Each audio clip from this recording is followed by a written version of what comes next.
Welcome one, welcome all to the 4th edition, officially, of the charity drive. Welcome one, welcome all to the 4th edition, Sebring, officially, of the charity drive. Welcome one, brilliant multi-class racing car race coming up for you, supporting the Children's Tumor Foundation.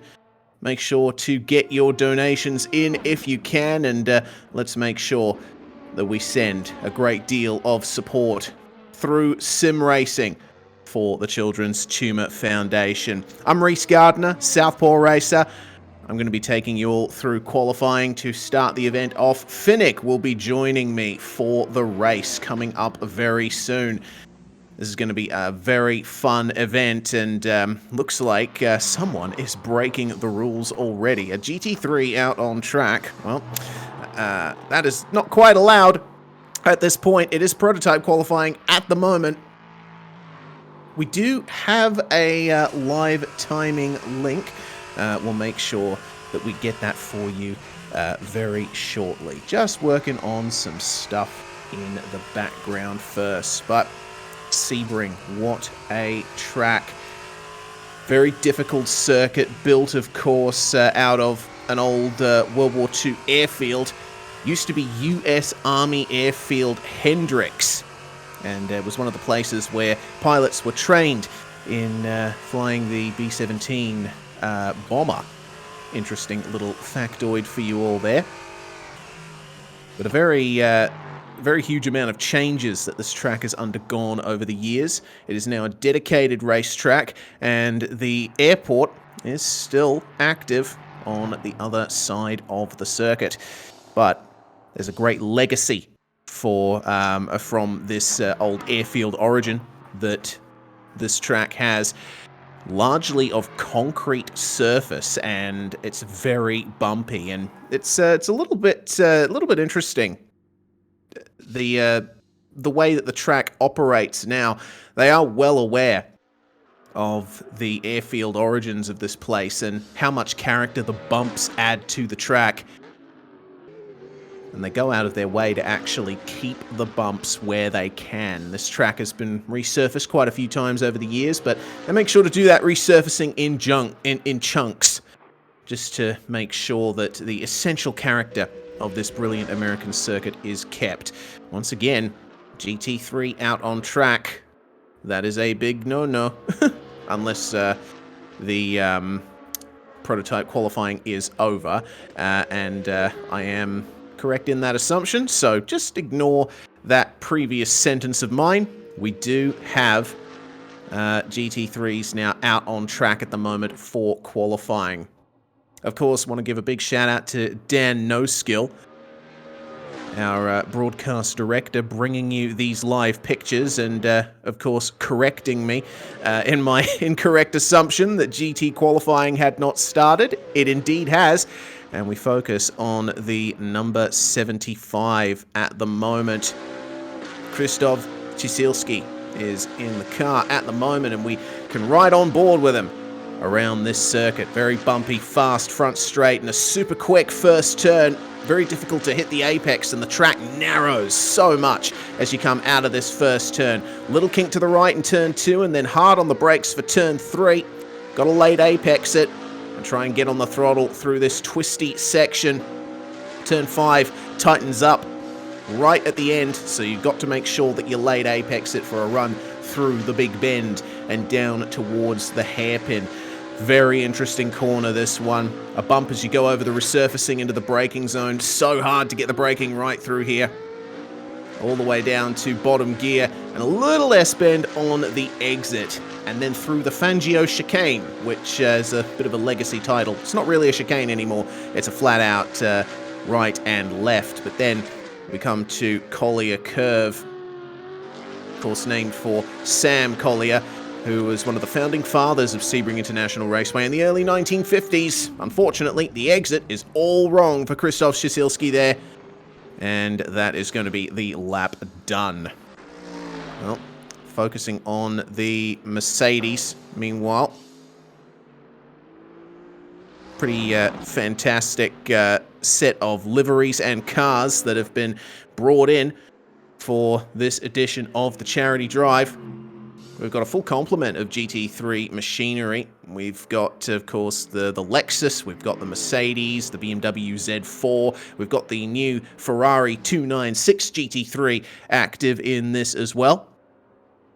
And another shout out we should give is to United Racing Design. They've entered into an agreement with the charity drive and have allowed drivers to use the Bayro 4 GT3. Awesome stuff from URD. Make sure to support them. They're some of the most high-quality mod creators in the whole sim racing scene. Really love their cars, and very good value as well.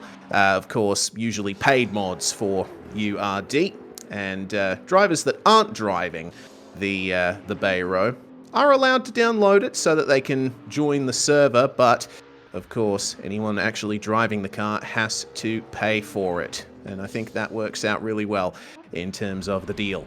Well, less than half an hour of qualifying left, and this Bayro we're focusing on at the moment. Keeping an eye on the entry into turn 3. It's always awesome to see onboards of cars through Sebring. There's just so much technical skill required to negotiate your way around this track. So let's see what the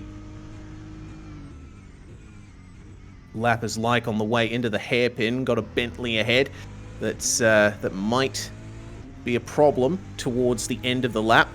We did see that the first half of the lap was completed by the BMW Z4 that we were focusing on before. Hopefully, this here Bayro will make it past, but oh my goodness. Once again, the commentator's curse is on, and looks like that lap is over, at least in terms of time, but I would assume that they will commit to the end of the lap and continue on. So, Lexus at the moment, Samuel McGill potentially at the wheel of this one. Let's see what the entry is like into Sunset Bend. A very difficult corner. Triple apex, this one. And you got to exit as straight as possible for a good run down the start-finish straight. Is this going to be a good lap here? Potentially. 2:02.06 is the time at the moment from this Lexus.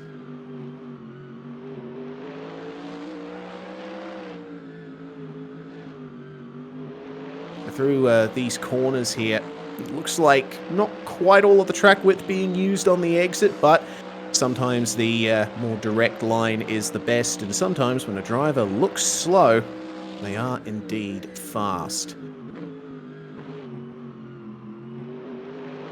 So let's see then. Looks like this lap is actually being aborted. So now we focus back on the BMW Z4 of Krzysztof Sisielski.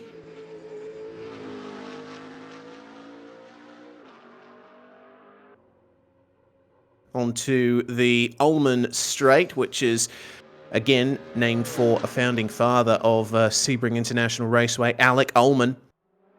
One of the guys racing in American sports cars in the 50s who decided, hey, see this airfield here? It'd make one hell of a racetrack.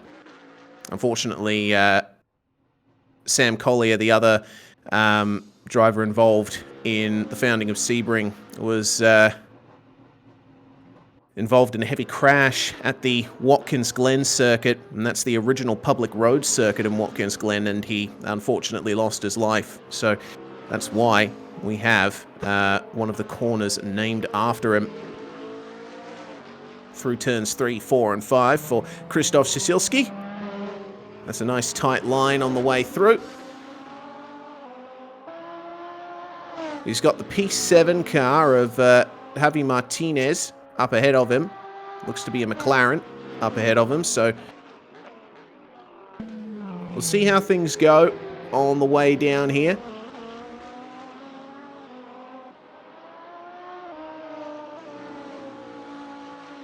seems like a little bit of slipstream being taken up through the Fangio chicane. Will this McLaren be a problem in the second half of the lap? Ciesielski on a 2:02.775 at the moment. So he's got a lot of time to make up if he wants to get himself into a good lap time, but it seems not only did he make a mistake, so did the McLaren. So that's a little bit of a stymieing run. Oh, it actually looks like a Lamborghini. My apologies. That car he was following that found the wall behind him. So the challenge is now on for Christoph. See if he can actually get a competitive time out of this. And actually, he's lifting off down the Ullman Straight. So I think this lap might be not quite to his liking. He'll be gearing up for another one for sure. The tyres on GT3 cars tend to last a while, so you can get a few laps out of them, but that is very wide, extremely wide, too wide, into the wall for Christoph Ciesielski. All right, moving back to the Lexus. And down towards the hairpin they come.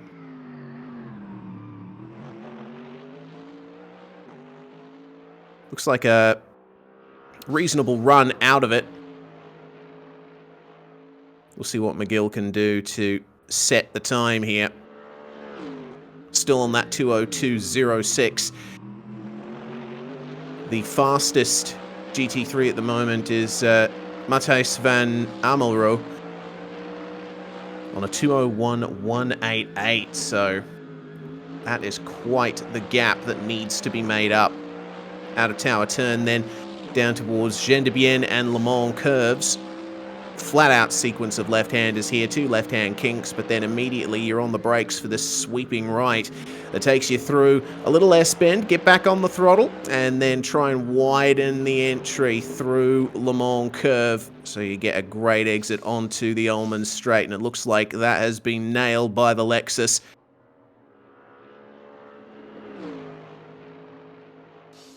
Reaching quite a turn of speed, just touching 250 Ks on the way into Sunset Bend, but that's a very wide entry.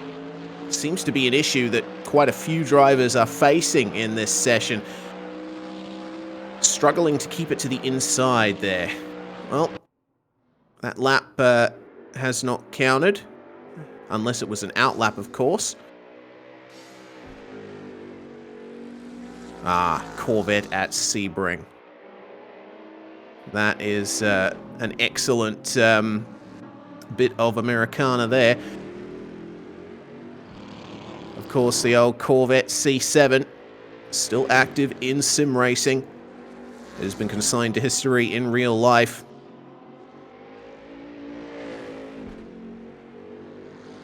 Of course, in real life, the C8 Z06 is going to be racing in GT3.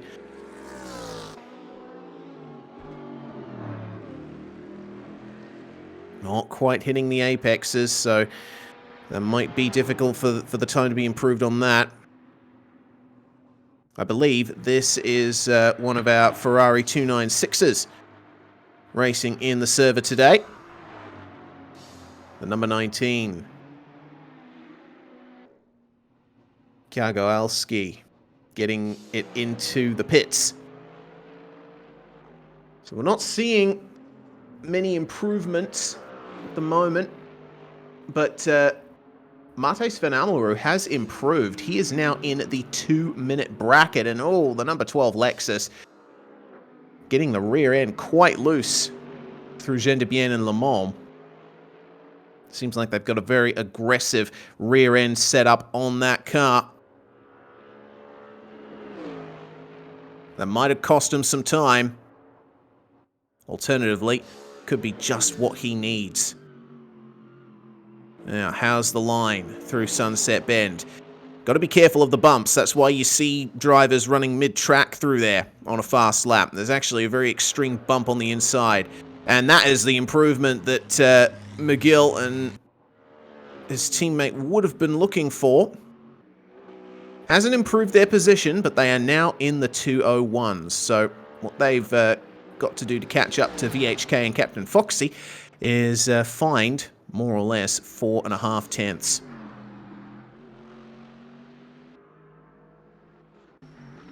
That's the P1 car of Matthijs van Amelroo. Really excellent pace here from this Mercedes AMG GT3.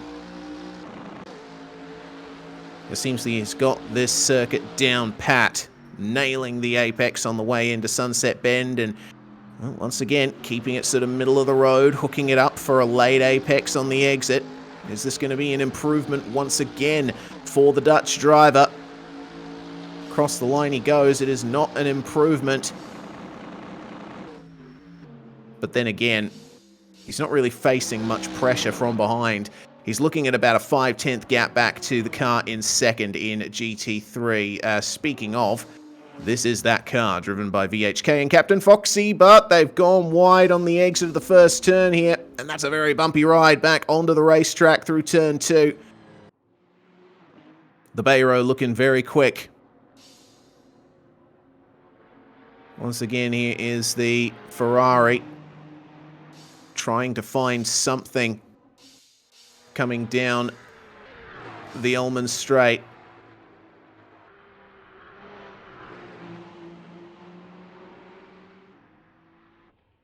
So Jagoalski will come across the line. Will it be a low 203?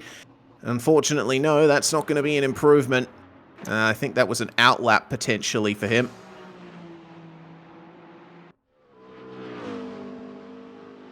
So let's see what this lap is then like. God, I love that Ferrari model. That is fantastic, beautiful looking car. But the classic BMW Z4, always a nice one too. Okay then, through Big Bend for the number 19.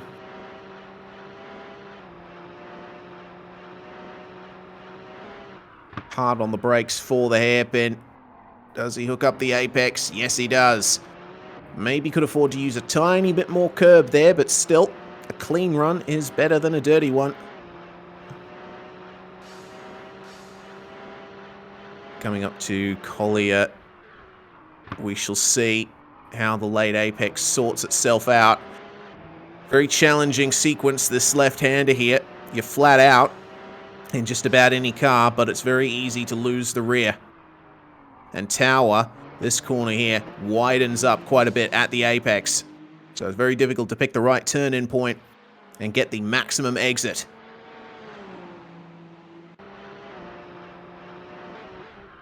Looking like some pretty good sectors coming out of this one.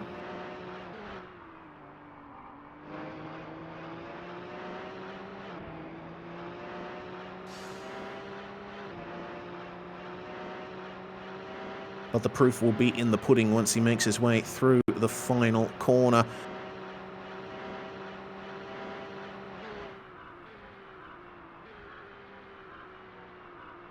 But that is way too deep. Goodness me. That is huge. We certainly don't want to be seeing incidents like that in the race. Very easy to overshoot on the way into Sunset Bend. It's a fast entry for sure. Here's a McLaren. Nice to see.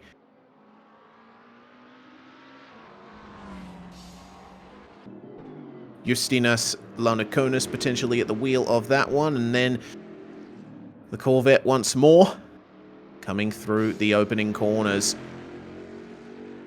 His drivers are running out of time to really get their laps in, and that's the challenge of qualifying at Sebring. It is a 2-minute lap in these cars, so you've got to plan out quite a bit in advance when you actually get your times on the board. Looks like a slight overshoot there for the 115 Corvette.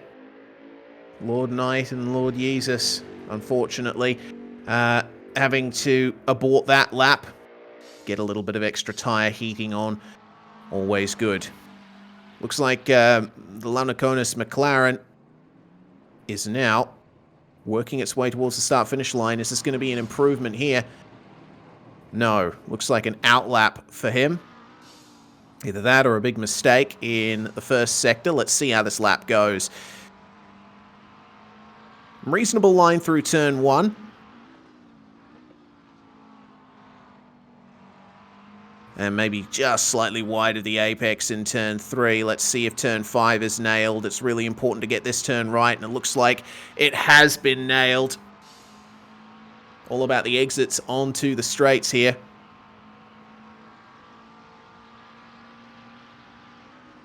Braking at the 400-foot marker into the corner.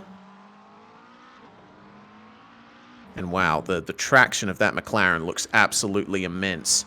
Beautiful stuff.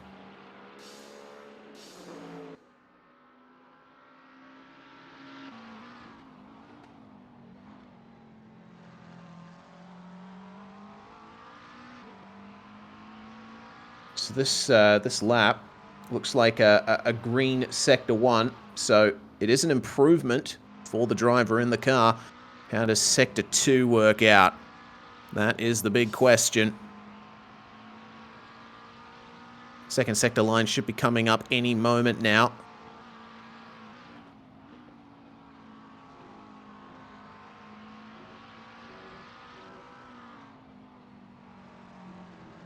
And out onto the straight he will come. Sector 2, unfortunately, yellow. So he is down at the moment. Well, all that remains is just Sunset Bend. Let's see if it's nailed by the McLaren. A corner that we've seen drivers running wide at so much here. Looks like he sacrificed a little bit on the entry. We'll see if the exit is with him. Use all of the road on the exit, that strip of concrete on the outside, and across the line he comes. And that will not be an improvement. Looked like that was a 2:02.284, so 4/10 off the ultimate pace of that McLaren at the moment. Here is another McLaren making its way down the straight here.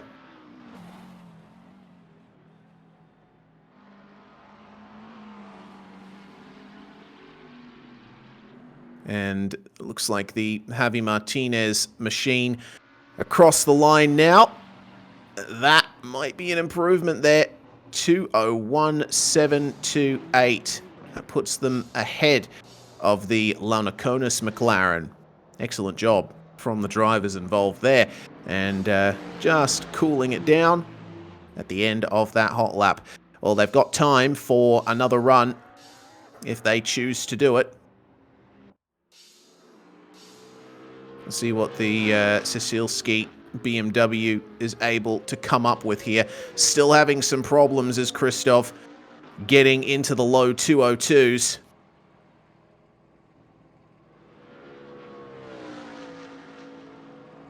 But the hot lap begins. Let's see if Christoph Cecilski can bring this BMW up the order.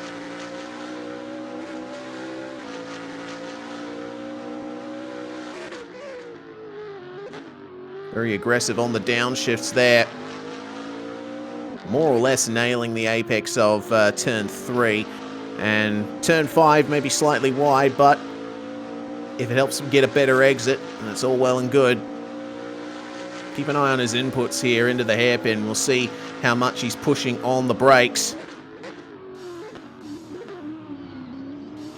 Yeah, looks like really hard on the brakes, using, of course, the anti-lock braking system available in these GT3s. They've got traction control at their disposal as well. The prototypes just have traction control. They don't have ABS.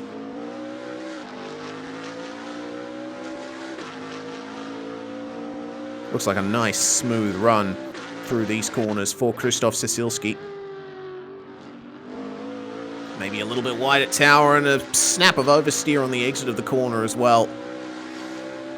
You won't be too happy with that one. Doesn't look like he set a personal best in the first sector.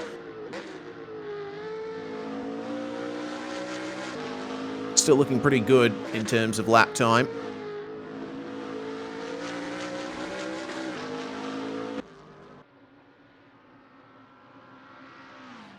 It's going to be all about Sunset Bend here. Will he be able to improve on this 202.775.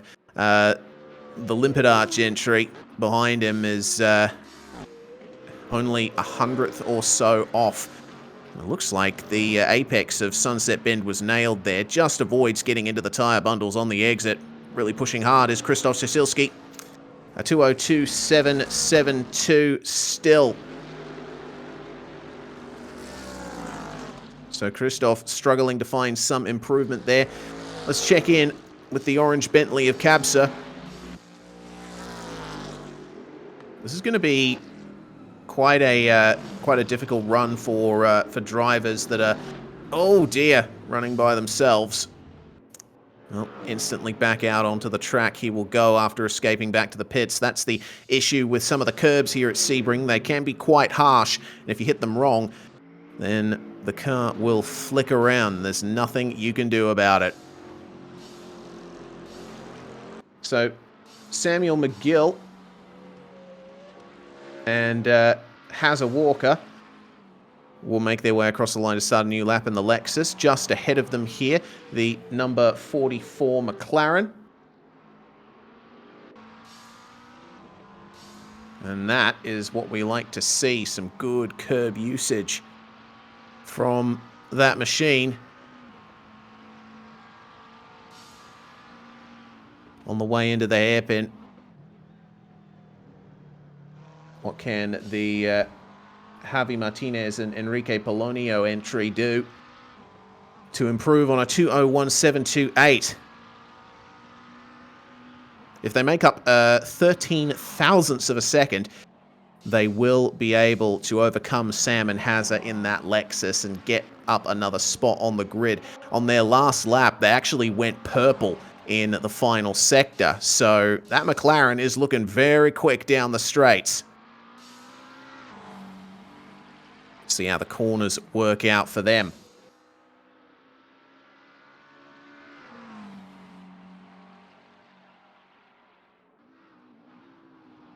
Looks like a yellow in the first sector, and that's, of course, in terms of sector times. I'm not saying, of course, that there's a yellow flag involved. It looks like a little bit off the time in Sector 2 as well.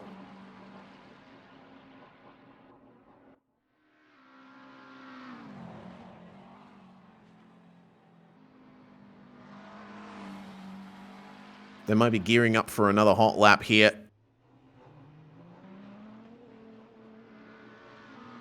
Across the line they will come, and 27.4 in the final sector. So yes, that was, I think, a little bit of a cool down lap. So we'll see how much Martinez and Polonio push on this particular lap.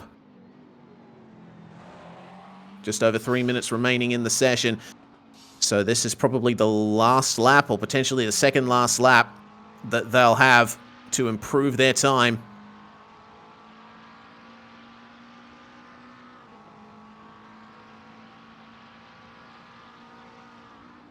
Still, it is the Matthias van Amelrooy and Mikel Fernandez Mercedes that is on top. And I gotta say, that lap is looking harder and harder to overcome as this session comes to an end. The sun, of course, is going down as well. It's likely that we will have the last 40 minutes of this race happening in the dark, which will certainly be interesting.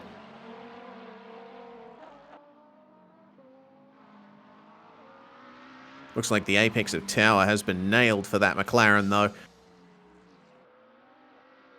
And he went green in the first sector, so there's potential here for an improvement. Remember, they only need 13 thousandths of a second to make their way up. If they want to actually get into second in the GTs, they are going to have to find 3/10, and oh, that's not going to help. Oh, keep it out of the concrete, mate. No, they have abandoned that lap, and I think that might be session over for Martinez and Polonio. Let's check in with Sam and Hazza in the number 12 Lexus.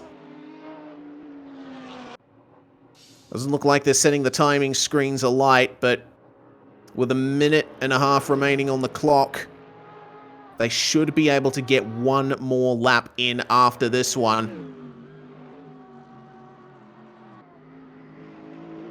It looks like a nice line through Sunset Bend. You don't necessarily have to hit the apex on the inside to be fast here. Let's see if there's any improvement for any of these drivers in the final dying moments of this session.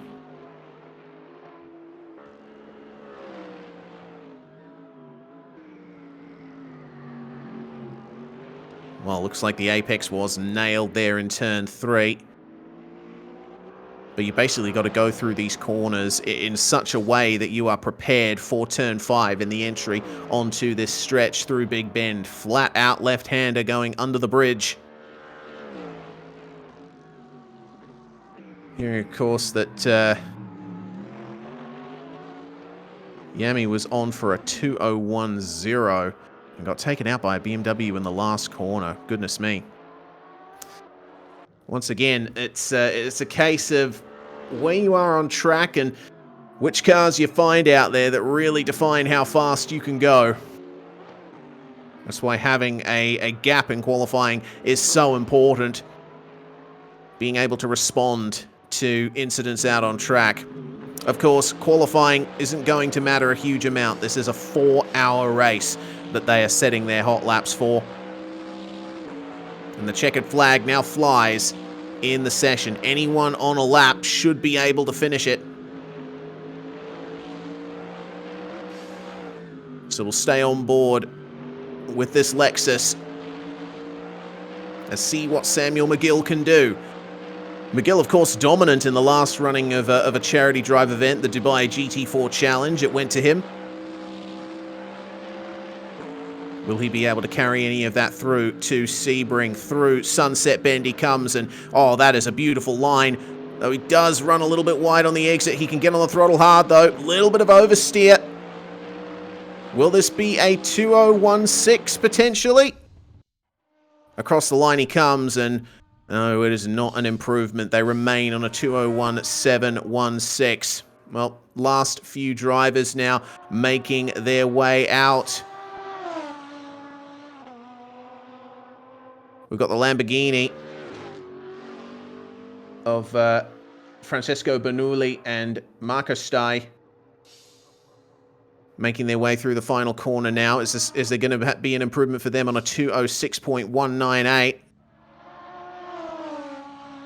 They get down to a 204.893. So that is a massive improvement for the Lamborghini, but unfortunately they do remain dead last in the GT3 standings. At least they have shown that they can run close to the cars in front of them. And the next BMW making their way across the line. Potentially not an improvement for them. Here is the McLaren, meanwhile.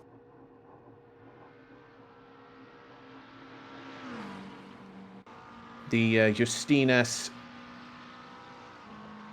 Lanakonis and Lukas Viveris, also Rokas Grigas, going to be taking to the wheel during this race.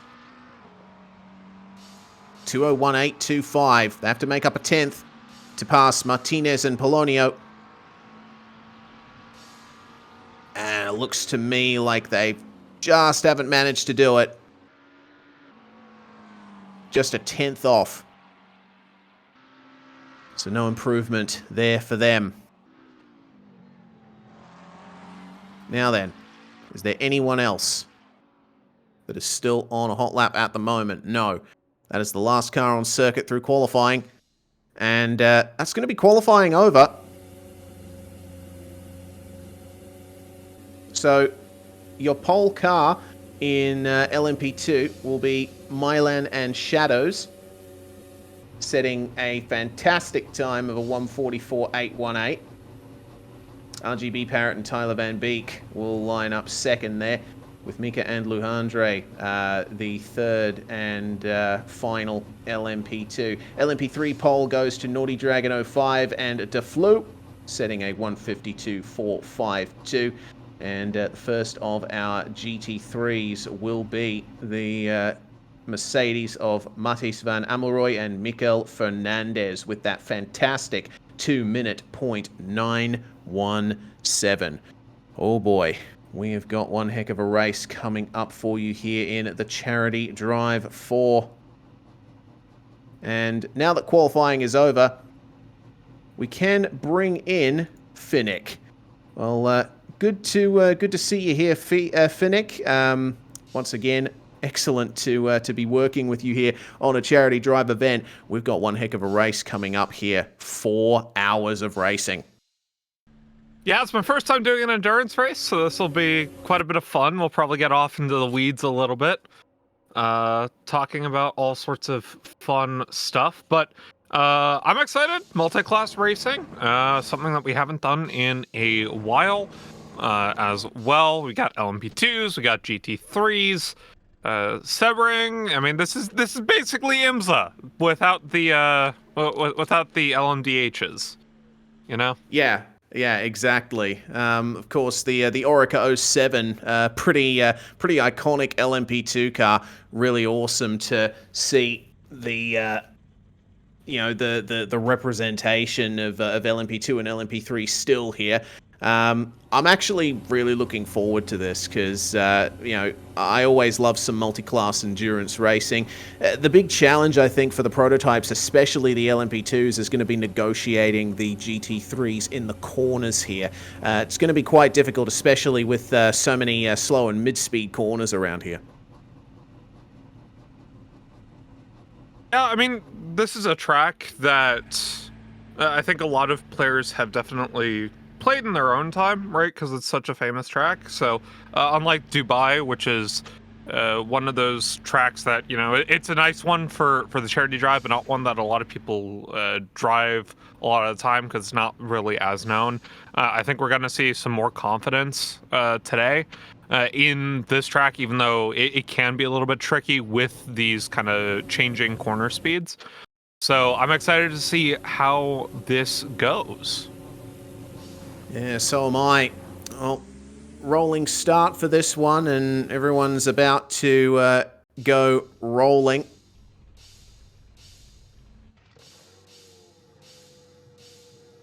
Couple of cars that unfortunately had connection issues, which means that they will unfortunately have to make their way out of the pits here on the rolling start. Well, we've got cars going to the end of the pit lane, and the safety car is making its way out to the end of pit lane as well. So we should be getting the all clear very shortly for these prototypes to get rolling. And it looks like they are indeed rolling. Fantastic stuff. So, out we go. Prototype racing is back, man. I'm excited. Yeah, I'm excited too. I mean, I've always been a huge fan of prototypes in sports car racing.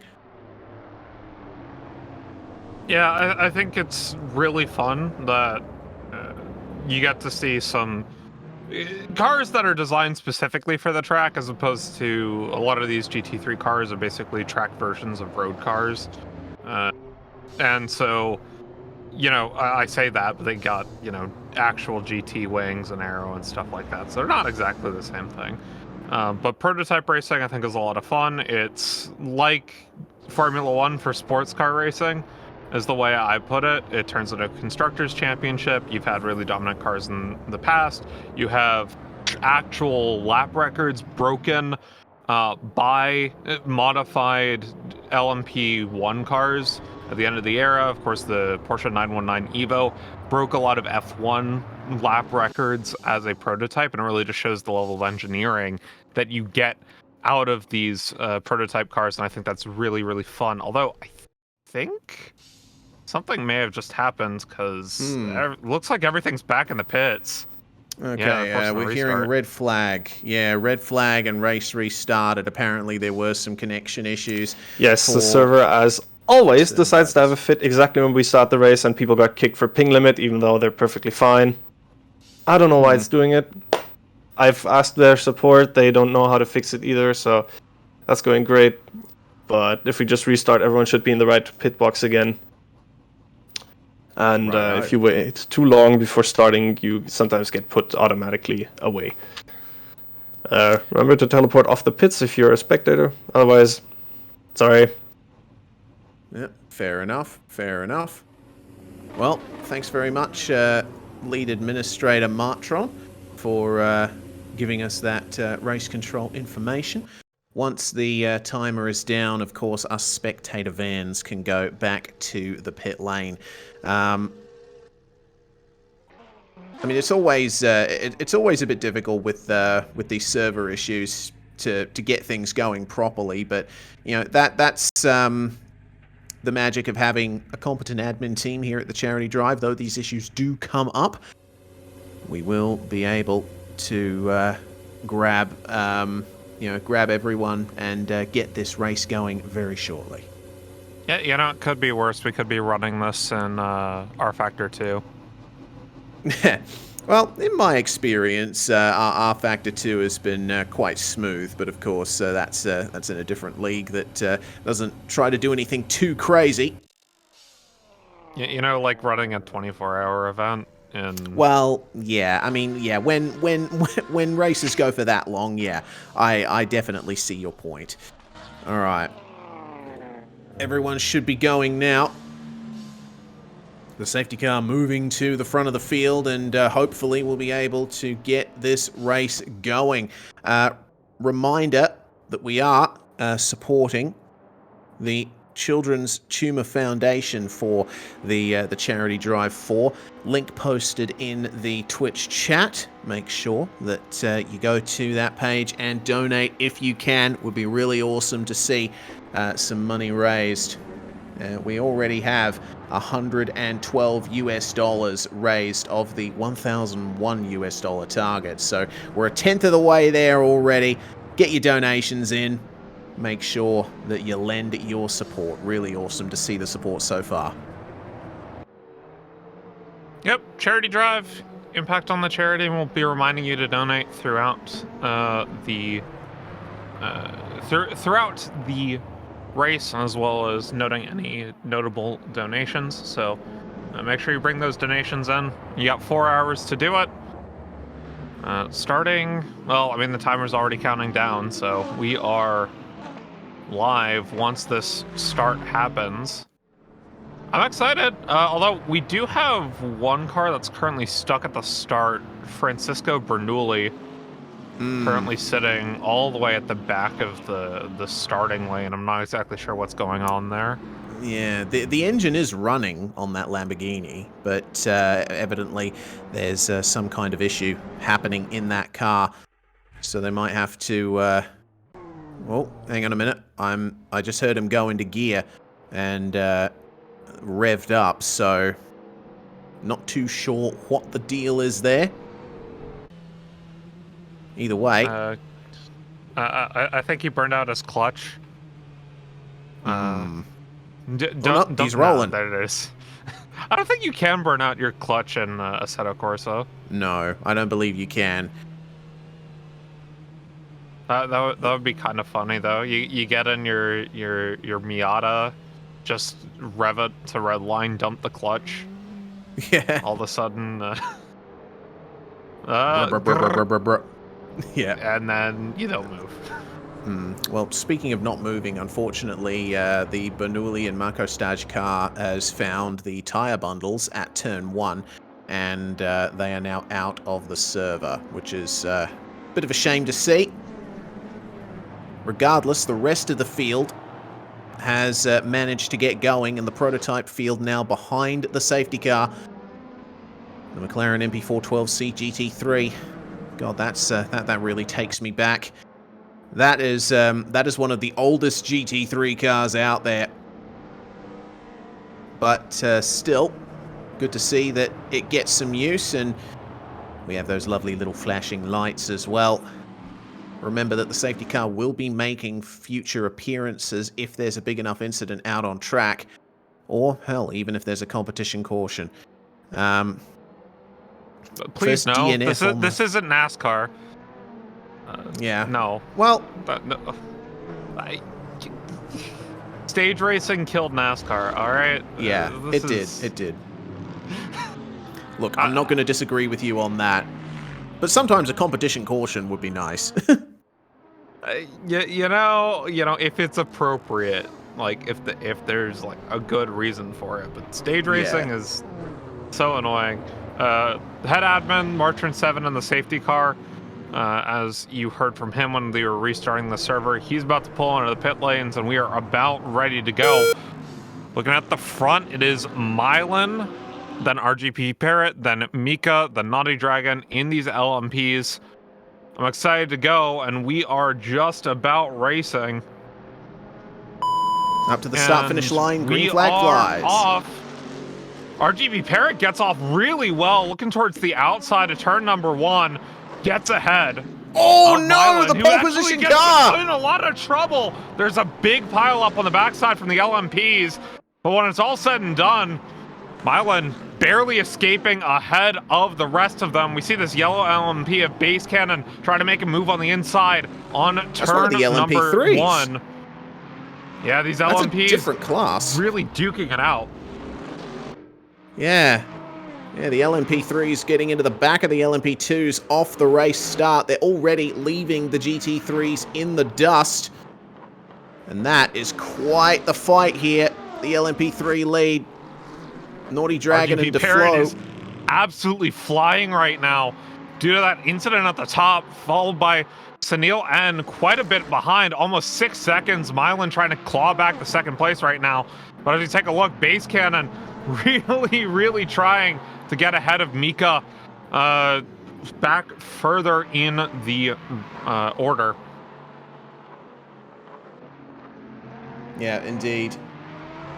Well, still have plenty of racing to go here, and in terms of GT3, well, it looks like the pole position car in second spot. It seems that Samuel McGill and Hazza Walker have taken the GT lead in that there Lexus, resplendent in Hoonigan colours. Rest in peace, Ken Block.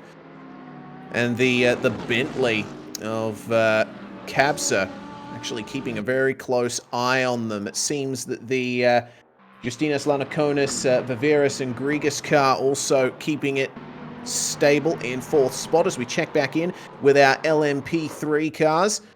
And one of our LMP2s... Oh, actually, it looks like the Mylan and Shadows car, our pole position machine, is now in the pit lane. Seems that that turn 1 incident did some damage to that car. And that is not the way you want to start a 4-hour race. No, it's not, but he got 4 hours to claw back any things that happened. Obviously, the early pit stop does hurt a little bit, but everyone's going to have to go into the pits at some point this race multiple times, as there's an endurance race. So we've also got driver swaps happening, all that good stuff. So maybe they'll be able to claw something back. I had to reload my client just to reload the liveries, but now we're back in. GT3's going off the track right there. Yeah, a bit of chaos going on in the midst of all of that. Seems like an LMP3 was involved, one of the Duquin LMP3s. So we check back in with Cabsa, who's actually lost quite a bit of time to the pole position Mercedes and is getting pressured here by the Launaconis, Viveris and Grigas McLaren. McLaren versus Bentley, two iconic British brands going at it here through Tower Corner. And a nice battle behind as well. Lord Knight and Lord Yee's actually involved in quite a hard fight with the Lamborghini driven by Orange Fruit and Cheesus Crispy. It's looking like everyone's just trying to get into a rhythm at the moment. You know, if you have a bad start in an endurance race, there's always that flurry in the opening laps here trying to get back into your position. And then you can get into a rhythm, try and plan the race from there. The McLaren in the slipstream of the Bentley. Could this be an inside move? At Sunset Bend, got squeezed a little bit. But the Bentley runs wide. The McLaren on the inside line. That's a big oversteer moment there from Cabsa. But he maintains the position only just here, coming down the front stretch. McLaren, though, looking towards the inside of turn number 1. He's got the better line, but this Bentley staying in the lead for the time being. Despite that bit of oversteer, he's able to keep it ahead of the McLaren of Justinas. Meanwhile, behind, Lord Knight actually getting pretty close. We saw him do fairly well in Charity Drive 3, so I'm excited to see how he fares going up against some of these other drivers in TCD4. But your leader in the GT3 class right now, Samuel McGill, and your overall leader, RGB Parrott, who is 17.8 seconds ahead of the second place Mika and Luhandre car. Oh dear. And we have a GT3 in the dirt. Yeah, that's the Launaconis McLaren. They ran really deep coming into the hairpin. And they have lost 2 spots there. Looks like the Lamborghini of Orange Fruit and Cheeses has also gotten by the Lord Knight Corvette, so a big change for position there. They got one of the LMP3s on their tail, the Elizabeth Fraser, Brady Sanchez Bayer, and Cyrus Blow entry. So they are quite a ways back in the pack compared to the other cars in their class, and gotta be goes careful. into the grass. Yeah, got to take care of making your way through past. The chicane. I just see another one through the grass there. Francisco Bernoulli looked like he was. That's a lot further back. Elizabeth Fraser, though, trying to make quick work of these GT3s. These are basically traffic to her, but at the time being, it is quite a bit difficult just with how close they are together to actually make these passes efficiently. Remember, she isn't really racing the GT3s, and the GT3s know that, but there are no blue flags as they aren't a lap down. Elizabeth Fraser, though, taking advantage of a wide run from Orange Fruit 510, and she is now almost caught back up to the front of the GT3s, just as Capser and Math just ahead of her. All right, then. Well, it seems that our top 2 in GT3, they are skipping away from everyone else at the moment. And I see someone way off in the grass there at Collier Curve.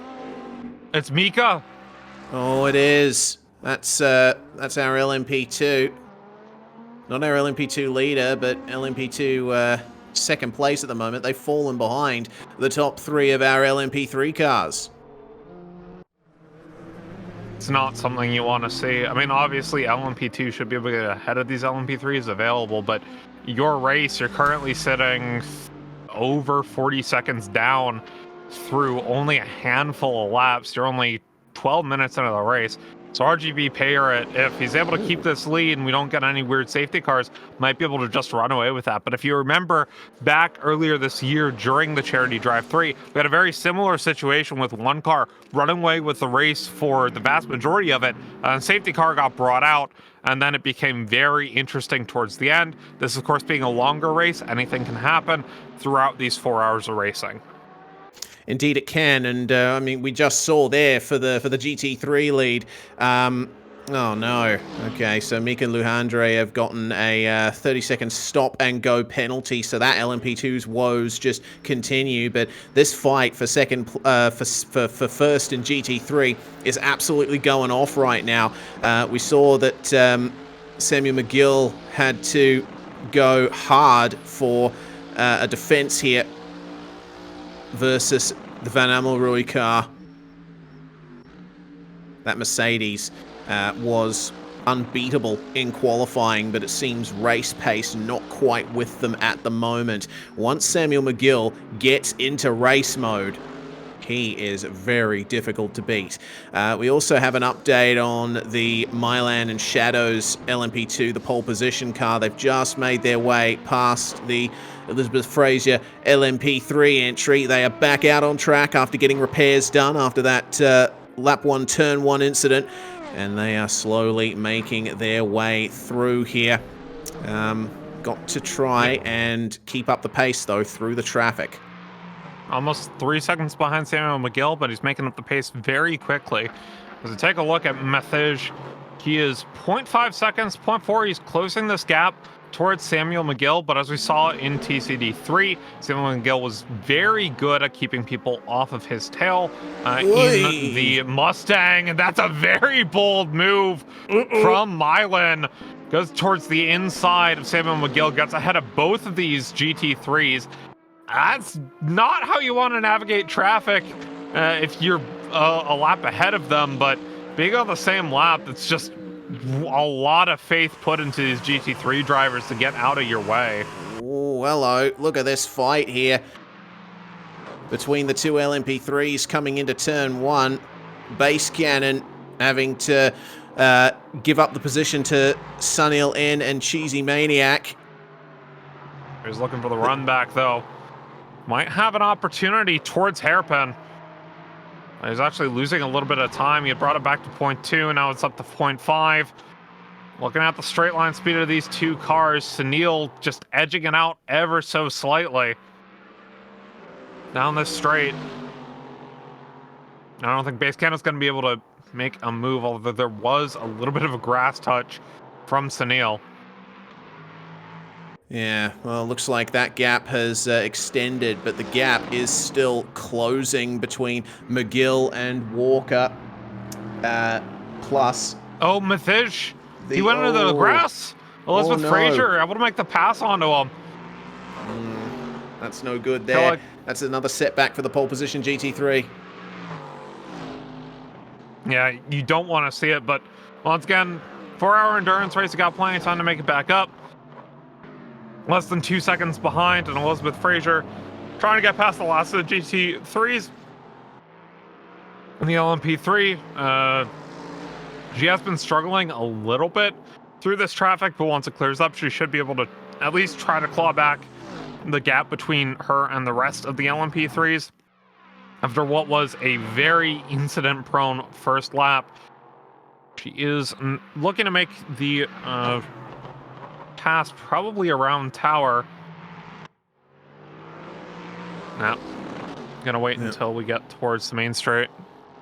Yeah, just hanging back. Speaking of the main straight, we did check in on that lead LMP3 battle, and this is still looking very close between Base Cannon and Chloroform, trying to chase down Sunil and Cheesy Maniac, but that is a slight off-track problem there for Base Cannon. Goodness me.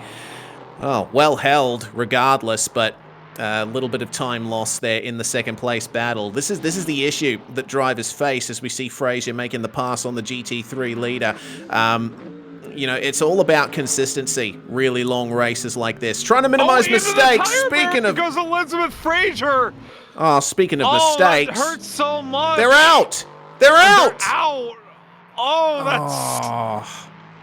that's... She had a decent showing in the Charity Drive 3 at the Dubai Autodrome, but this time just a little bit too much speed carrying through that corner, goes into the tire barriers, and she is out of the race alongside her teammate. So unfortunate for her, and that's one less LMP3 on the table.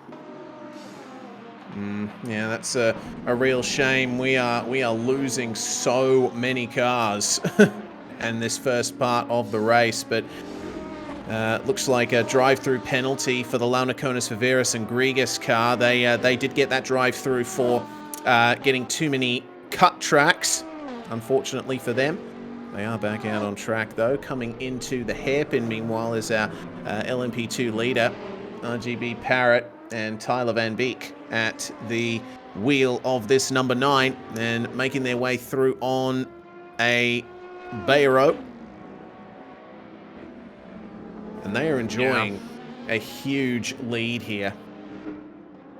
Yeah, pulling a 50-second lead in 20 seconds, or in 20 minutes, is very impressive, especially against cars in the same class. Grant you, your pole sitter from the class has been trying to make their way through traffic.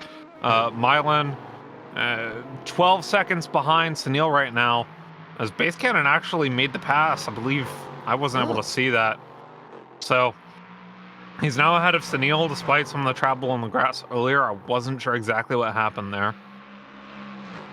So we should clarify Milan not actually at the wheel of the pole position LMP2 right now in 5th overall.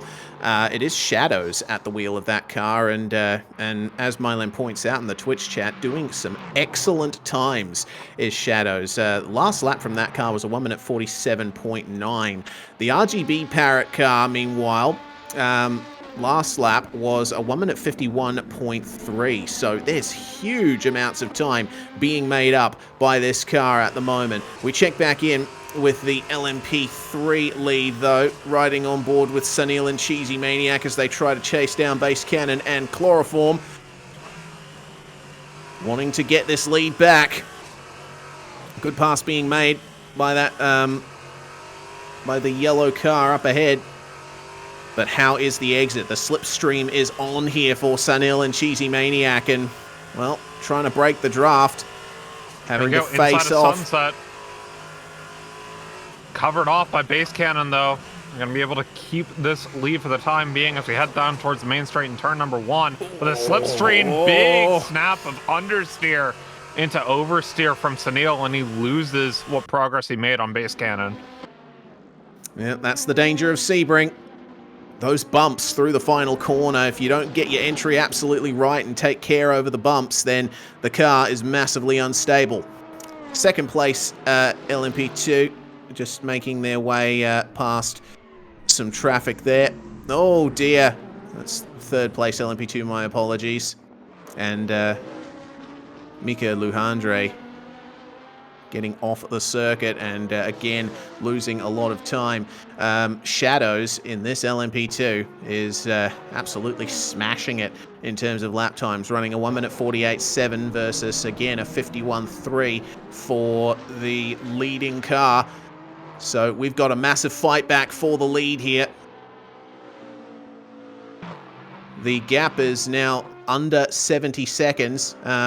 So, I mean, making up a minute and gaining something like 3 seconds on the last lap. Well, that's a good response from RGB. Mika Luhandre got disqualified. Yeah, they just kept getting off the track too much in that LMP3, and plus they're just stuck in the traffic of the GT3s right now. They're not really making any progress. So admin's made the decision. They are disqualified. They're going to come into the pits, and that will be the end of their race. I do want to take a look at the GT3 lead right now, because Milan just got ahead of Sunil, or not GT3, the LMP3s. So Milan now on a tear. Actually, Sunil ended up having a bit of trouble. So Milan trying to make his way back over towards Base Cannon. He's now only under 70 seconds behind RGB Parrot. He's lapping better right now, so that's working pretty well for them. As we take a look back at the GT3 cars, Mathish now 0.6 seconds behind Samuel McGill. Hasn't had any moves on him quite yet, but might be able to make it stick relatively soon in that Mercedes AMG. As we see the pole position car working their way through a Radical GT3. And that is also cleared by the LMP3 leader. Let's compare lap times once more between those cars as we check out GT3 battling here at the moment. The Ferrari 296 followed by an Aston Martin Vantage, which runs a little bit wide in Tower Corner. So it looks like a bit of a response from RGB Parrot and Tyler Van Beek. Their last lap was a 1:47.586. Shadows could only do a 1 minute 49 on that lap, making his way through traffic. So the ebb and flow of the gaps is happening at the moment. Fourth place in fourth and fifth place in GT3 on a charge here at the moment. Look, Aiden. Yeah, here we Going go. towards the inside of the final corner. Makes it stick, but runs a bit wide. Oh, oversteer. Snap of oversteer from both cars. And Aiden able to keep the lead through the corner, and Justinas Lonicus is way back now. It looks like that's a big issue there for both cars, but wow, that is huge. The battle for the Aston Martin and McLaren now looks like Randy and David Mack in the McLaren ahead of the Aston Martin of Aiden and Gwendolyn GC. They've worked themselves out nicely in that fight. The Aston is carrying a bit of damage to the rear, so evidently there's some trouble there for the Max. Meanwhile, getting really close was Aiden and Gwendolyn GC there. Yeah, unfortunately, it looks like they've messed up the hairpin there. Justinas Launakonis messing up the hairpin and has allowed the LMP2 Pulsar through, plus the leading LMP3. I also want to take a look. Mylan and Shadows, of course, being the one driving the car, is now ahead of Naughty Dragon and I can't make out the Deflu. So looking pretty good right now. 70 seconds behind, lapping 1.2 behind RGB Parrot. This is for the overall lead of the race and the LMP2 lead. So we'll check back in probably about an hour for some action up front, as these cars are just duking it out in lap times right now. But Mylan was able to make it through the traffic and is almost in clean air. So he'll be able to start pumping out some lap times as well. Or Shadows, excuse me. Yeah, indeed. Well, RGB Parrot and Tyler Van Beek currently making their way into the Le Mans curve as Mylan and Shadows are making their way out of turn 1. So that gives you an idea of the gap. It's about 1 minute and 10 seconds at the moment for the overall race lead. We check in with the Corvette, meanwhile, of Lord Knight and Lord Yeez. Looking pretty good at the moment. Trying their best to keep out of trouble. And LMP3 second place, Base Cannon and Chloroform making their way past the car of Justinas Launakonis, who's now looking for a bit of time here versus Randy and David Mack. There's actually been a big change there in that GT3 battle. Seems that both Aiden and Gwendolyn plus the Max have lost quite a bit of time, and Launakonis right on the back of his fellow McLaren. McLaren on McLaren action. Not something you see a lot of in F1 right now, but getting it right here in GT3. As they approach the final couple of corners on the track, making their way through Bishop into Le Mans. In comes the blue McLaren of Justinas, and absolutely just smashes the pass. Yeah, good stuff there from the car in 14th overall. So it looks like the troubles will be over for the time being, unless, of course, a mistake is made. Checking in with the Lamborghini in 8th in GT3 at the moment. The number 24 car, that's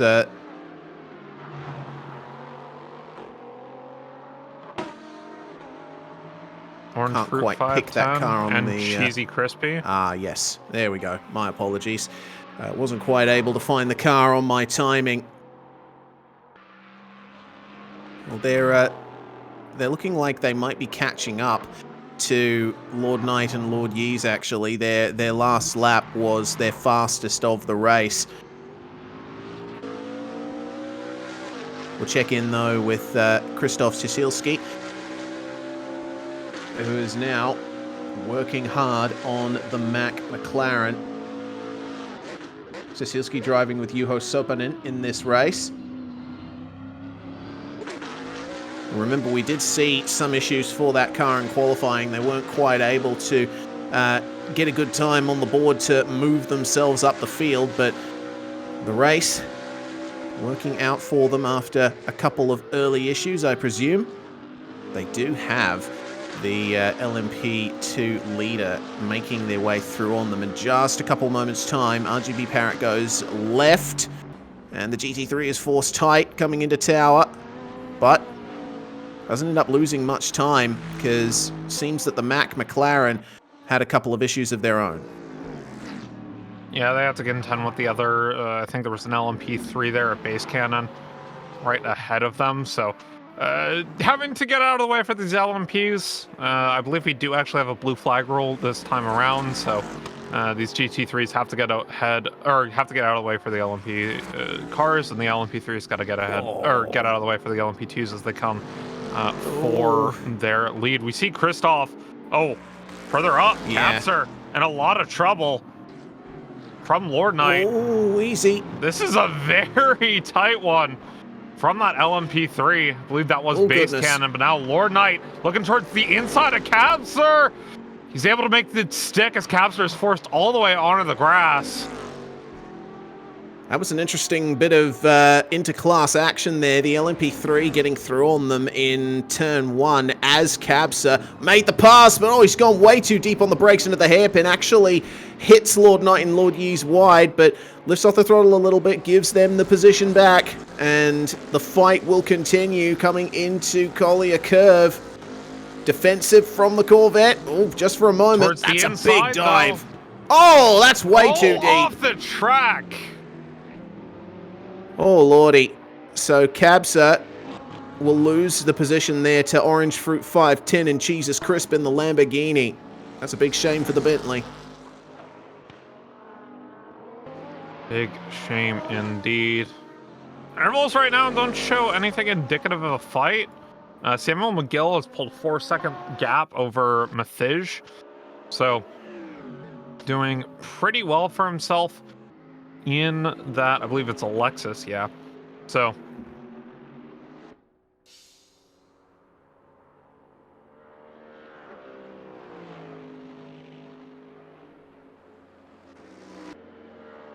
Alright, well, we're hearing that Captain Foxy gained 5/10 on the second place car. So we'll see if there's a bit of a fight that will start going on between those two in about half an hour's time.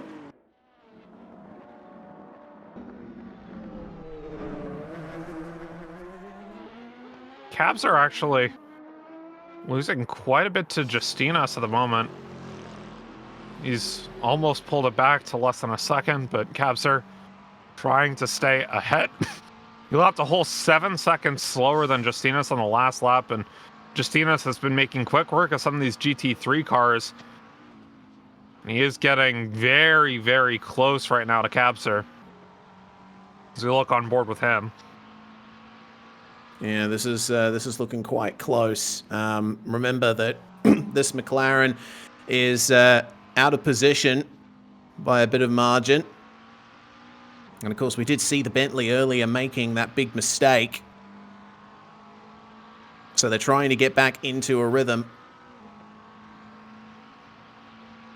Comparing lap times, well, it's almost pointless comparing lap times at the moment because Cabs' last lap, of course, was the one where he did run way off the circuit.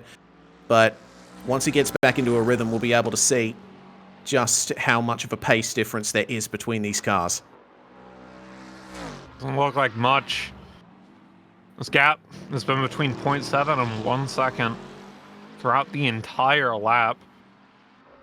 Capser goes wide and into the tire barrier, trying to make the defense. Spun completely. Can he get the car back in gear and get out? And try to rejoin the track as safely as he can. Spins it around, but is stuck on the track because cars are passing him. That might actually be a penalty for an unsafe re-entry, but we'll have to see what the stewards on that. But Justinas ends up getting the lead.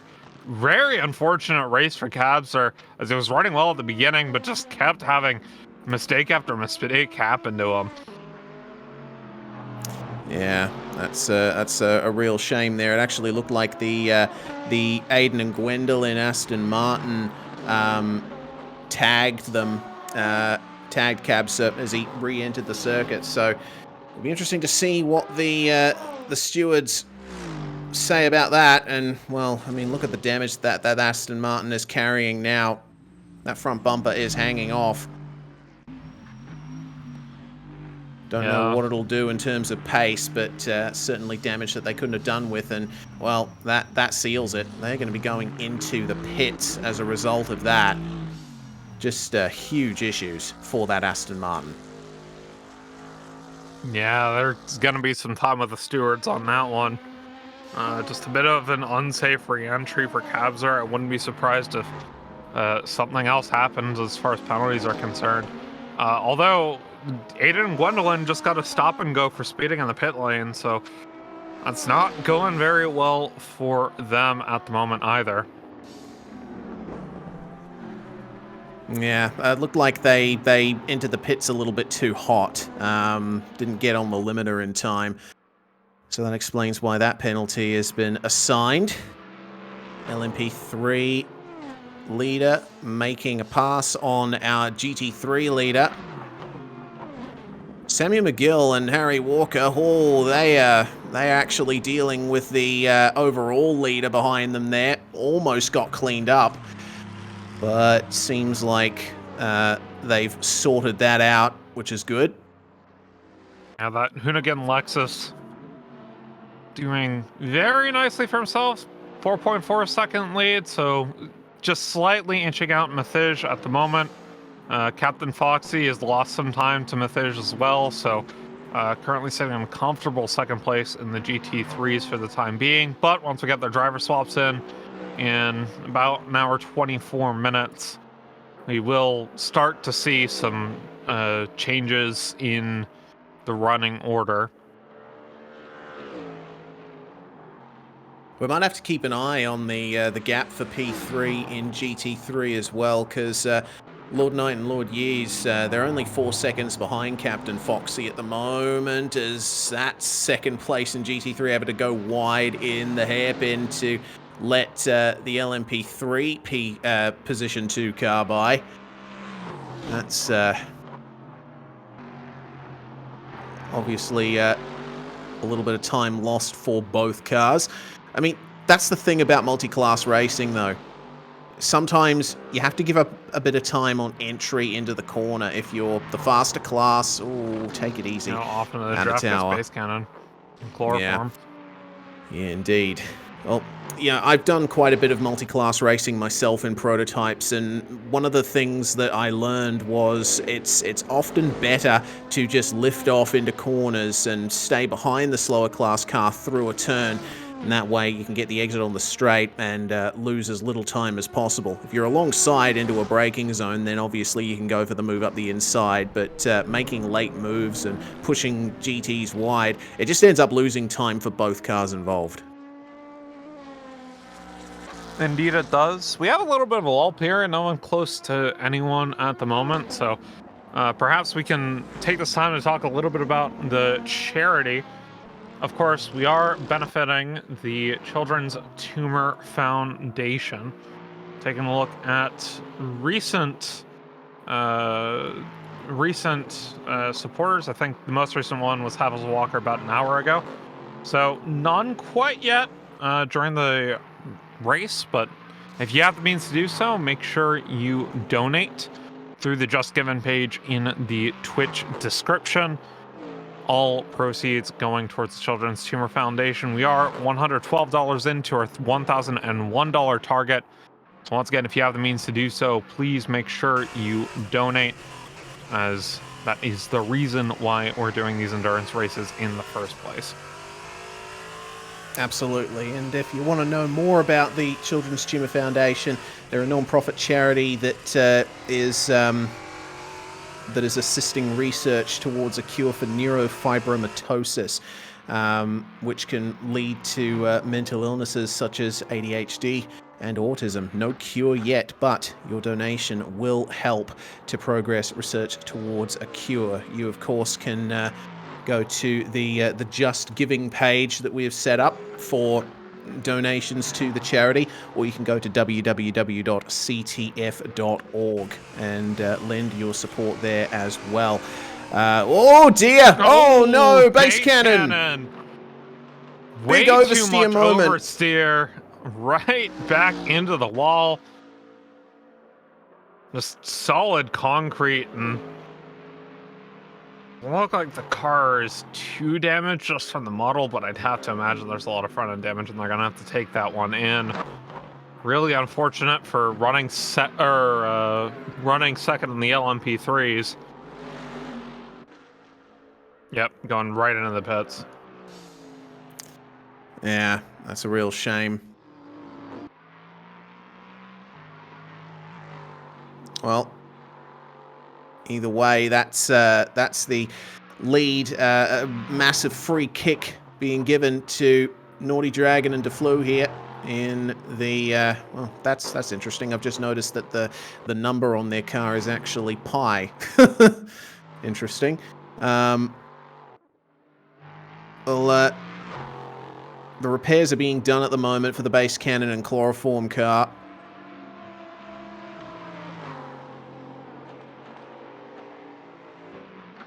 I'm being made aware that. Sorry, I'm being made aware that I'm not able to actually post links in the Twitch chat. So if anyone's working on that, then make me a mod, and I'll be able to post links. Looks like repairs are done now for the base cannon and chloroform car, and well, they come out with a massive gap. They're actually a minute and a half behind the LMP3 leader now, and it looks like they'll just about be lapped here because you see them just coming across the line now. Yeah, just making it out of turn 1 were base cannon and chloroform at that time. Yeah, pretty unfortunate. Now, just trying to get some temperature into these tires. Getting ahead of these GT3s. Again, it's a long race ahead of them. Still 3 hours and 20 minutes remaining. But not what you want to see. Ends up being the gap. It's being miscalculated right now by the timing board, but eventually it'll look around a minute and a half behind Naughty Dragon. And I mean, it's a long race. Anything can happen. We'll see how it plays out in the future. Let's take a look. RGB Parrot and Tyler Van Beek approaching the back of base cannon and chloroform through these GT3s. I believe that's Randy Mack and David Mack and Cabser that they're trying to get ahead of. Yep. Oh, this is always a difficult portion of the circuit to make a pass on. GT3s, of course, they do have quite a bit of aerodynamic grip, but they still produce the majority of their grip mechanically, so they do have to take some nice wide lines into the corners. Not quite as maneuverable as the prototypes are, but looks like RGB Parrot has managed to get through nice and cleanly.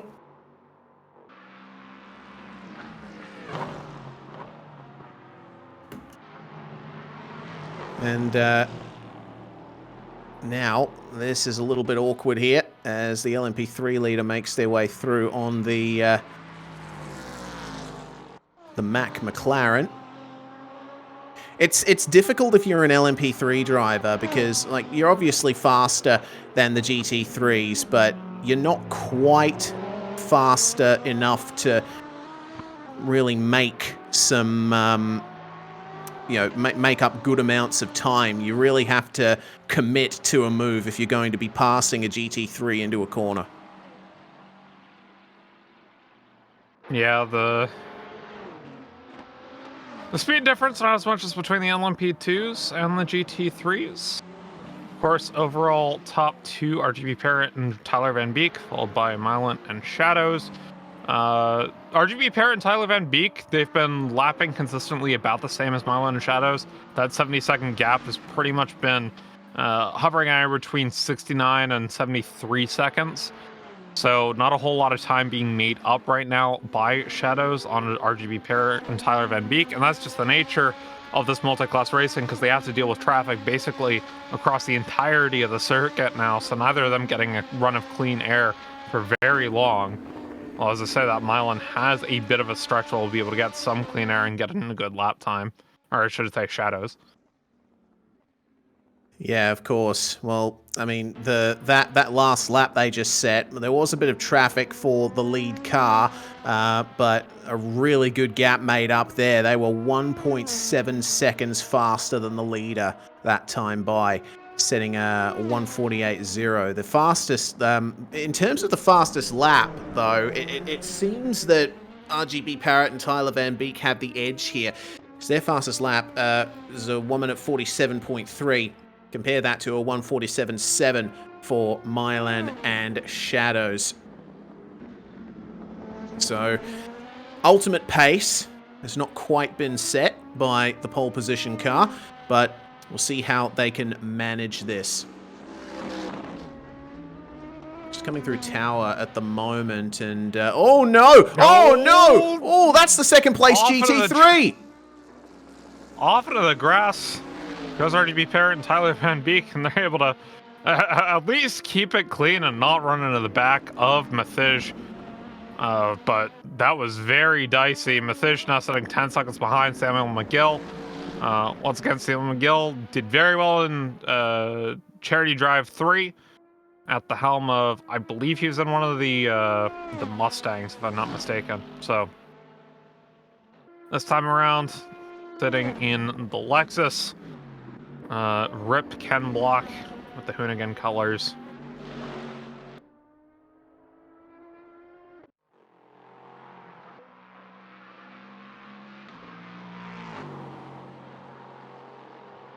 Well, did I lose Southpaw? No, I didn't. There he is. No, we didn't. I'm just looking for anything else that's going on out on track. Randy Mack making up time on Capser right now, actually. Sitting 2 seconds behind, but slowly trying to get towards Capser. I mean, this has just been such an unfortunate race for him. I'm surprised the stewards haven't brought him in for that unsafe rejoin earlier in the race, as that made a not great race for the rest. Oh, there we go. Capser getting a drive-through for cutting, though. That's not that's what automated. We were expecting. Yeah, that's automated. So Randy Mack and David Mack, they'll be able to get ahead of Capster. We're going to be deprived of some on-track action. Capster has to come in a service penalty. Well, that's going to be another setback for the Bentley. And position now taken. Randy Mack and David Mack. Actually, Capser has not come in for that penalty yet. Interesting to see. I suppose you do get a few laps with which to set a penalty. Randy Mack and David Mack actually still making up bulk time here. Will we see a pass? Perhaps. I mean, they made up half a second in the last lap, 1.5 seconds back, so 2 to 3 laps, they should be on Capser's tail. Of course, as you get into the dirty air, less important as these GT3 cars mostly rely on mechanical grip, and some of these are more aero dependent, especially these supercars like these McLarens, like these Lamborghinis that we have running in the field. So, gonna be a little bit of trouble getting ahead of Capser, who has quite a wide profile of air behind them, but as we see, Randy Mack and David Mack actually haven't been making up a whole lot of time in this last lap. Well, if we want a car that is making up time, Milan and Shadows, as there's a drive-through for cutting for Cecilski and Sopanen. It's unfortunate for the BMW Z4 running down the order a bit. Have a look at that fastest lap that's just been set by Shadows. That is the first 1:46 we've seen in the race.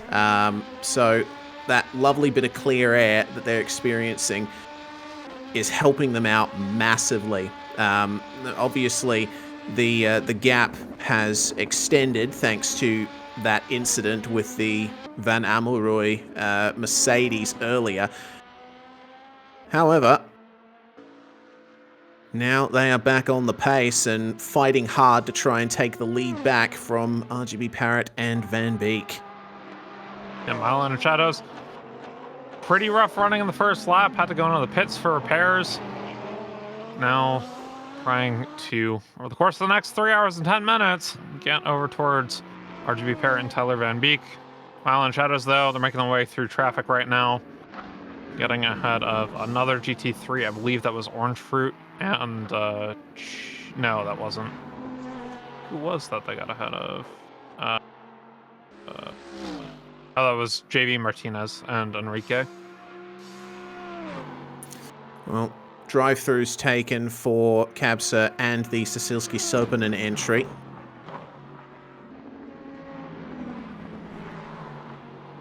So that's worked out for them, but we're still waiting on a steward's decision potentially for the unsafe re-entry. Aiden and Gwendolyn actually getting ahead of Limpin Arch and his MK.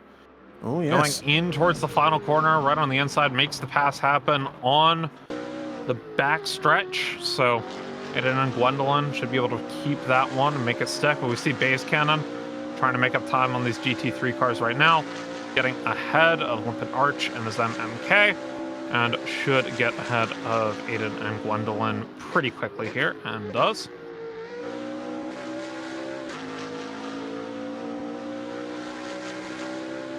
Looks like the Aiden Gwendolyn Aston Martin, they've gotten those repairs done from the unfortunate coming together with Kabsa earlier, and they are right back on the pace here. They've set their fastest lap of the race, 2:05.001. Oh my God, Mylon! Look at the timing sheets. Purple 1:46.630. Oh my on the Lord. last lap. And wait, is RGB Parrot and Tyler Van Beek? They went into the pits. Ah, okay. Well, it's been 50 minutes, and LMP2 fuel tank is supposed to last about 45 to 50 minutes. So that is a scheduled fuel stop for that car. Yeah, and Mylon and Shadows, they're now ahead of RGB Pillar and Tyler Van Beek. They have track position, but they got to come in for the fuel stop. So they're going to try to get ahead as much as they can with this extra track position. Pull as much of a gap as possible because they are going to lose time in the pits. After setting that fastest overall lap, they are still lapping below 1:47. So really putting in some good times towards the end of the fuel stint. Yeah, as the weight comes off, the pace increases. But considering that pit stop just happened for our former leaders, I would be very surprised if Shadows doesn't bring that car in at the end of this lap. I'd be surprised too, but he's able to pull such a strong lead. Now 1.6 seconds. They're only 0.5 ahead at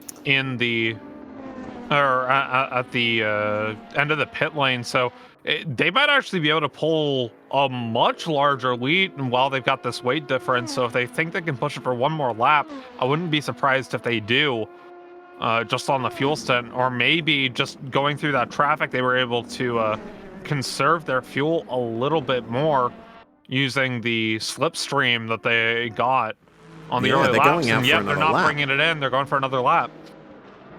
Yeah, righto. This is the ebb and flow of multi-class racing.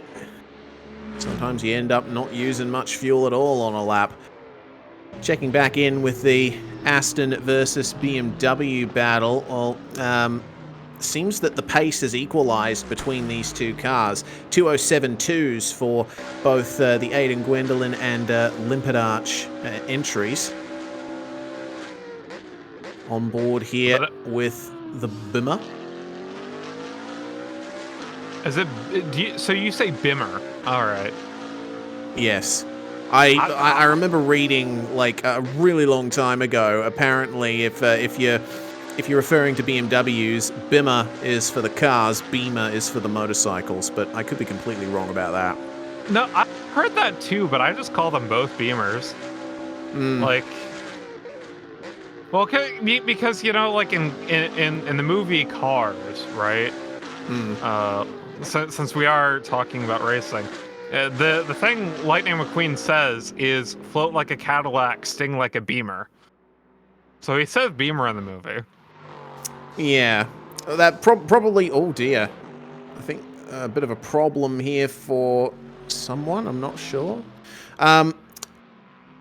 Cabsa, problem for Cabsa. He's in the pits. He'd already taken that penalty. I don't know if it's a problem though, because I mean we are approaching the end of the last hour of the race, and we'll be expecting the GTs to take their fuel stops as well. Yeah, on the Lightning McQueen thing, I would presume that someone's turning onto the pit lanes as Mylan and Shadows make their way in. Ooh. Who is that was turned around? That's in 17th. That's Kwiatkowski and Gustav. That's the Ferrari. Well, that's no good for them. Mistake on the way into the pits. They do make their way in.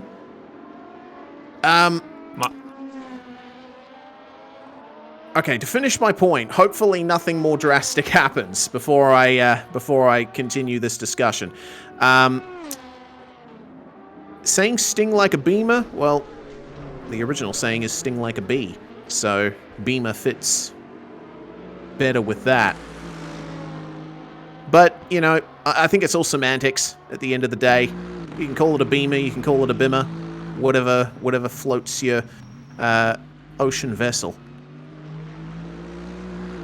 Yeah, I've actually been thinking of getting a motorcycle recently, and I have some friends who, like, really want me to get a Beamer instead of a Japanese bike, which is what I had been looking for, so... As I see Mylan and Shadows come out of the pits, they end up making up about 7 seconds. 6 to 7 seconds over the course of the overall pit interval, so they're 63.6 behind RGB Parrott and Tyler Van Beek. So taking the pit stop later was advantageous for them, just getting more low fuel running laps in. But now they're fully weighted down. So is RGB Parrott and Tyler Van Beek, so they're not going to be lapping in the low 156s anymore. Or 146s, excuse me. This is a battle now, isn't it?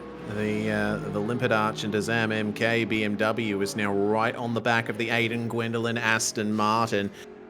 Almost thought about making a move into Sunset Bend, but seems once again the Aston just jetting away. Yeah. Seems like the BMW is struggling to make a few apexes. Yeah, the Aiden Gwendolyn had been running pretty well up until the point where they got sideswiped by Cabser. So, yeah, they're repulling the lead on Olympic Arch and his MMK. So, trying to make their way up towards the max, but I believe these GT3 is going to be in the pits relatively soon. We actually see Orange Fruit 510 and Jesus Crispy in the pits as well. They're making their way out. Going to lose track position to the Randy and David Mack car, but they haven't gone in for the pits yet either. So Orange Fruit and Jesus Crispy should end up ahead when it's all said and done after the end of the pit cycle. And we shall wait with bated breath to see how it all works out. For Mylan, who's now taken over the pole position car in second overall, despite that contact that we heard about from them going into the pits, seems like the pace is certainly on. The gap is still hovering at about 1 minute and 3 seconds, but we'll see how traffic works out for them as this battle continues between these two GT3s. That is a little bit of an inconsistent line there, though. Limpet Arch and Azam having big issues keeping that BMW consistent through the corners. That's where the Aston is getting the advantage. They're just able to make those nice smooth arcs through the corners. It seems like the BMW's having to have a couple of goes at it. Yeah, that might also be the difference between a front mid-engine and a rear mid-engine car, right? The Beamer, of course, being that front mid-engine, going to have a little bit more oversteer through those corners, a little bit harder to control. Well, the Aston is front-engined as well. Oh, I thought that was a rear-engine car. My bad. Okay. Disregard what I said. I thought that was a rear mid-engine Aston. That's my bad. Nah, the Vantage is definitely front mid-engined. But having said that, it's also technically a newer GT3 car than the BMW Z4, so there might be some chassis advantages there. Yep. Cycles continuing at the moment. I believe And I will Randy and correct David myself. Mack, yep, going into the pits Oh, relatively hello. soon. No, never mind. And Kwiatkowski and Gustav Hartgas are out after that incident at the start of the pit lane, so they are off the server. That Halsey and JTR Radical having quite some adventures going off the track, and I will correct Orange myself. Fruit and Jesus Crispy also off the track, further back. Randy Mack and David Mack actually should be able to take advantage of this. Now starting about 1 second behind. Remember, Randy Mack and David Mack yet to make their pit stop, so Orange Fruit and Jesus Crispy still will have the overall lead compared to them after Randy Mack and David Mack take their pit stop, but still for the time being, they're trying to get that track position on the other GT3. I will correct myself. Shadow's still at the wheel of the car in second overall, the Orica LMP2. But we keep our eyes here on Randy and David Mack.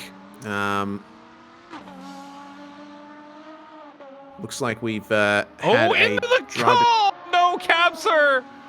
Again! Oh dear. We've seen that multiple times now through Le Mans. Multiple cars have hit oversteer and gone right into the inside wall. I mean, at some point, I think the stewards just have to take him out of this race. He's just crashing way too much right now. You know, I mean, there's something to be said about,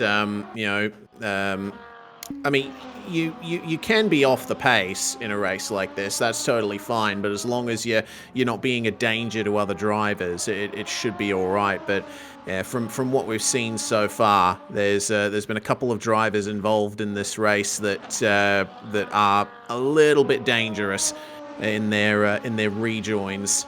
So we'll see, though. Give them a chance that they can fix that issue. We also saw a pit stop for the Sunil N and Cheesy Maniac LMP3. And I believe they have made a driver change.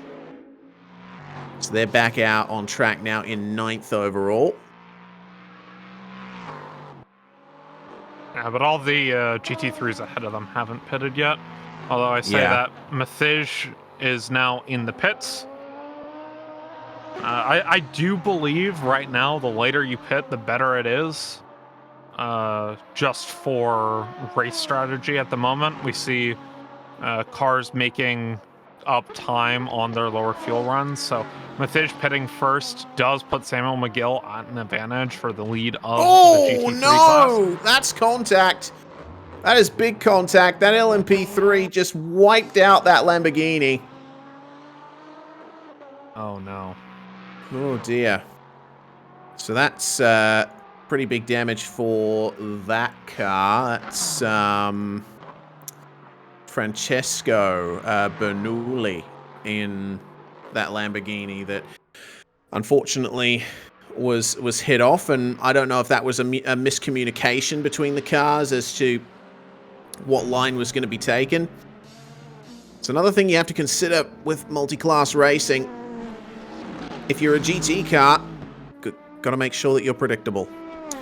It looks like a drive-through penalty for Naughty Dragon and DeFlo. That's the leading LMP3 car. So this could potentially put a spanner in the works for their race. Indeed. I mean, they have to make a pit stop anyway, but a pit stop plus a drive-through, they're not going to like that.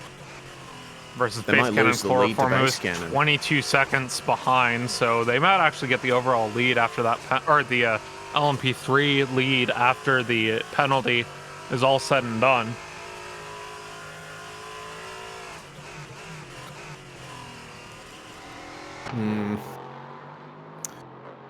Well, once again, we'll keep an eye out for any changes that may or may not come about. The RGB Parrot and Tyler Van Beek entry here in the overall lead, working their way nice and cleanly through the GT3s. And there hasn't been much of a change in the gap for the overall lead, has there? It's still hovering at 1 minute and 3 seconds. Shadows, now that there's more fuel in the car, I think losing out a bit on pace and potentially facing some issues with traffic as well. Yeah, setting 0.2 seconds slower on that last lap from Shadows compared to RGP Parrot and Tyler Van Beek.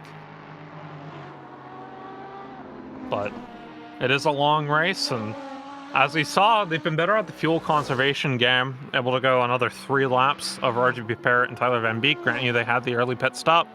But still, if they can get more low fuel running laps in over the other LMP2 car, they should be able to make up some positions through the next pit cycle and driver change.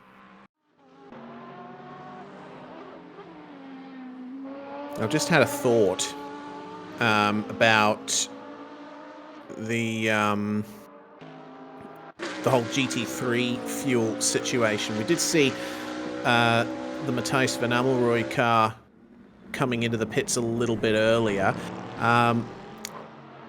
but GT3 fuel tanks should last about 1 hour and 10 minutes or thereabouts. I'm not too sure what the deal is with balance of performance relating to the fuel tanks, but every GT3 should be able to make it over 1 hour on fuel, and they pitted before the first hour of the race had gone. Here's my thinking. Potentially, that blue Mercedes might be reverse engineering the race strategy, because there'll be 3 pit stops required. For the GT3s, that's a problem for the overall leader that we just flicked away from there. That will bring the gap down, but this GT3 here, I get the feeling they are taking their short stint in the first part of the race, and they're going to be running 3 full stints towards the end. How will that work out in terms of the gap that needs to be made up to McGill and Walker is the big question. Lord Knight and Lord Jesus now on the pits. So in terms of GT3s that have yet to pit, we have Samuel McGill and Harry Walker, VHK Captain Foxy, and further back Limpet Arch and Azam MK. Last 3 cars to pick, and Randy Mack and David Mack. So 4 cars yet to pick, all of which are GT3s. We expect them to pit fairly soon, though. Looks like the drive-through for Naughty Dragon and DeFlo was erroneously assigned by race control. They have taken that penalty away, so that car will be able to continue. Yeah, staying on the lead of base cannon chloroform, they do have 11.5 seconds, so this gap is being made up right now. As Naughty Dragon and DeFlo had to deal with traffic, base cannon chloroform will have to do the same. But this LMP3 race, starting to heat up a little bit. Only have 2 LMP3s left in the field after early exits from the Elizabeth Walker car. I mean, well, overall lead of the race, RGB Parrot and Tyler Van Beek versus Mylan and Shadows. Mylan and Shadows, or Shadows, excuse me, is actually made up 7 seconds over the last couple laps. Yeah, from 63 insane. Seconds to 56, now 57 seconds. So, yeah, well, we did see a bit of a mistake.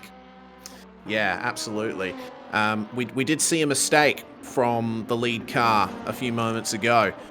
So there might be some trouble with consistency on the full fuel tank for RGB and Van Beek.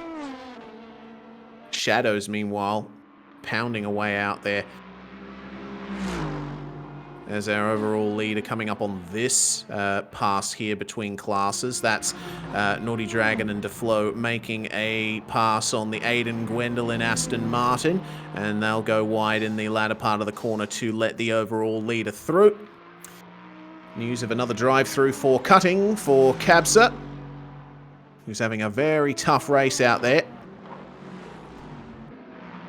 Actually, I believe going a lap down on the Lord Knight, Lord Yee's Corvette. And oh dear, oh no, I've just seen Kabza go into the rear of the Lord Knight, Lord Yee's Corvette. Very well done to keep it out of the wall for those two. But I feel like that was a bit unnecessary. Kabza going a bit too deep into Sunset Bend, and that's just cost the Lord Corvette. They're time. not even on the same lap. Kabza's No. a lap, or was a lap down to Randy Mac, David Mac. I mean, and we have a drive-through for Sunil and Cheesy Maniac. That's not good for them. That's a manually assigned drive-through as well. So apparently there's been a driving infraction for that car. No, not GT3. I forgot they were in an LMP3 as well, but they've just been. They have 3 pit stops thus far, so they're all the way back with the GT3s, and now they're going to have to take another one. Yeah, that's no good. Well, we keep an eye here on the Corvette chasing the Bentley. And once again, these two cars are not directly racing against each other. Oh, no! Oh, no! That's Shadows off the track! That's at turn 5.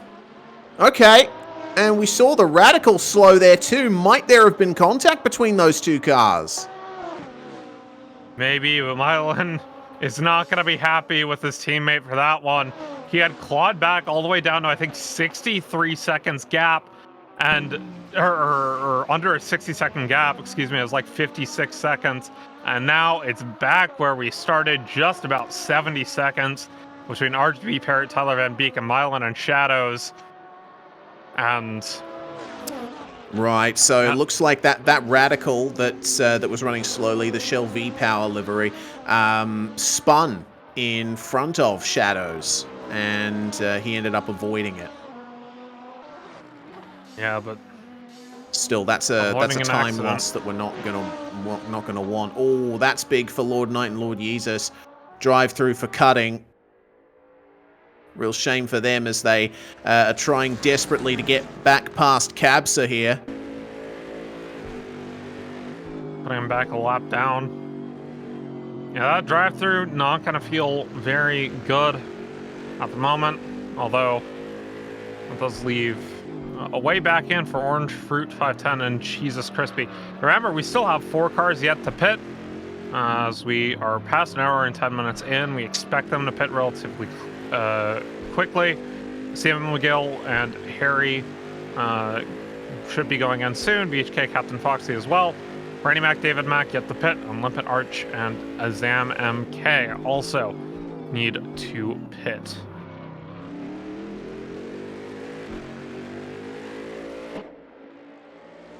Well then,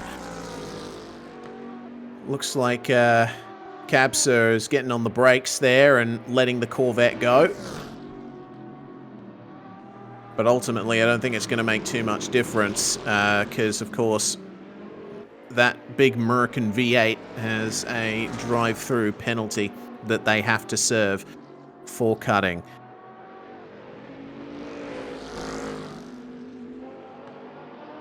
Yeah, that's really unfortunate for Randy Mac and David Mac. They have been making up quite a few places throughout the race, although they still have been a bit far back on Orange Fruit and Jesus Crispy. What is good news for them, at least, is that they have a 90-second lead over Aiden and Gwendolyn, so they shouldn't end up losing a track position for it. But that does put Kabza on the same lap as them.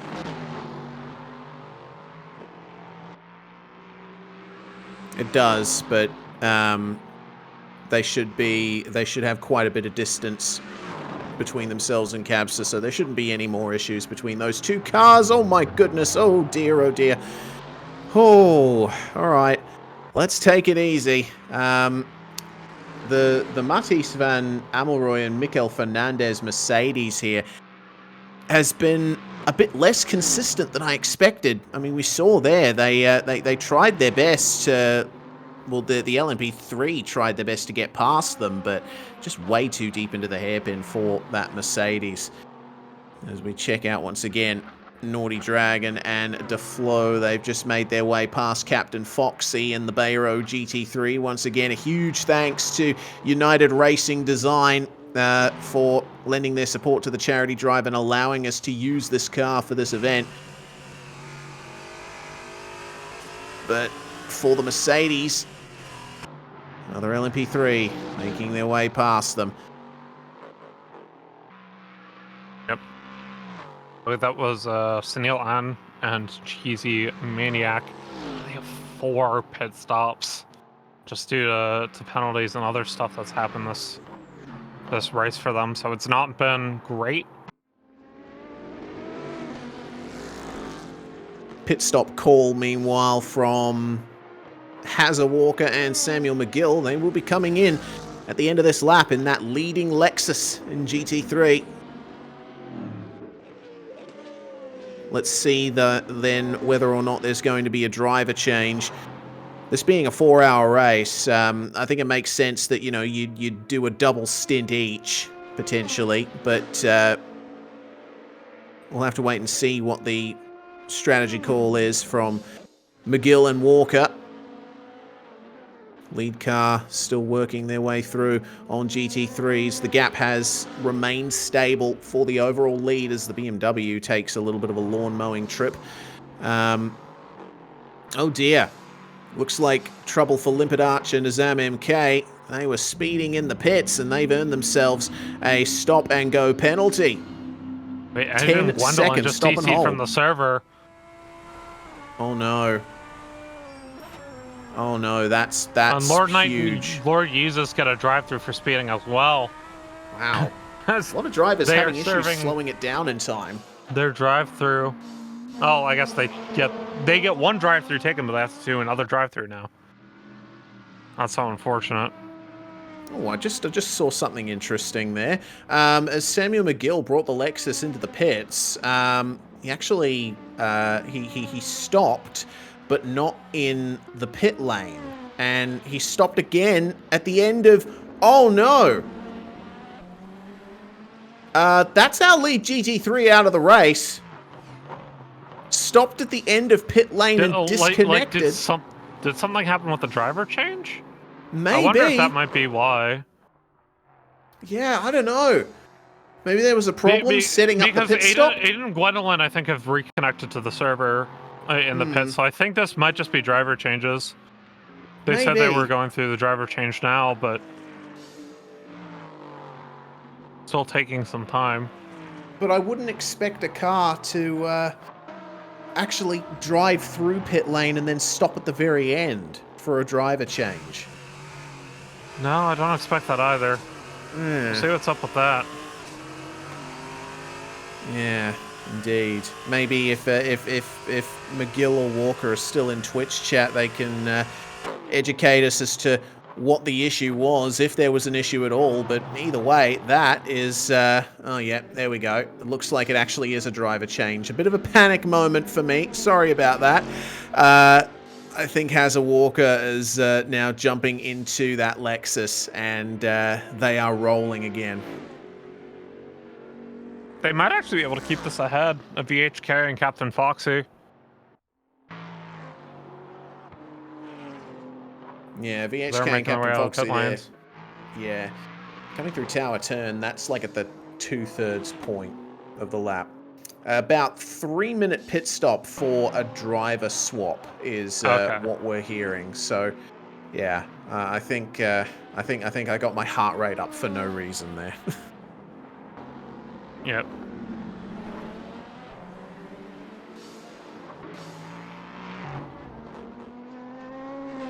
I think that's also, yeah, Aiden and Gwendolyn. That was a driver swap for them with the DC, so they're not out of the race. We're going to see more of that.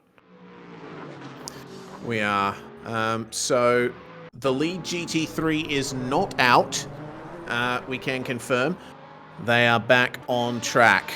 And looks to me as though they are now down in 11th overall. That is 1, 2, 3, 4, 5, 6th in GT3. Not necessarily the place you want to be, but maybe this is going to be a triple stint from Harry Hazelwalker. I wouldn't be surprised if that's what they decided to do strategy-wise or just like scheduling-wise. Because that is a long time for a driver change pit stop. So if you can avoid making a second one of those, that would be preferable, especially with how well you've been running. Yeah, agreed. Well, it is now a battle of strategy. See if they'll be able to keep the GT3 lead after the pit cycle goes through.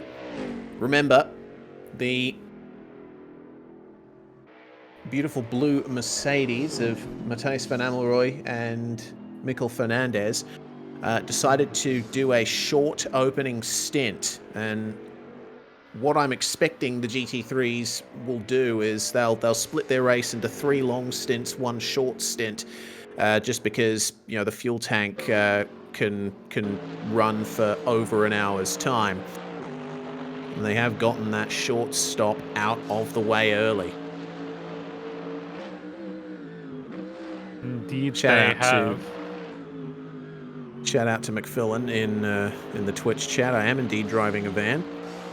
That's how we're able to spectate these races. Finnick is in the FedEx van.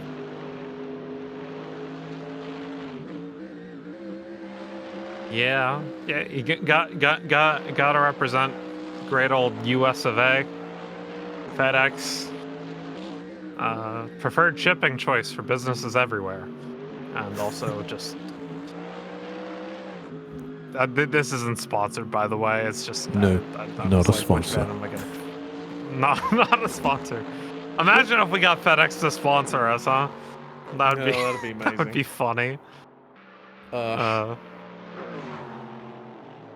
Making some quick deliveries in terms of passes here. Oh, that's a big delivery into the side of the McGill and Hazelwalker Lexus there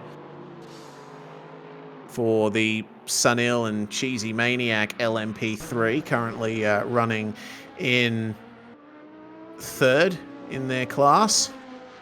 That will be a tiny bit of damage that Sam and Harry will not want to deal with at the moment. As the sun goes down, our overall leader is losing a little bit of time to this car.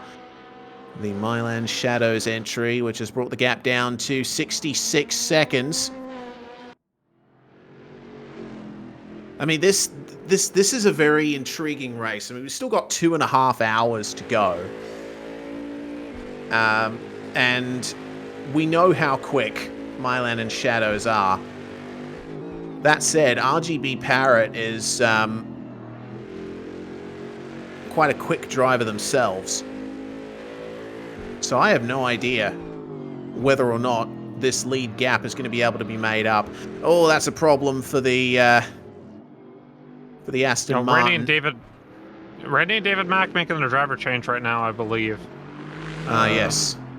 Just saw that myself. Aiden and Gwendolyn, though, suffering an issue on the exit of turn 3.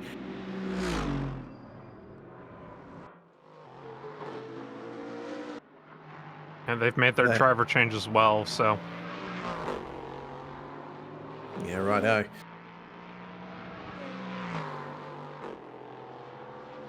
Well, it allowed the Lord Knight and Lord Yee's Corvette by. Of course, they are not racing 100% for position right now. There's still a bit of a lap or so's difference between the cars because of the various issues being faced by that Aston Martin. Yep. And Swaz left earlier. And Randy and David Mack back on track. We'll see where they end up when they are done with their pit stop. I will be right back. No worries. I'll just leave Southpaw. This is an endurance race. So like all good endurance commentators, I may have forgotten to do a certain something before doing the race, so I will be back. No worries. We'll leave you to it, Finnick, and I'll update you all on the situation regarding the GT3 pit stops, as there's another issue for the Aiden Gwendolyn Aston Martin that was very deep there into Sunset Bend. And, of course, there's recently been a driver change in that car, so I think the new driver just getting used to the pace required here. A bit difficult with prototypes trying to pass you at every turn. But Randy and David Mack, they have managed to come out about 40 seconds behind the Krzysztof Cieślski car. Actually, they are still in the pits. Oh dear, that is a problem for Limpet Arch and Azam MK. Stop and go not taken. They have been disqualified from the race. And it looks like also a driver change for the VHK Captain Foxy entry in the Bay Row. So pit lane is a hive of activity right now. But the Limpet Arch and Azam BMW having their race ended now in a very ignominious way. They are stopped on the front straight on the entry to turn 1, and they are on the racing line. So I would say if you are indeed disqualified, you should probably get off the racetrack and be very careful of cars coming up on you. Fortunately, they're in quite a large gap, so there's no harm done. But that is a big blow to that BMW's race. So Randy and David Mack have completed their driver change, and they are now exiting the pit lane.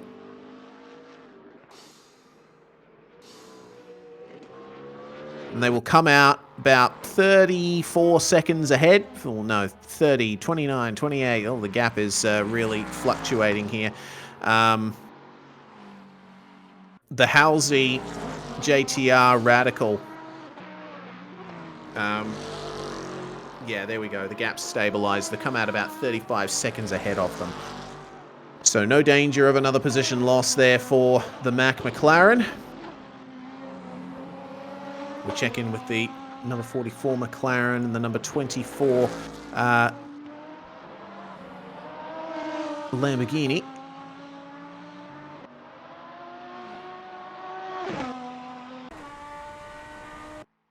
Bit of a battle going on here because Javi Martinez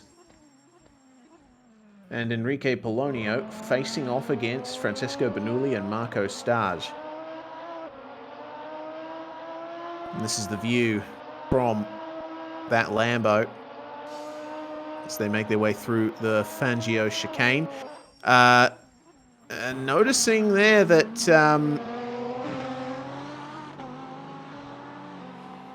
Sam McGill and Hazza Walker have had further issues, I think. Might be another driver change that's happening in that car. I'm not sure what's going on for that Lexus that was in a commanding lead in the GT3 class. But we shall have to wait and see. Driver change, meanwhile, for the VHK and Captain Foxy entry. So I believe VHK has taken over that car from Captain Foxy. just sitting in the pit lane waiting for the pit service to be taken. They'll fall behind the Randy and David Mack McLaren now.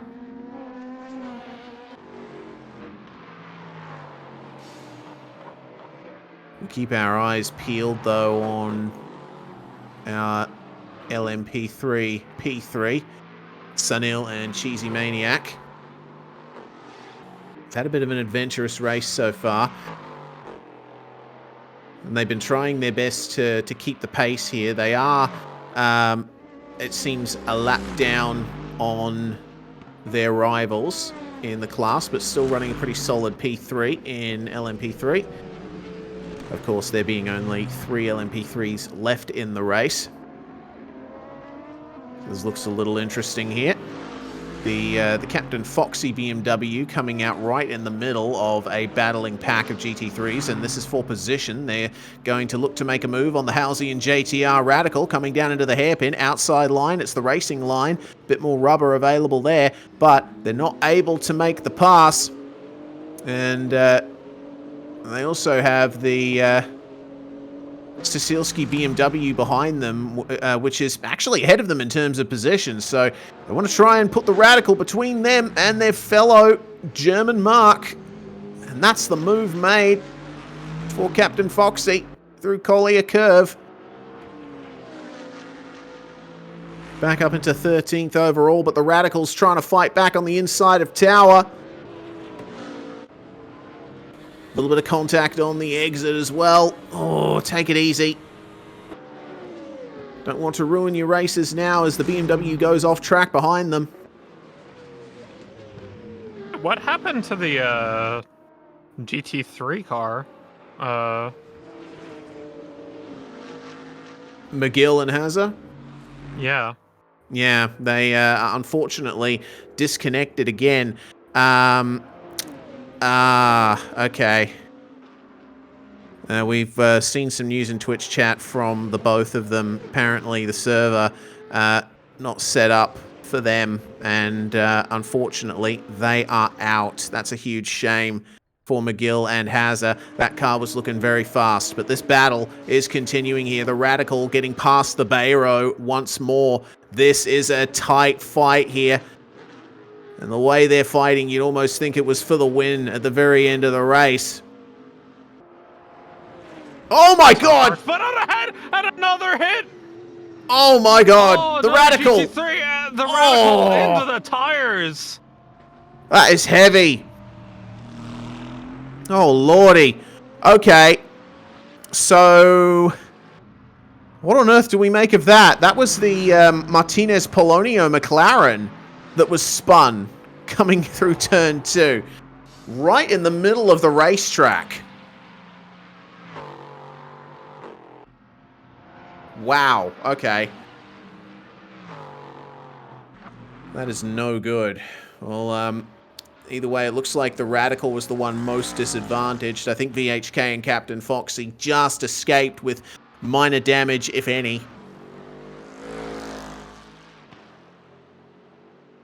Oh boy. Meanwhile, this is a fight going on. Cabsa still plugging away out there, catching up to the Launaconis, Naviris and Grigas McLaren. Only 1.5 seconds is the gap. And it seems that the McLaren is getting away from them at the moment. It was 4/10 gained on the last lap for the McLaren. I think the Bentley just not quite able to match that right now. No, it doesn't look like it.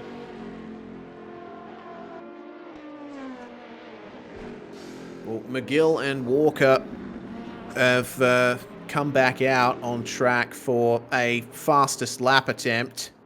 And I'm seeing that they are not respecting track limits. Oh, this is interesting. That is.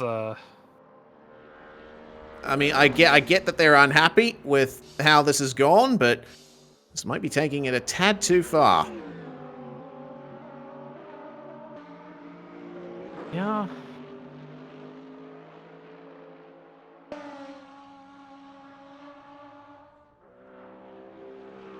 So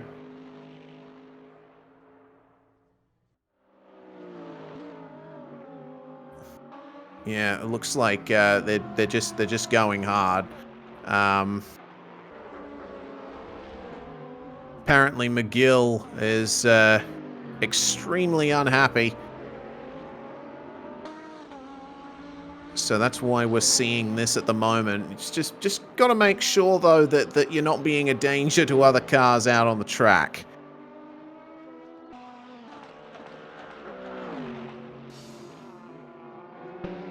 We'll see. Yeah. Oh dear. BMW in the wall. Which one was that? That's the number 75. I think that's Cecilski. It is. They've just given up some time as a result of that.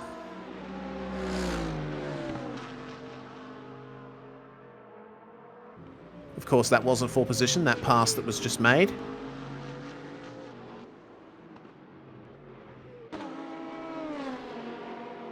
They've gotten instructions to take a 30-second stop and go. I don't, from race direction directly, but I don't know if they're going to actually serve that one. Yeah, I don't know. Okay, so apparently on McGill's screen he's on track, so I have no idea what's going on here. There we go, McGill sliding through Sunset Bend. Fortunately staying out of the way of the second place LMP2. And yes, Sunset Barracuda, I do cast these events. I have for the last 3 running. I did the Charity Drive 3 at Spa, then I did the Dubai Challenge with Finnick, and now we are back together here for Charity Drive number 4.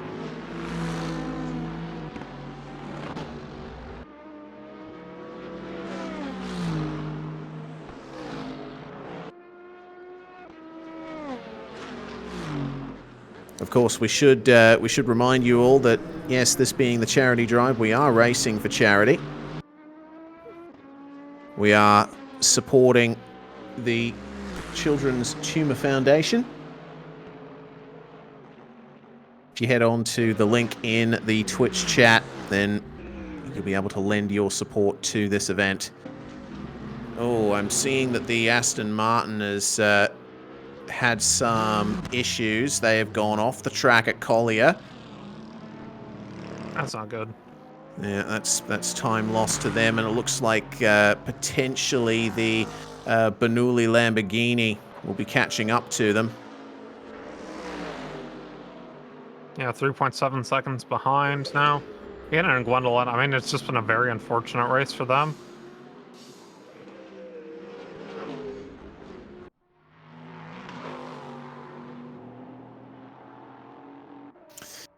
Drive through for cutting for Cecilski and Sopanen. So that car's issues just continue. Really, the only cars that haven't had any issues so far, I mean, I can probably just count one, and that is our overall leader, RGB Parrott and Tyler Van Beek. They've been plugging away endlessly here as the sun sets. We will be finishing this race in the dark. There's 22 minutes remain. As Mylan and Shadows actually have been making up quite a bit of time, ever so slowly, on RGB Parrott and Tyler Van Beek, as Capster is disconnected from the server. Might that be a driver change? I'm not sure. I'm unsure as well. I think Cabsa, I'm unsure if Cabsa was driving solo.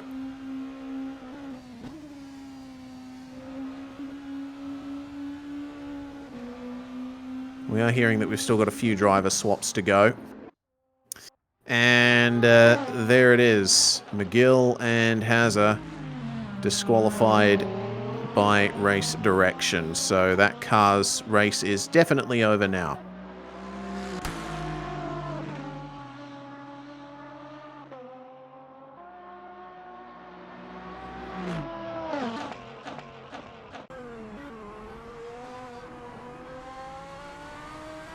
Right then. We're down to 16 cars in the field. Kind of in a race of attrition, as Bernoulli getting pretty close to Aiden and Gwendolyn at the moment. Lamborghini on Aston Martin action. Yeah, that incident for the Aston earlier certainly is bringing the Lamborghini into contention. The gap is at 0.4 seconds now, and let's see what the exit is like. Oh, yeah, the Aston a little bit tight off the exit of the corner. They bang wheels on the way down the Ullman Straight. This is for one of the minor positions out there. Making their way into Sunset. The inside line does go towards the Aston Martin, though. But a late braking attempt from the Lambo goes way wide. Still able to carry more speed through the corner. Oh. It looks like Aiden and Gwendolyn had to slow down way too much with their tighter line. They're going into the pits Now. They got a drive-through for cutting, and they've gotten another drive-through for speeding. So, just L after L out there.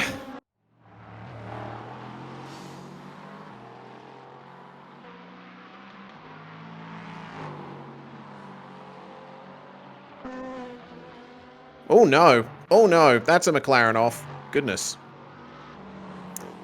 I think Randy that was David Mack. Yeah, Randy Mack, David Mack. That was very hard off at Tower. I don't know if they actually caught the barrier there. I'm not sure if that damage that we see on the car was already present.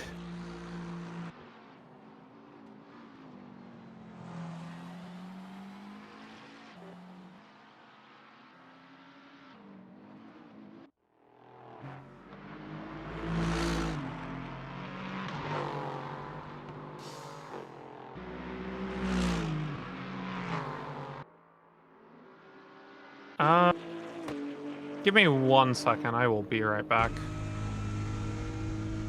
And that has been 1 second. Where are ya?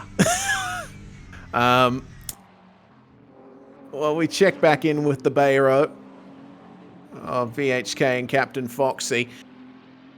Been a difficult race for these two, as, well, there we go. The Macs come into the pit lane, and I think they did pick up some damage from that off that we saw at the edge of the screen a few moments ago. As our second place car is making their way through traffic at the moment. They're desperately trying to make up time here. Mylan and Shadows on RGB Parrot and Tyler Van Beek.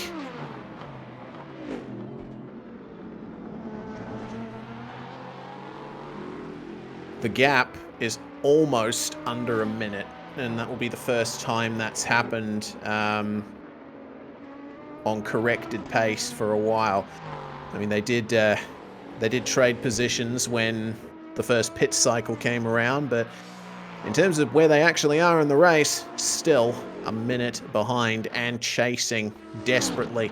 But we're coming up to the halfway point of this race, and I think unless something drastic happens for this car, the overall leader, that gap is going to be very difficult to make up, because RGB and Van Beek have been, for sure, the class of the field in this race so far.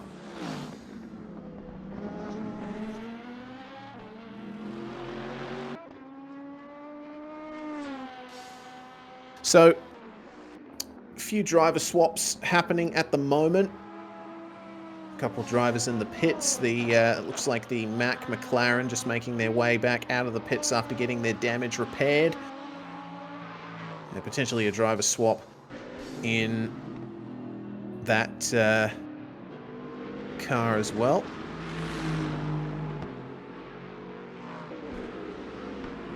Oh, Sam, I'm not. I want to be tactful when I'm talking about your lines. They were certainly spectacular. I will say that.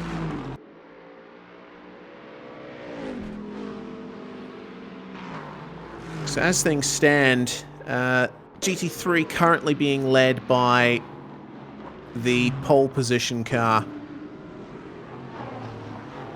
on the Mercedes. with, unfortunately, McGill and Hazza out of the running. Second place in GT3, though, Orange Fruit 510 and Jesus Crispy. They have had a very good run, I have to say. Despite the troubles that many of the cars have had over the course of this race, we still have 16 cars plugging away. And we still have half of the race and change left to go. Base Cannon and Chloroform in the second place. LMP3 here making their way through traffic. They've just made their way past the Cecilski and Sopanen BMW. And oh my goodness, that's not what you want to see. Wow. Well held, I have to say. But unfortunately for them, they have just received a drive-through for cutting. I think that incident might have had something to do with it. Oh no, it's getting worse. Oh, it's gotten way worse. Over the bumps coming into Sunset Bend.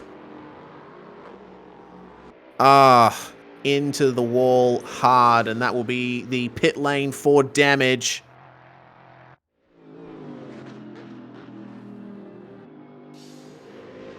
I'm not too sure why the cut warning was given there. I think potentially the boundaries of the track are set a bit too hard on the inside of the Ullman Straight. Oh goodness, this is looking interesting.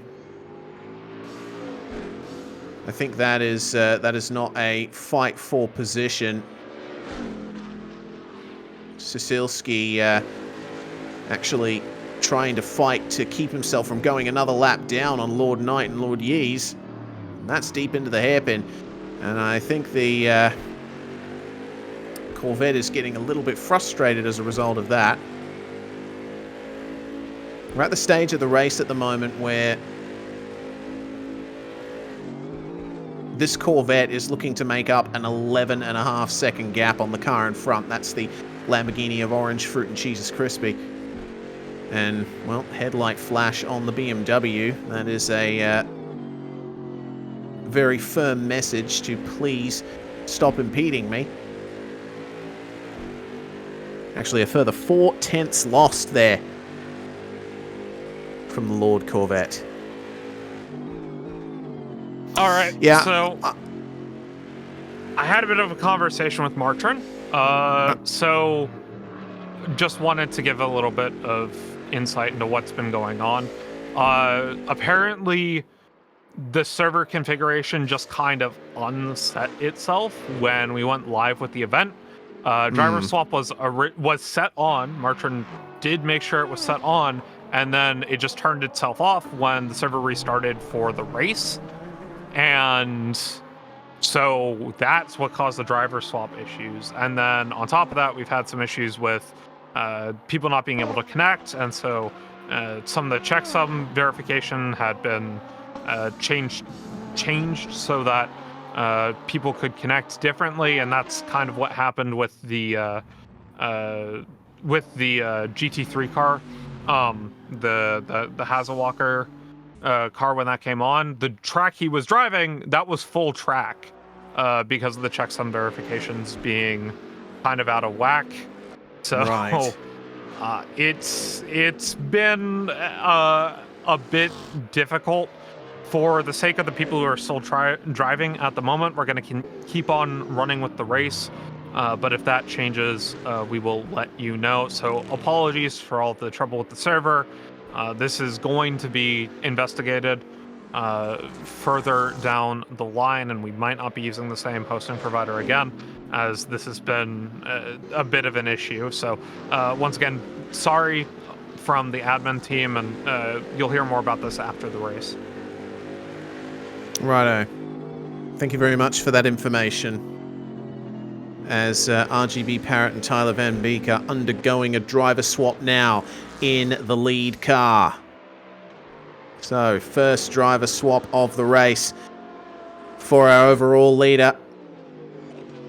I'm unsure exactly who was in the car and who was getting in, but I mean, that the pace of that car is good enough, and they have enough of a gap that they can very easily manage it at this point. And yeah, it's looking at the Twitch chat as well. It is a shame that the base cannon and chloroform car got that cutting penalty, because, yeah, if you hug the inside wall, it's counted as a cut, but you're actually not gaining any time, which is a real shame. But it is something that they will just have to deal with, I think. And it looks to me like Lord Knight and Lord Yeez have finally gotten back past Krzysztof Sisilski, and they are gaining massively on Orange Fruit 510 and Cheesus Crispy. The gap now sitting at 9 seconds. This will be interesting in the battle for second place in GT3. But Mylan and Shadows still pursuing the lead. Yeah, with this driver swap coming in from RGB Parrot and Tyler Van Beek, they should be able to gain the lead for the time being, just because of how long the driver swaps are taking due to the server issues that we're having. But Mylan and Shadows still have to do their own driver swap, so and that is coming up in a couple minutes. So we should see the order change back around once that has happened.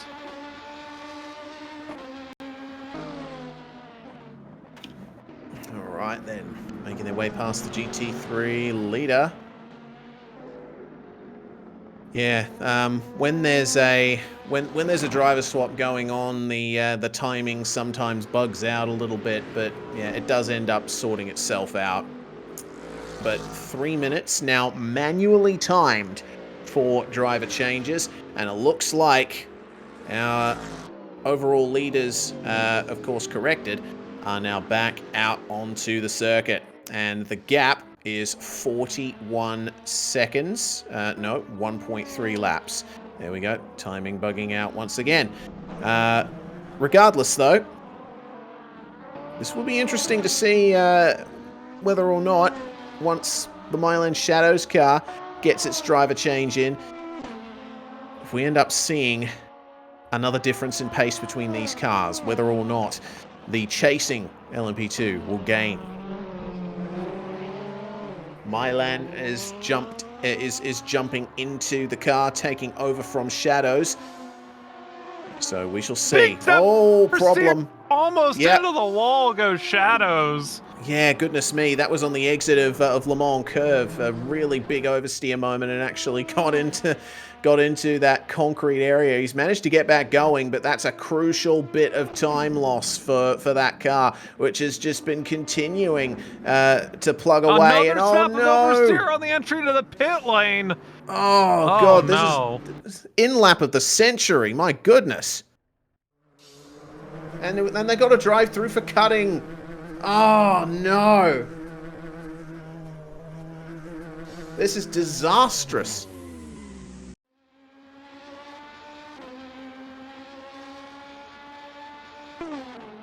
Well, out they go, ready to take the driver swap.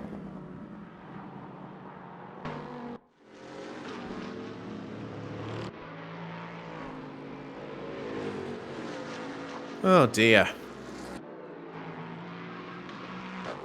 It's honestly been just a case of who can make the least mistakes, who can avoid the foibles of the server and the cut tracks and all of that. It's... oh, wow. Yeah, RGB Parrot and Tyler Van Beek, they're the ones that have been able to keep it clean throughout the entire race. Unfortunately, it's just, for everyone else, it's been one mistake after another. We see, drivers that have been making quite a few mistakes throughout the race, some unsafe re-entries, stuff like that. The GT3 category currently has been thinned out quite a bit by disqualifications and by disconnects and stuff like that. So really just a war of attrition, unfortunately, for this race. We still have 2 hours and 6 minutes to go. And on that note, as Mylan and Shadows complete their driver change, still waiting to complete the mandatory 3 minutes on the driver swap timer. RGB Parrot and Tyler Van Beek will work their way down the Ullman Straight.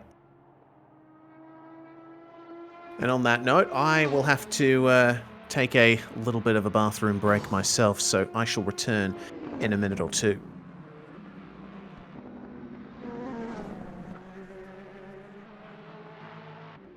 And once again, apologies for the server issues. It appears that there's some sort of issue with the hosting provider when you set a race to go live. Configuration was correct last night, and then it just kind of messed itself up this morning as things were being set ready to go for the race. So once again, apologies for the server issues. We will take a look into it and see what exactly went on from the admin team.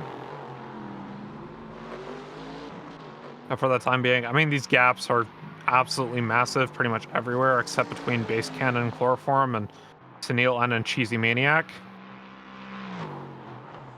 4.6 seconds right now between the two cars. The only other relatively small gap is between Orange Fruit and Jesus Crispy and Lord Knight and Lord Yeezus.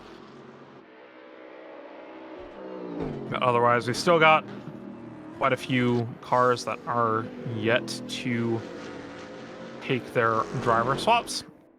Mylan and Shadow is now coming out of the pit lane. We will see what the gap is.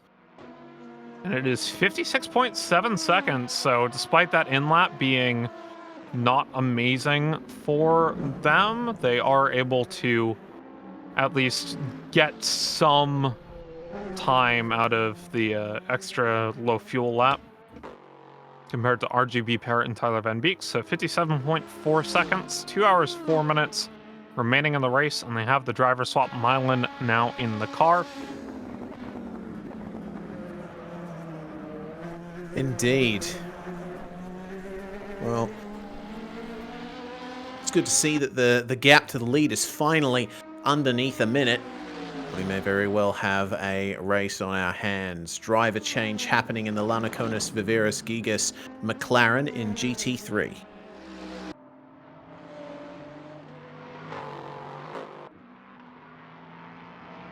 I think, what are we? The only cars that have another driver swap yet, I believe, are Mathij and VHK Captain Foxy.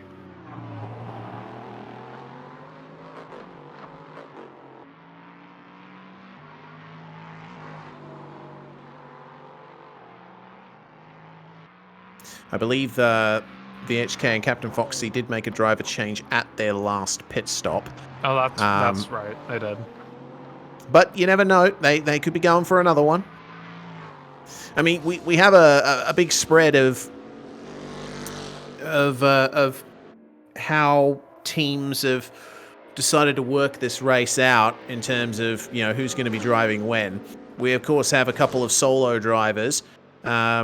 We have majority 2 driver teams, but that McLaren with 3 drivers in it. Be interesting to see how they sort that one out.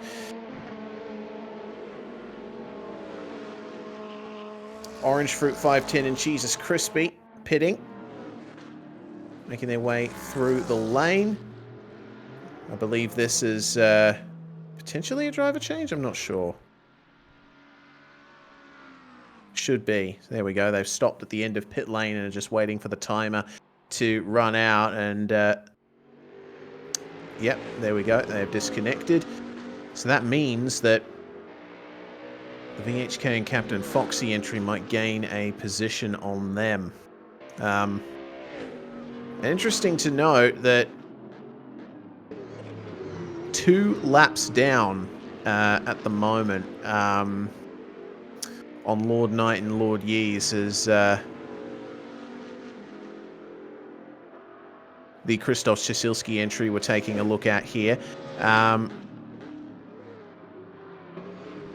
But they're going to be facing a bit of a challenge from VHK and Captain Foxy very soon. They're 20 seconds behind and gaining ever so slightly. They are going to have to make way for these LMPs. Yep, LMP2 of RGB Parrot making the right pass, as well as the LMP3 Base Cannon Chloroform.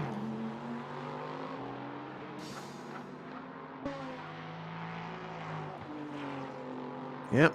and they made their way past nice and cleanly. It only ended up costing this GT3 here 0.4 of a second, which is exactly what you want to see.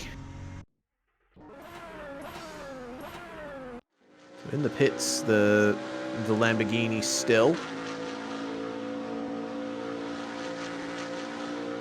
This number 75, though, trying to keep that gap around 20 seconds. And that car has made 4 visits to pit lane so far, most of them for penalties. So a lot of recovery to be done here for this car. Well, Christoph just took himself back onto the lead lap, it looks like. Or not lead lap, the next lap. Lead lap is only the 2 LMP2s.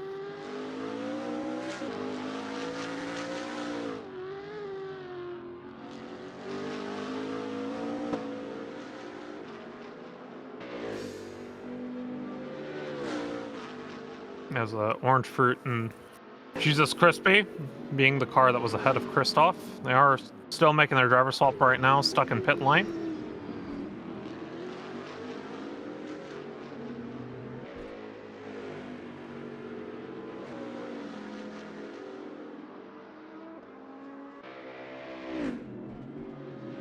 Okay, Captain Foxy, less than 20 seconds behind Christoph. Yeah, that was a big gain made on that lap. We have seen a couple of mistakes from Christoph on this lap, so no surprise to see that that gap has come down.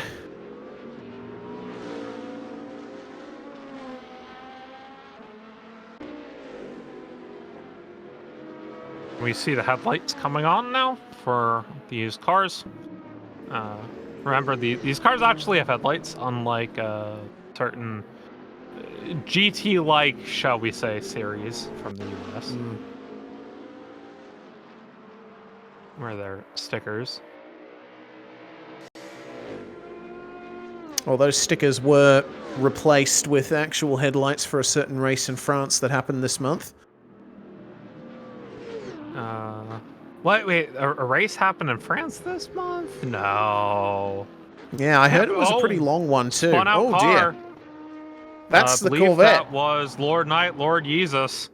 Yep. Oh man, and that's a bit of a blow for them. Orange Fruit and Jesus Crispy finally getting underway after the driver swap. Yeah, that seemed a bit longer than 3 minutes, didn't it? Indeed it did.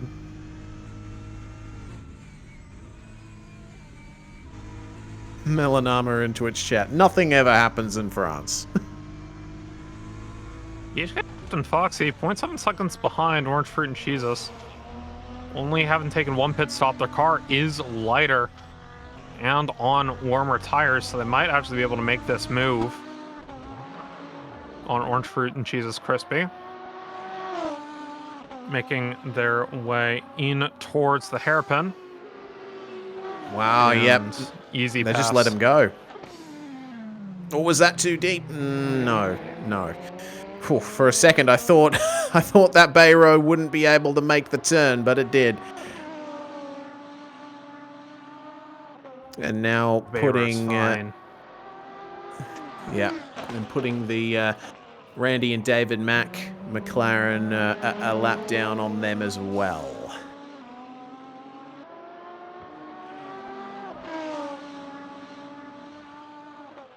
Have Naughty Dragon and DeFlo had a driver swap yet? We are unsure. I don't believe we've received any alerts regarding that. This car's still plugging away nicely in the LMP3 lead.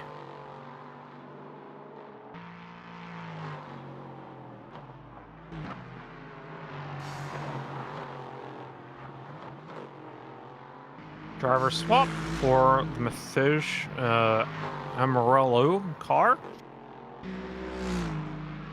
Yes. They're back on track. Hoping to keep their GT3 lead for the time being, although Lord Knight and Lord Jesus do take the lead for the time being. I don't think they've had their driver swap yet. That's a blow for the Orange 510 and Cheeses Crispy car. Drive through for cutting, and then they've got a 30-second stop and go for speeding in the pit lane. They just ended up losing that position to the Bayro after their pit stop, and the start of this stint has gotten through on basically the worst possible start for this Lamborghini. That's a real shame for them. And not what you want to see. As we take a look on board Sunil and Cheesy Maniac, as they've taken their drive-through.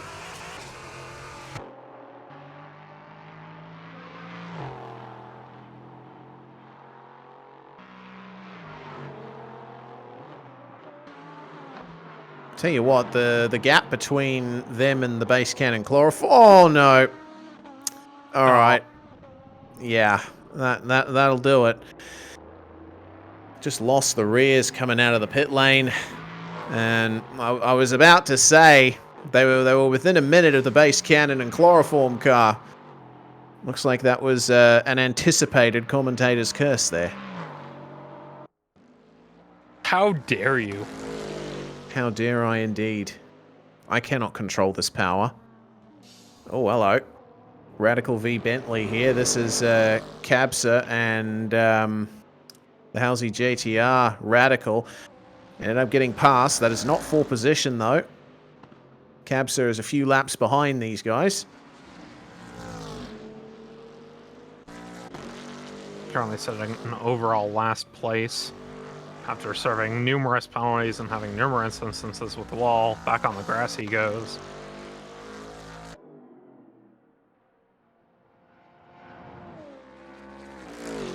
I do have to respect Cabsa for sticking with it, though.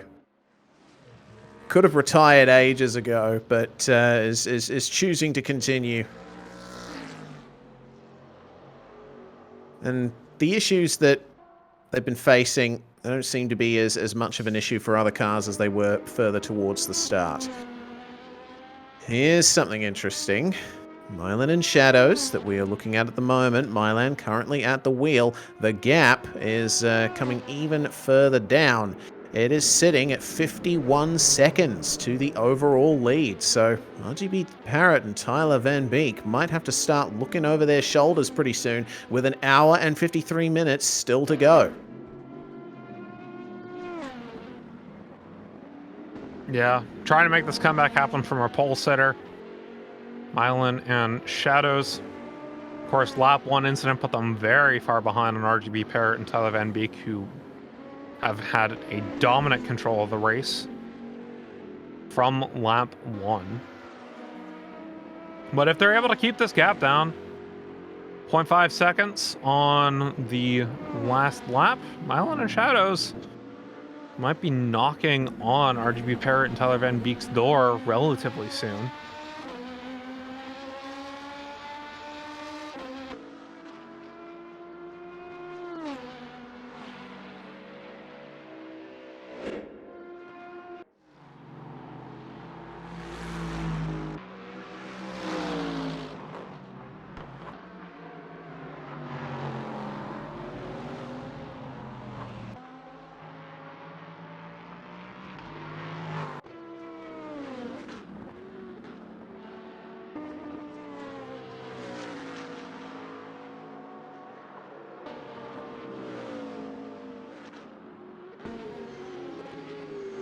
Well, we keep an eye on the Cecilski BMW, who's had a bit of a tough one.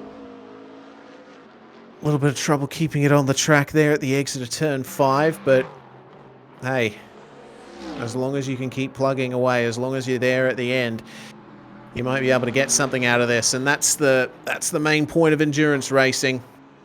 It is just a waiting game. It's keeping it consistent.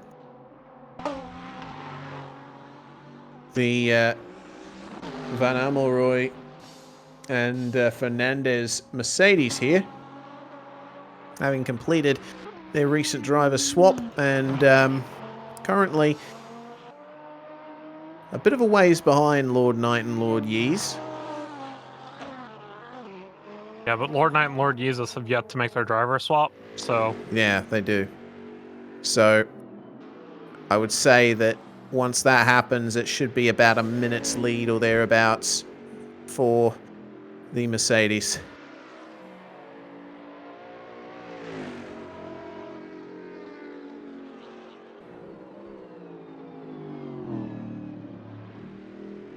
This has been a good race from the Corvette, hasn't it? I mean, they looked a bit patchy early on and ended up getting involved in a few incidents with other cars. Not necessarily of their own fault, but you know what? They have kept it consistent. They've been driving well, and they're being rewarded with, on corrected pace, second place in GT3 at the moment, which is really nice to see. Second or third place, that might come around the same place as VHK Captain Foxy, who are yet to take their second pit stop, but did their driver stop in the first pit stop.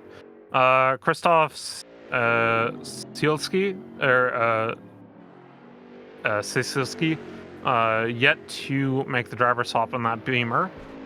So that will be behind VHK Captain Foxy at least.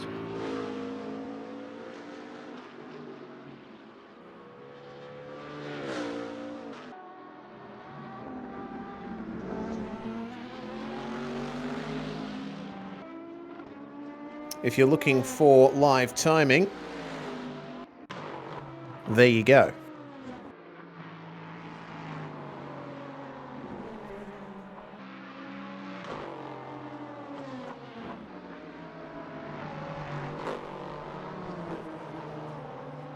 Yeah, but I mean, these gaps are pretty large right now. Gives us some time to just kind of chill and vibe.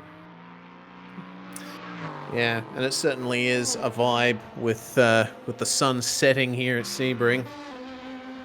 Always been a fan of racing at sunset and dusk. Oh dear, that's an issue for the orange and cheese Lamborghini once again. Coming into the pits a bit too hard. Either that or getting off the limiter a bit too late. Orange and cheese together. Now that's not a combination you think of all that often. No. Like what type of cheese goes with oranges? Well, yeah, I don't know. I mean, there's potential, I think, for like I don't know, some orange zest potentially to go nicely with some kind of creamy cheese. You know what? Actually, oh yeah, I've seen a couple of TikTok recipes that put orange zest on top of burrata, which I think would be very nice indeed. It's a TikTok recipe, though. Are you sure it would be any good? Hey, look, I am a culinary man, and I think that that could work. I know that there are a lot of TikTok recipes that are just awful and really don't make much sense, but I don't know. My girlfriend sent me a video of someone making a bruschetta with you know, this is a bit of burrata and a tiny bit of orange zest and a couple of other nice things, and I thought to myself, yeah, that has potential. I feel like if you want like orange something, like it with the cheese, I don't know if burrata is the right one. Honestly, I feel like you need something. Like you definitely need something creamy, but maybe like a goat cheese or something like that could be pretty nice. Yeah, that's a good shout. That's a good shout. A nice chev or something like that.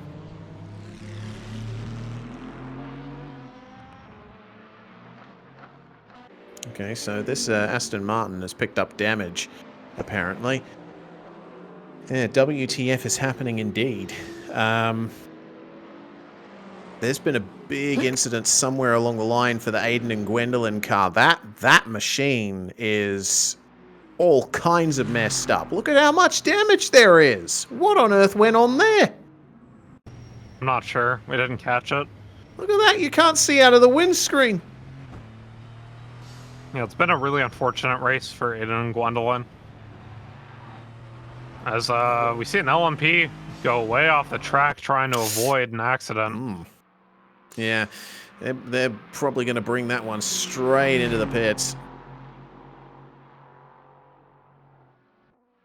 Frankly, considering all the damage we're seeing on that thing, I'm amazed the rear wing is still straight. Lord Knight and Lord Jesus making their driver swap right now. All right. Well, this'll set things up now in this GT3 battle. We expect this blue Mercedes here to retake the class lead, but still, we'll be interested to see where it puts VHK and Captain Foxy in the bay row behind. 41 seconds is the gap. And remember that VHK and Captain Foxy, they will still have to make a couple of pit stops in this race, though not necessarily for a driver change. They have already sorted that one out. I wonder if they're going to come in this lap for the driver change, or if their fuel is going to keep working out for them. See if they want to make the short stint their last one.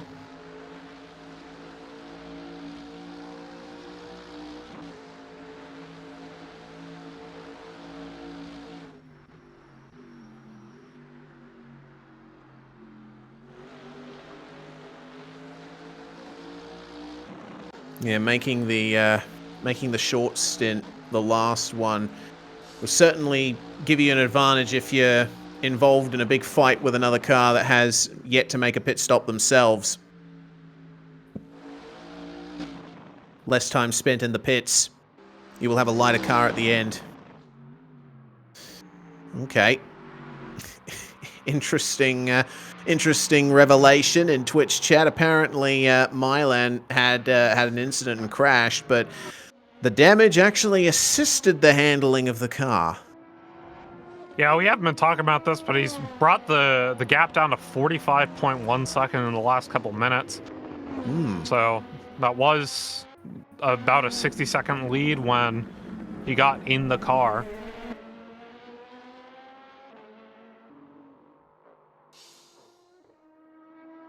Yeah, he's definitely been hammering away at that lead, thinning it out.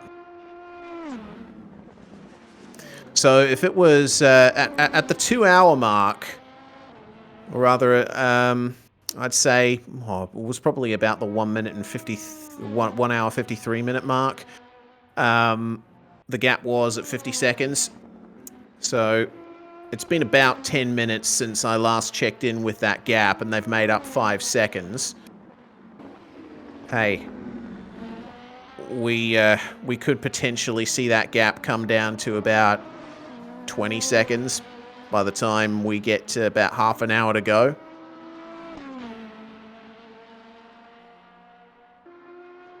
Since he got in the car, he's gained 15 seconds. Yeah, because it was like 58 seconds. It's now 43. Yeah. That's just really strong stint from Milan. Remember, Milan Shadows are pole sitters going into the race. As RGB Parrot and Tyler Van Beek took advantage of some first lap incidents from Shadows. Lord Knight and Lord Jesus, though, are coming out of the pit lanes now. And that was a monster set in the Corvette. They might actually end up ahead of Mathij Van Amelru when it's all said and done. They're going to be on the same lap, but we'll see. No, Mathij is ahead. That's just timing sheet being a little bit difficult. VHK Captain Foxy, though, will be behind Lord Knight and Lord Jesus. So Lord Knight, Lord Jesus will be in second place. 23 seconds behind Mathij Van Amelru. And I can't make out the rest of the name. VHK Captain Foxy, they already did their driver swap, but they still have yet to take their second pit stop. They will end up in a bit of trouble as the Siselski car has had their swap as well taking place.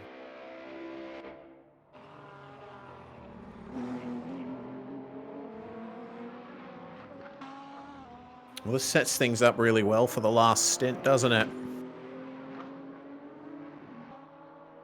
We Corvette have stint, though, from Lord Knight and Lord Jesus was absolutely monstrous. I mean, they're now, I think, in position to fight for the lead of the GT3 category, despite having taken a penalty pitch stop while the Van Amelru car has not. Yeah, remember also that the Dutch Mercedes has had quite a few issues of its own regardless, but oh goodness, it's more to do with making mistakes and running off the circuit. Despite the incidents that we've seen the Lord Knight, Lord Jesus Corvette involved in, they've still managed to keep a more consistent pace overall, I think.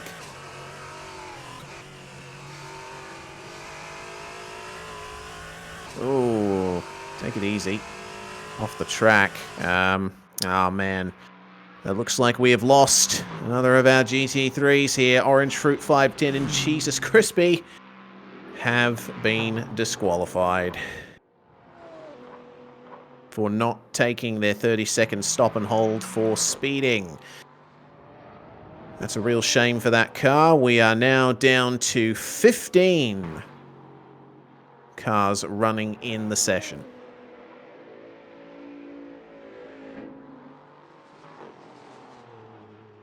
Yeah, it's just been unfortunate. Once again, apologies from the admin team for the server issues. We probably are going to have to change hosting providers for the next race, as the server configuration just kept resetting itself and has caused quite a few of the issues. There are also some issues with real penalty that weren't issues in the practice sessions, so something changed with the configuration there. Either way, Milan almost down to 40 seconds. Currently sitting 43.7 between him and RDB pair Tyler Van Beek. As for the GT3 lap, or GT3 lead right now, it is 28 seconds gap between Lord Knight and Lord Jesus and the Amelru car.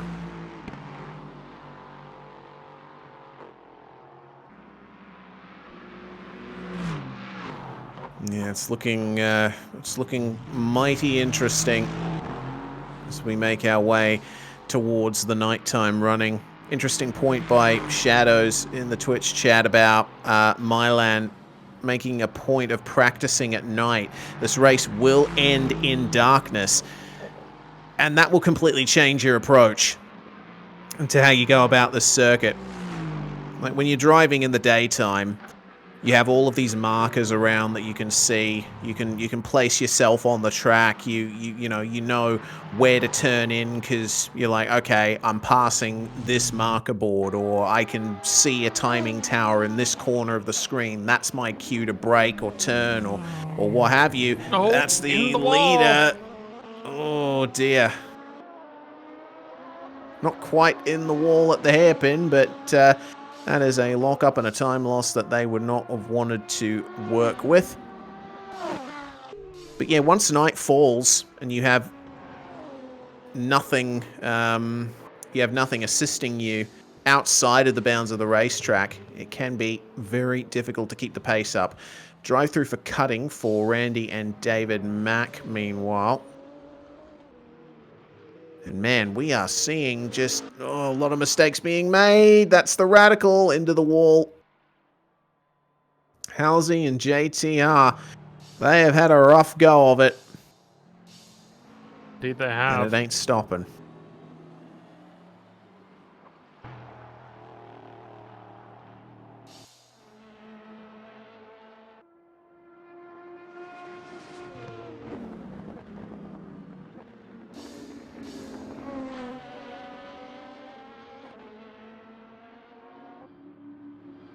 Well, it seems like it was only a minor bit of contact with the wall. They have kept it going. Amazingly. Well, it's time being out. Selsky and Sopanen car disconnected. I believe they've already done their driver swap, so I'm not exactly sure what's going on with that. And Halsey, once again in a tire barrier. That one is a lot bigger. Yeah. That was Also catching the grass on the exit of turn 1. Yeah, the front end is not looking good on that. Ugh, careful on the re-entry. Goodness me. Gap between first and second down to 41.4 seconds as Milan continues putting in lap after lap. Doing very well against RGB Parrott and Tyler Van Beek.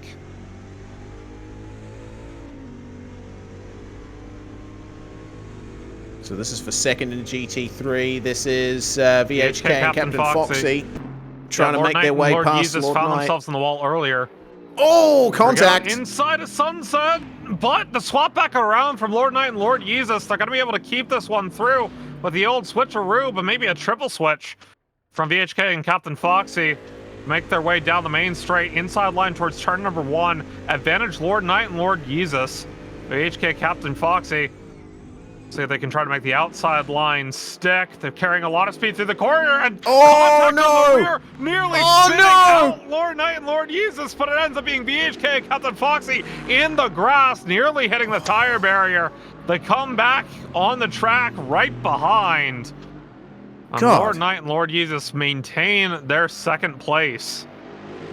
But for how long? I'm pretty sure there's going to be fire in the belly for VHK and Captain Foxy. They will have to commit to the outside line for the hairpin. The block is on. Straight line straight right now from the Corvette. Make their way into the turn, this outside line. We're going to see if they can make the switcheroo happen. They can't. Lord Knight and Lord Jesus holding on for the time being. We have not seen a battle in quite some time on track. I was almost blindsided by it. It's VHK and Captain Foxy, they want to reclaim second place. They've got good lines going through this last couple complex as they make their way in towards Tower. Was that too deep for the Corvette? Better exit speed now from VHK and Captain Foxy. Making their way in towards Bishop right now. They've got the inside line on the grass. Goes the Corvette. And they are way out of it now. Lord Knight and Lord Jesus completely giving up the position. They're just trying to get back on the track safely. Fortunately for them, their next competition in Justinius is 117 seconds back, but they have completely lost position to VHK Captain Foxy. They're still on the podium. VHK and Captain Foxy now on their way to hunt the Van Amelru car. All right, then. 56.5 seconds is the gap to the GT3 lead for this machine. We'll have to see if Lord Knight and Lord Jesus can get some consistency back. Might be able to challenge. Milan and Shadows still pounding around Sebring at a great turn of pace. The gap has extended a little bit now to 44 seconds. They were a second slower than RGB Parrott and Tyler Van Beek on the last lap. But I think I definitely had to work their way through a little bit of traffic that time around. Doesn't seem to be much issue from traffic here down the Ullman Straight.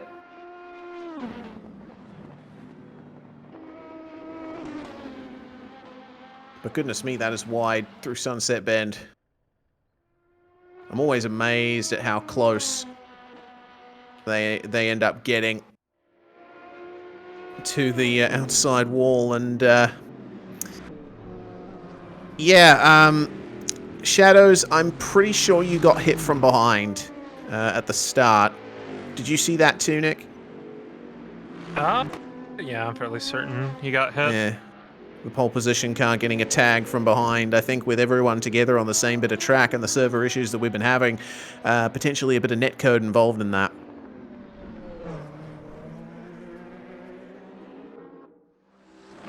Unfortunate netcode moment. I mean, it's unfortunate that like the netcode improvements from ACC never really made it into Assetto Corsa. As Assetto Corsa is definitely the more popular game just due to the vast amounts of mod support. And also just the better force feedback Assetto Corsa gets compared to ACC. But if you could get Assetto Corsa driving dynamics and mods with ACC netcode, it would be very nice. Absolutely, it would.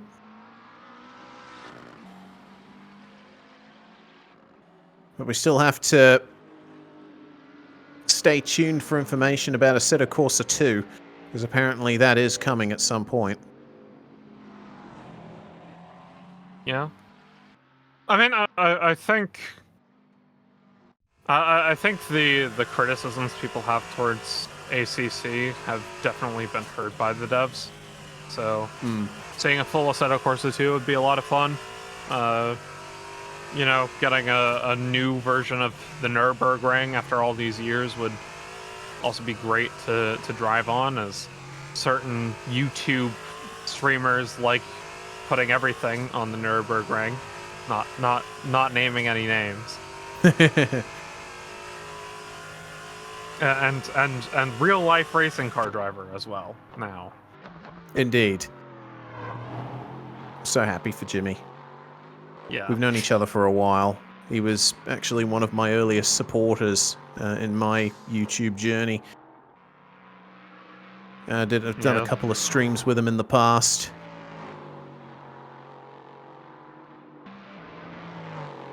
Yeah. I mean, that's actually the thing, because it's Jimmy Broadbent's Super GT, and I forgot the third one, are doing the 24-hour Nürburgring next year. Yeah, that's who is incredible. the third YouTube person on that? I'm completely unaware. To Google. I'm really happy for them, because 24 Hours Nürburgring, it's pure GT racing, no prototypes, nothing like that. Is Misha really Sharudin. taking. Okay, because I don't think you could do prototype racing on the Nürburgring. It's just too thin a track, or too as cool as it. Or I should say on the Nordschleife, on the GT circuit maybe, but either way, it's just such a narrow track and such an unforgiving track. With the speeds these modern prototype cars go on, yeah, they can do their hot laps on it, and they have. Obviously, 919 Evo, I believe, is the current Nürburgring lap king. I believe they set that one, so. But that technically wasn't even a legal LMP1 car when they did that, so. There's that. Yeah, well, in terms of professional events, you know, really, GT3 is the fastest class possible on the Nürburgring nowadays. What with safety standards and all that, and I suppose as well, you also got to think about ride height and suspension stiffness. GT3 cars actually have to have their ride heights raised to race at the Nürburgring, and they generally have softer suspension than cars like the one we're looking at the moment. Well, it's a softer suspension. It's the raised ride height. I mean, all that stuff basically makes prototype racing impossible because they rely so much on underbody downforce. Yeah. Just getting that ride height as low as possible. I mean, this is like the thing we saw, or the thing we see with F1 now that they've reintroduced Venturi tunnels, is that like was this balance of ride height. Grant you, I don't believe in the LMH standard there are Venturi tunnels. I believe it's just a flat floor with a diffuser, but getting as low as possible with that is still important. Yeah, absolutely. So if you're trying to negotiate the bumps and rises and the giant curbs of the Nürburgring Nordschleife, yeah, prototype is not the car to be in. Yeah, I'd be curious though. Speaking of cars with underbody downforce, so IndyCar has been using Venturi tunnels for a very long time, and of course they have a much simpler aero package than what F1 has. So I'm curious as to like if you were to take if you were to say take an F1 car and basically have the same like strength of underbody downforce or same ratio of underbody to overbody downforce as an IndyCar, would the racing actually be closer? Because like much more of the downforce from an IndyCar comes from the underbody, because there's just a whole lot less overbody downforce compared to the F1 cars. So I wonder if the racing would be closer if we went more into if we had less overbody aero on F1 cars. I mean, obviously, like last year, it was good up until the point where the split floor was disallowed, and then all of a sudden, the only car that was good was the Red Bull. So this year, I mean, it looks like the same thing. So just food for thought. Definitely. It's always difficult trying to engineer closer racing in a series. Without it being a spec series, obviously. Like, that's... Yeah. I think it's one thing that prototype racing does pretty well, is that, you know, you can have stretches of dominance from certain manufacturers, but you don't end up having, just due to the nature of prototype racing, with how long the races are and reliability and stuff like that, and just stuff happens in endurance racing. You can have like really dominant cars, like obviously the Porsche 919 in recent memory, but also, you know, stints from Toyota back in the 80s. There was obviously the Mazda, right, with the Dorito engine until it got banned. So I would be interested to see like that kind of, or I'd be interested to see like with the new regulations for that are superseding the LMP2 class that are coming in a couple of years, like how that's going to affect that class, because we've seen LMH actually been pretty close between the LMDH and LMH cars at Le Mans, so I'm just interested, I guess.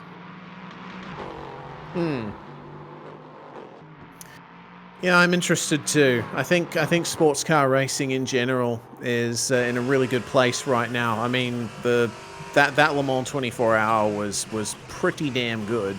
I mean, there's obviously debates to be had about the balance of performance adjustments for Toyota before the race, but I think all up, that those first couple of hours of the 24-hour race were super close, really entertaining among the prototype classes. New fastest lap set by Milan, though, 146.386. Yeah, brought the gap down under 40 seconds now to RGB Parrott and Tyler Van Beek. There's a full second faster than the fastest lap from the leader. Yeah, it's absolutely on a tear is Milan right now. Yeah, prototype racing, a lot of fun. 24-hour Le Mans was a fun one to watch on definitely legal streams. RIP Speed Network, the way I used to watch that race. You know what's actually really nice is, because I live in Georgia, we get the IMSA 24-hour race relatively close by to me with the Petit Le Mans, and that's a really fun track. I would love to see like more international competition on that particular race, but it just doesn't have the same prestige, I think, as 24-hour Le Mans, so we only really see IMSA cars on it. Yeah.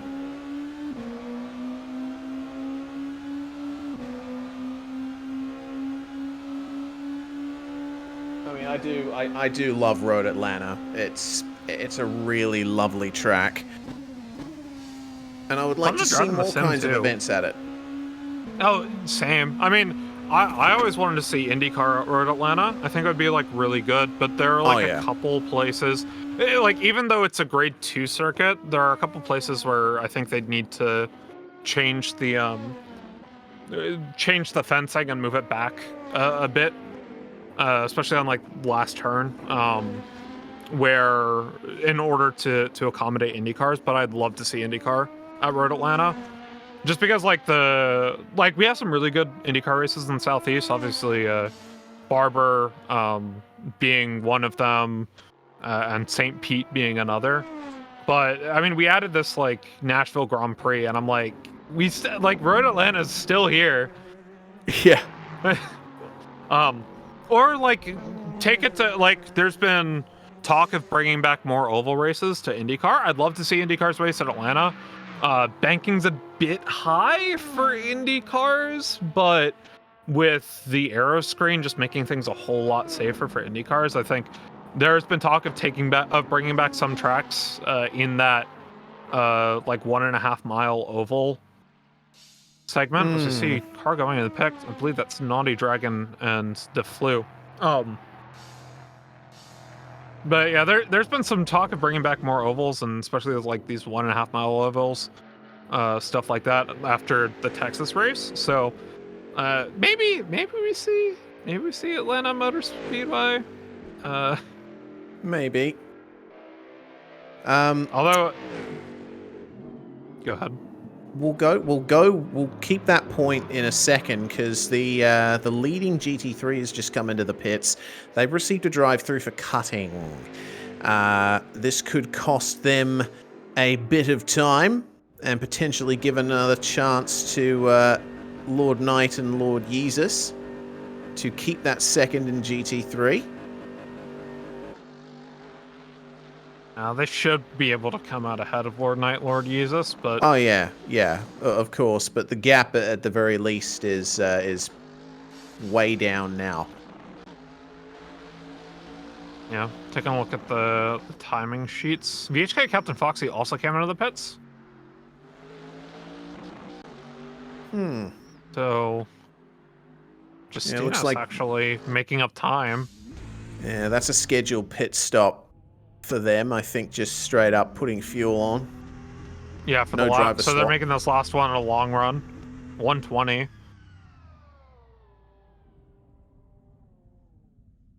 Actually, looks like it is a driver swap. Oh, it is? Okay. In any case, yeah, I think some more ovals in IndyCar would be an excellent idea.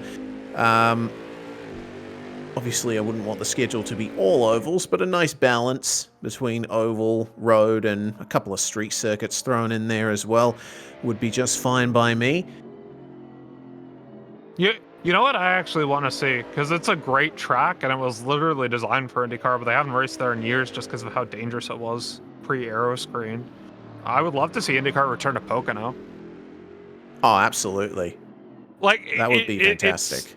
It's such an interesting oval because it races like a road course. Just because every single turn is, or all three turns are like different banking, different entry. They're all different angles, different radii. So it's like such an interesting track, and it's a shame we only get NASCAR there because the track is just perfect for IndyCar. But I mean, it got really dangerous a couple years ago. But now with the aero screen on these cars, I think the drivers are less afraid for their lives when they do pack racing, like we saw at Texas. Because that was like the first pack racing race we've seen in a long time, since like the Auto Club race, I think in 2015 it was. So yeah, I mean, it's been a long time. I would love to see more of that. IndyCar's fun. It's also like making a surprising, like, I wouldn't say comeback, but it's been rising in popularity stateside. Just with the people who got into F1 are like, wait, the racing's kind of bad, but I like this. More people have been tuning into IndyCar, and especially it's like NASCAR's losing its fan base. It's fun. Take a look at IndyCar if you get the chance to. Really fun stuff. Yeah, big agree on that. Very nice international spread of drivers as well. We've got a couple of Aussies in there, a couple of Kiwis too. Well, it looks to me like a driver swap for Base Cannon and Chloroform. They have fallen behind Sunil N and Cheesy Maniac, and that's actually the second time in a couple of minutes that I've seen that message pop up, so potentially they're having issues with their driver swap like we've seen a couple of times here in this race. Yeah, once again, the server issues kind of unfortunate. Admin team, once again, is going to have a statement after the race. Randy Mack and David Mack actually got pretty close to VHK and Captain Foxy after their pit. but they are now pulling back ahead of Randy Mack and David Mack. Justinas, meanwhile, trying to make his way through traffic. Lord Knight and Lord Jesus still 62.4 seconds behind Mathij van Melru and company, who at this point is pretty much set to win the GT3 category because it's just been absolutely perfect from them throughout the race. And Lord Knight and Lord Jesus just, I mean, they had a monster stint earlier, but having to take that drive-through, I think, has killed their momentum. Yeah. Definitely seems that way. Well, still an hour to go, and we still have nightfall to think about. I could certainly give things, get things interesting, but we're unsure if nightfall will actually happen.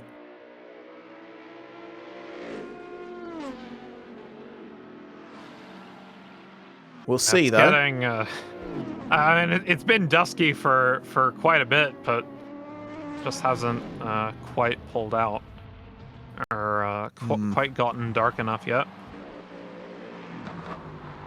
15 cars in the running now, as Milan and Shadows. I mean, he had been making up quite a bit of time, but it has kind of stagnated. He's at 36 seconds behind, currently sitting 1 hour 14 minutes remaining in the race.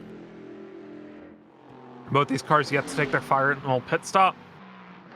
Milan and Shadows have been taking the later pit stops, so they will have less fuel in the car for a couple laps compared to RGB Parrott and Tyler Van Beek.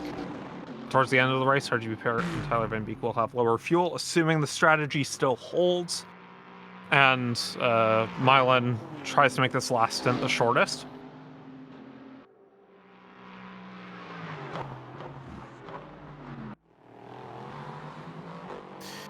Yeah, indeed. And I mean, the general pace from Milan at the moment has been incredible. He's just been eating chunks of time, taking little nibbles out of a gap which is now 35.5 seconds to the front of the field. Looks like Base Cannon and Chloroform, meanwhile, on screen at the moment, have made their way out of the pits. 2.5 laps down on Snealine and Cheesy Maniac, so they will end up in third place, the LMP3 category. Unfortunately for them, they had some very good runnings early on, but they just haven't been able to keep. I mean, there's just been so many penalties for Base Cannon and Chloroform, for Snealine and Cheesy Maniac. Naughty Dragon, DeFlau have kept it relatively clean comparatively, and thus, I mean, just with the lap differences, there's no making it back up unless there are some driver swaps or some shenanigans happening in the last pit cycle.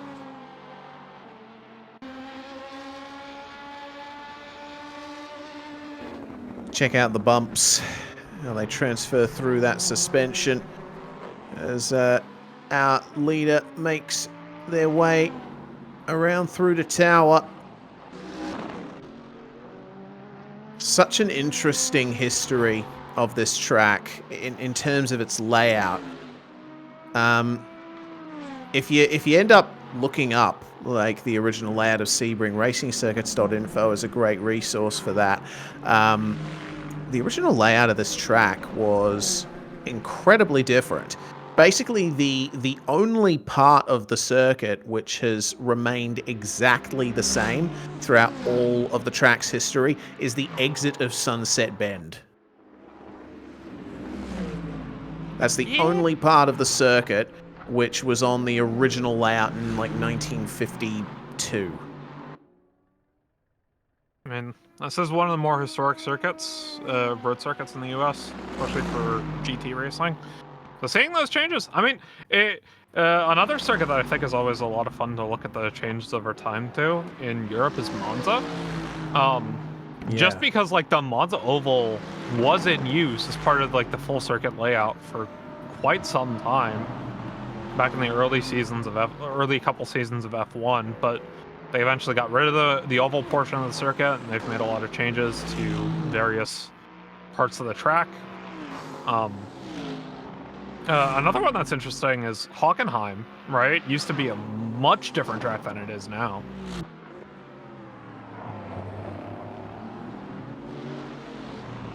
Yeah, looking at circuit history is one of my favorite things to do in my spare time, as Milan apparently is in the pits. All right. So managed to bring the gap back down to 35 seconds or thereabouts. Now, is this going to be another driver change? I would assume not, because Shadows was in for the first 2 hours of the race.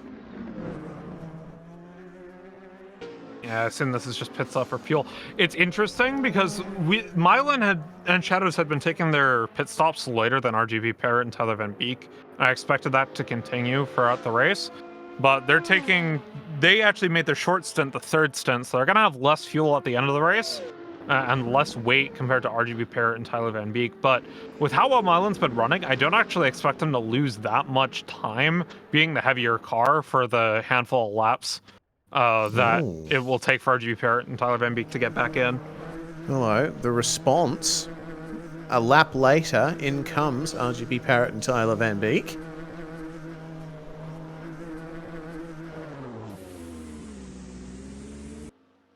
So this will be interesting to see. They're making a driver swap. Ah, I think that will be the lead taken by Milan and Shadows. Milan. Well, pissed off for fuel is done, and Milan is pulling out of the pits as we speak.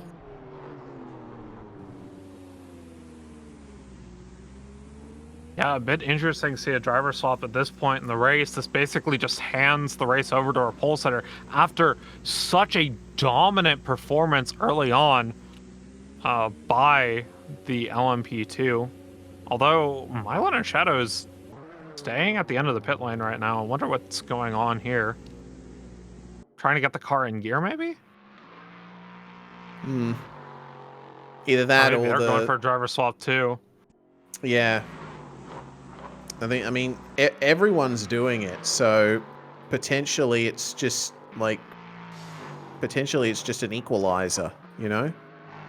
Like, everyone does pit stops of 3 minutes. Just to make sure that driver swaps aren't at too much of a disadvantage. I'm honestly not sure. Our RGB Parrot and Tyler Van Beek, we got a reconnection back to the service. Their driver swap is finishing.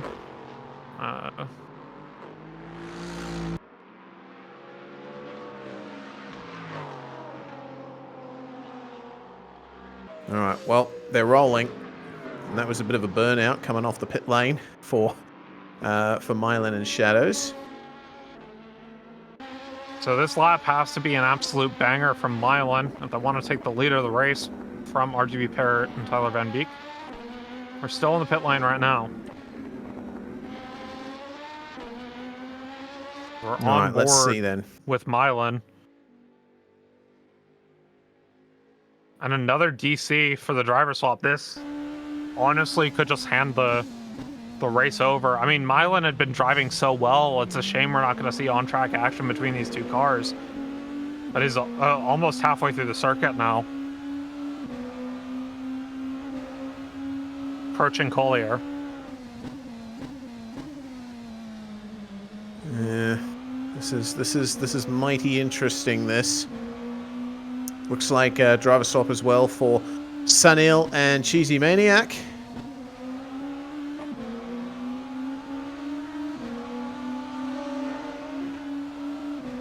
Island. Making his way towards Le Mans now. And with no reconnection yet, I mean, I just want to say, like, server issues.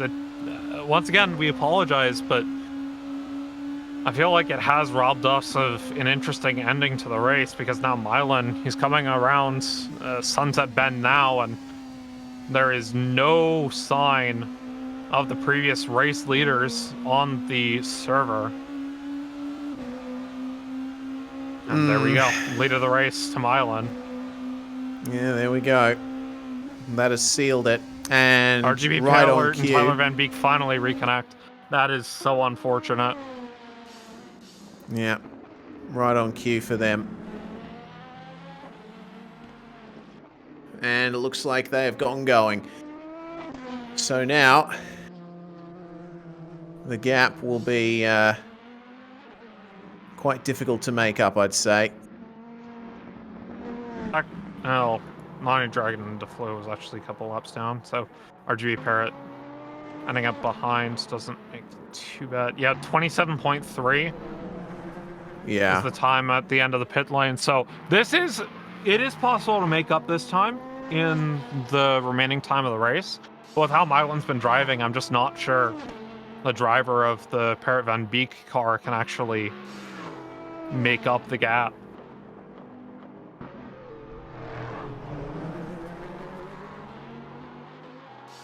Well then, this is the debate then, as the race is about to enter its final hour. Will RGB Parrot and Tyler Van Beek have any kind of response to Milan and Shadows? With the pace that that lead car has shown, it's going to be tough. Ultra tough for that gap to be made up. They're going to have to rely on problems with traffic, and as the field continues to thin out, there's even less chance of even that happening, as there's another problem for the Aston Martin of Aiden and Gwendolyn. I mean, it's just been such an unfortunate race for them. And what driving they've had has been good, but I mean, getting nearly taken out early on in the race has set them back, and then they just haven't been able to make it back up. Yeah, it's a shame because they've actually looked pretty quick at stages. Makes you wonder what their race would have looked like if they hadn't had the issues they've suffered. These two, though, Lord Knight and Lord Jesus, they are a very solid second place right now in that Corvette. I mean, a minute and a half behind the GT3 leader, but at the end of the day, that's nothing to sneeze at. I mean, especially with how good a race Mathisia's Van Amelru and company have had. They have taken their final pit stop already. Lord Knight and Lord Jesus, I believe, have as well. So really, this is just racing down to the end.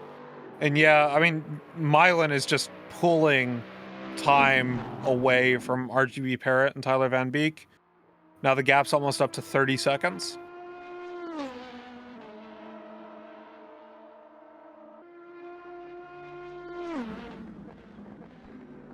Yeah, I think, the other thing you got to consider with a driver swap is when the new driver gets back in the car, they've got to get used to it for a few laps, and that can hurt the pace on average a little bit. Interesting to note that apparently the Lord Knight and Lord Jesus car still has a long stop to go. So I don't know. Maybe one more driver swap for them will put second into contention for VHK and Captain Foxy. They're currently 1.3 laps behind the Lord Knight, Lord Jesus car. And a 3-minute driver swap is about in that realm.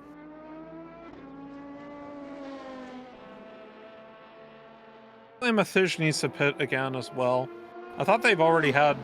I didn't realize they'd served the penalty. I thought they hadn't served the penalty at this race.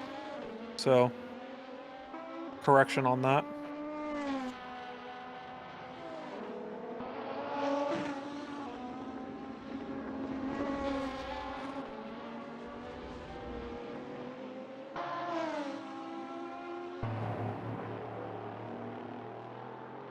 Well, plenty of time left to sort things out here. Sunil and Cheesy Maniac A lap down on the LMP3 lead. Still going strong. They have 39.8 second gap back to base cannon and chloroform. Yeah, I mean, I think this LMP3 race has just been very unfortunate for Sunil and base cannon. Or Sunil, Cheesy Maniac, and base cannon chloroform. They just serve so many penalties just due to real penalty acting up. Lots of drive-throughs, lots of stop and goes, and spun out by one of the GT3 cars' base cannon and chloroform into the wall. They had contact, causing oversteer. That's so unfortunate. Yep. Just another spanner thrown into absolutely grinding gearbox. Oh, that might be problems for Krzysztof Sosielski. There's the DC. Base cannon and chloroform are out of the race. Oh, that's such a shame.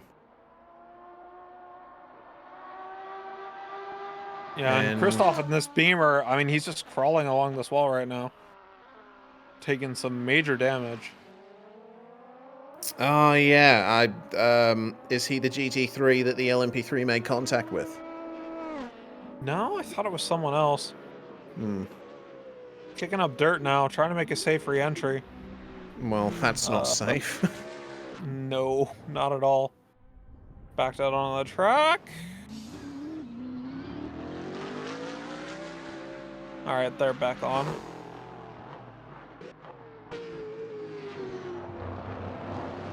Alright then.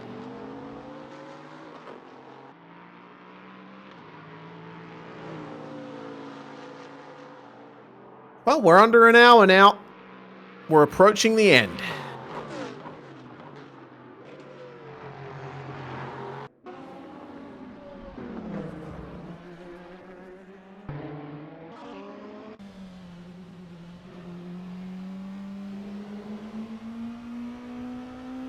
Gap at the front, 28.7 seconds. RGB Parrot has taken back about a second from Island and Shadows, but still 28.6 seconds, 58 minutes remaining. Oh no, they got a drive through for cutting. And that is race. Yeah, they DC'd. No, Randy Mack and David Mack DC'd. I thought RGB Parrot and Tyler Van Beek DC'd. Randy Mack and David Mack, I think that's a driver swap.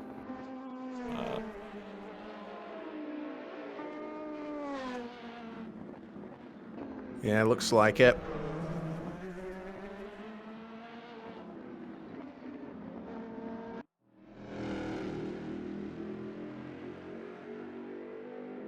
Well, either way, that penalty for Parrott and Van Beek, that is going to be a huge setback for them. Already having lost the lead thanks to a driver swap issue. And now, cut track coming in as a factor as well. There might just be the lead battle over. Yeah. To be fair, I think it was over after the driver swap issue, but even more so now. And we don't really have any close intervals from the rest of the field, so Randy Mack and David Mack, they're making a driver swap. Probably going to be overtaken by Justinas. And that might actually be the final order. Although there are still a couple pit stops remaining from our leaders in the GT3 category. Yeah, it's really the GT3 lead that is the main focus at the moment. That is potentially still up for grabs. The exact order of the GT3 podium yet to be decided. Yep. With Mathij van Melru and company yet to take their final pit stop. Same with Lord Knight, Lord Jesus, so we'll see how that goes. 56 minutes remain.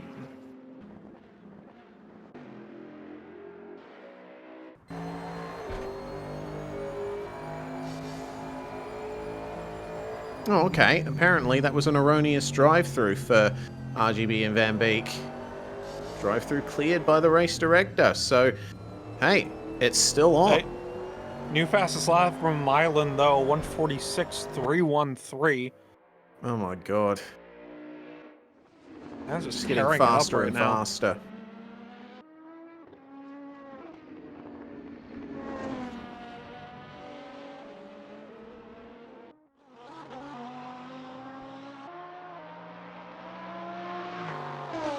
Yeah, that is some stonking pace once again from our pole sitter car. Remember, they were quite a ways clear for pole position over all of this race, but they have lost out a bit on this lap. 1 minute 50.2. Looks like there was a problem. Indeed it does. Well, I don't see what the problem was.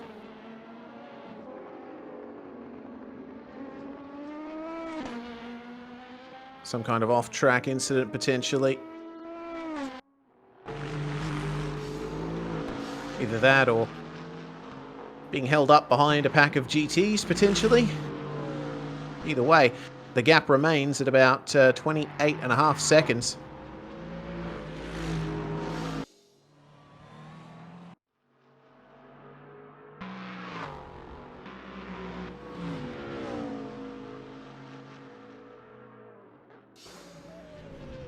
Oh, big crash! Oh, okay. That's an LMP3. That's Sunil and Cheesy Maniac that have had a massive off-track excursion at Jean de Bien. They were pushed off by some GT3s. Ooh, that's awkward.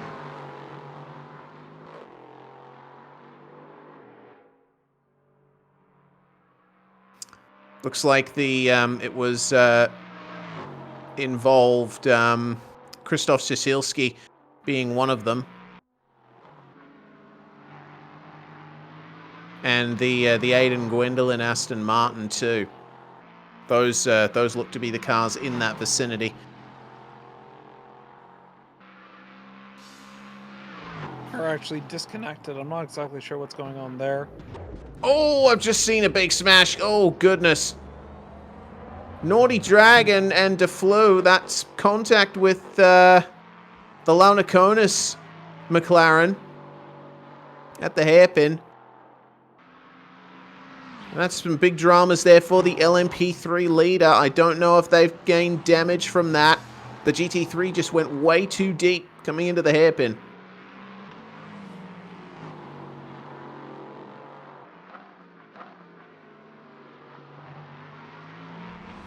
But, I mean, the lap difference is just so big, you can go in to make repairs and you'll still come out ahead. In the pits goes Mathij, though. Yes, the Dutch Mercedes in the pit lane.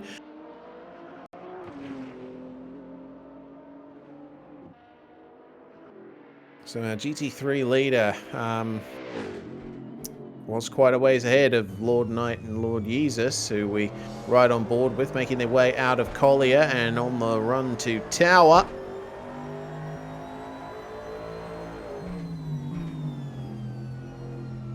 Now, just how long is this pit stop going to be? Because I'm unsure as to whether or not another driver swap is on the cards for that Mercedes.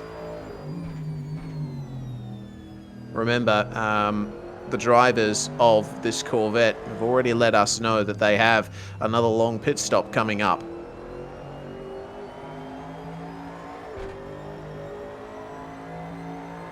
For the time being, though, they are giving time on the Mercedes, which is still in the pit stop. But Lord Knight and Lord Jesus, as you mentioned, have to make their pit stop too as they come around sunset.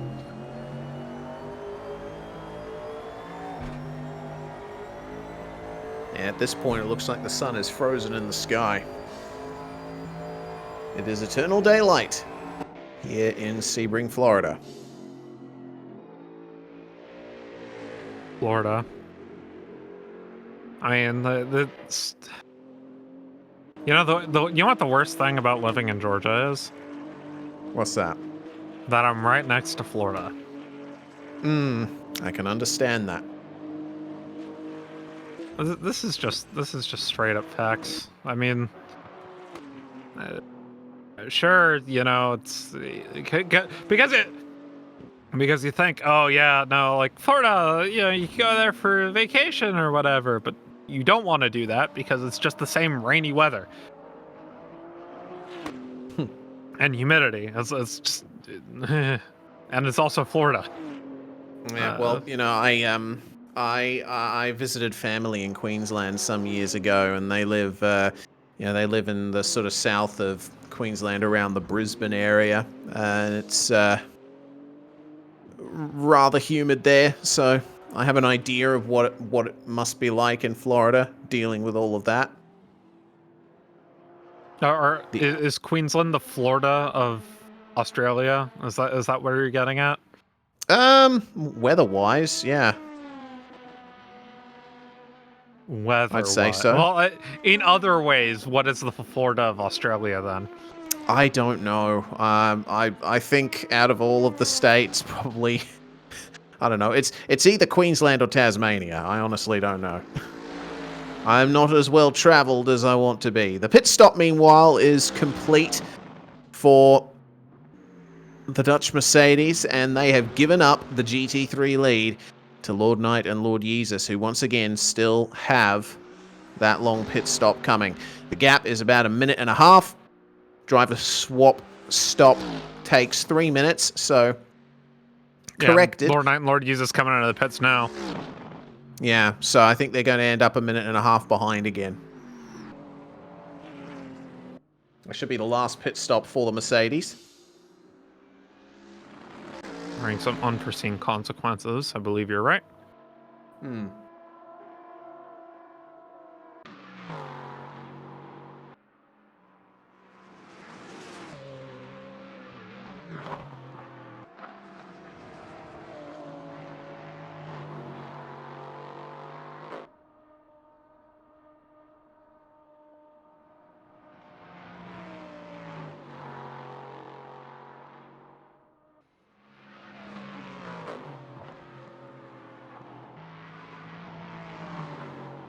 Righto then.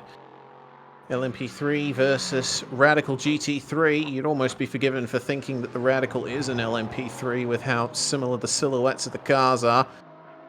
But rest assured, that is a GT3 car behind this machine of Sunil and Cheesy Maniac, who I would have thought were going to have a slight advantage thanks to the incident from the Naughty Dragon and Deflu car. But it seems that our LMP3 leader has escaped significant damage from the incident earlier. And in other news, Lord Knight and Lord Yeezus have completed their pit stop and will be giving up some time. The gap seems actually, well, remember they are going to have to stop at the end of pit lane, so again, I'm expecting the gap to be about 1.5 minutes. What is going to be interesting, though, is whether or not VHK and Captain Foxy will be able to overtake them, considering that Bayro is coming into Sunset Bend just about now. Yeah, Lord Knight and Lord Yeezus are stopped in pit lane right now, so they might lose second here. VHK and Captain Foxy, I believe, still has to make their last pit stop, though. Or they do. They? I think, yeah. They've done their last pit stop. Okay, so... Oh, they've done it. Jeez. All right. Well, there they go. So there's going to be some time to make up for Lord Knight and Lord Yeezus. Yeah, plenty of time to make up. They are still stationary.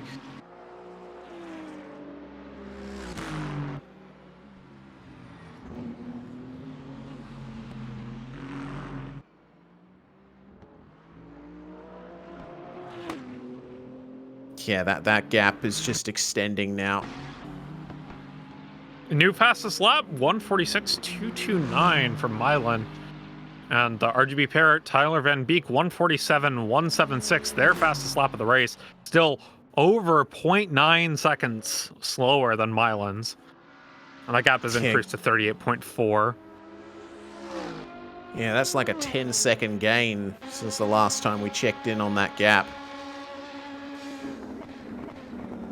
Lord Knight and Lord Jesus are rolling. Jesus. Yep. Yeah, I don't think they're going to be able to catch up to VHK Captain Foxy unless they have to come in for a pit stop. Yeah, I'd say so.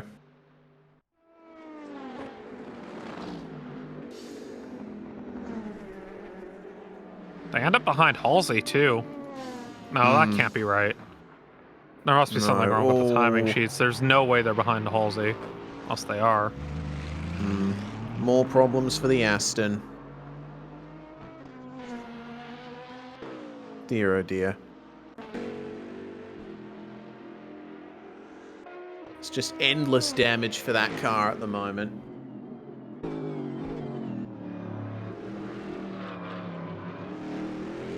Either way. They're out at the moment, and oh dear. Oh, into the wall! Milan! Problem for the leader. Oh, yes. Getting into the wall. Into the wall. I was watching the Aston.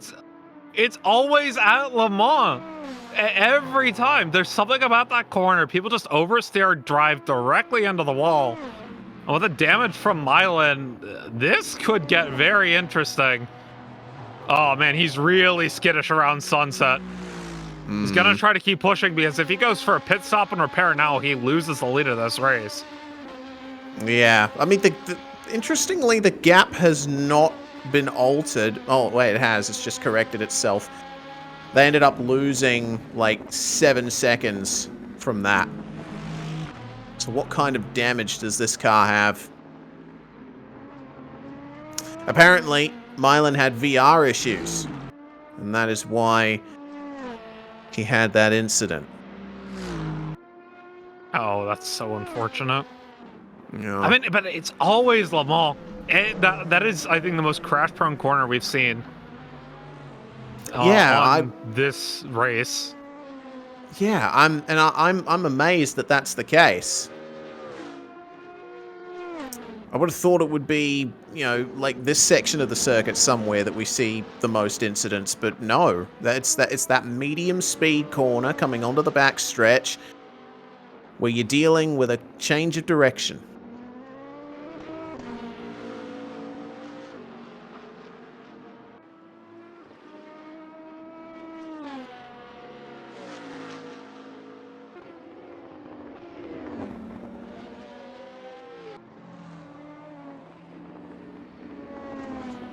This very corner. It looks like he's managed to nail it this time, but man, that is not what you want to see.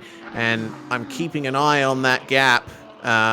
It is hovering at about 30.5 seconds now, and it is decreasing. I said we were deprived of an exciting finish of the race, but maybe this has changed things around.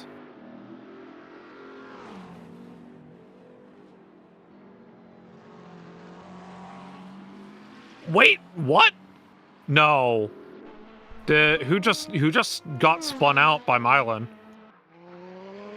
That was the Bernoulli car. Yep. Okay. So that's further issues, further contact for the lead car. It is falling apart a bit.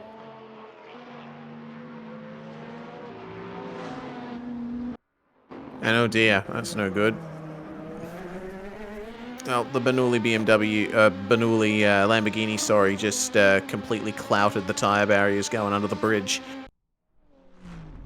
They will make a reasonably safe re-entry, though. Staying out of the way, good to see, but there's a lot of damage to that car now. Gap is under 30 seconds for the lead.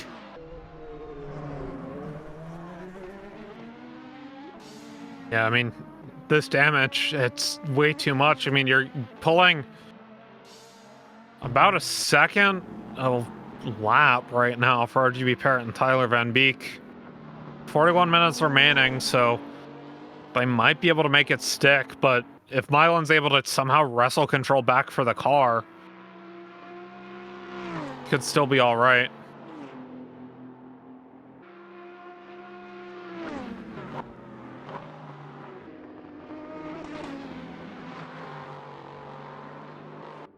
All right, looks like the gap's stabilized a bit here at about 29 seconds, but I mean, it looks to me like there's obviously some kind of aerodynamic damage that is hurting the straight line of speed of that car now, because it feels like every time they get to a long straight, they just bleed a few tenths. I mean, just not able to get the power down. Something's wrong with the aero. We can't actually see the damage because it doesn't look like these cars actually have a damage model, but still 28.8 seconds. Might be able to make it back up through these twisties. I mean, the lack of downforce really hurts them, but Milan's just been able to make up time through that, and yeah, the gap's going back up over 29 seconds. So it might be able to hold on for the rest of the race, maybe, but it might be close. We'll see. Yeah, that we shall. 40 minutes remaining.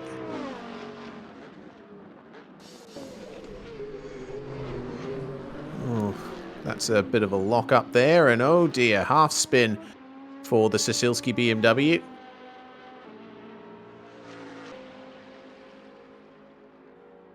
So apparently Milan doesn't have damage, but he did have a bit too much overspeed and ran into the Lamborghini.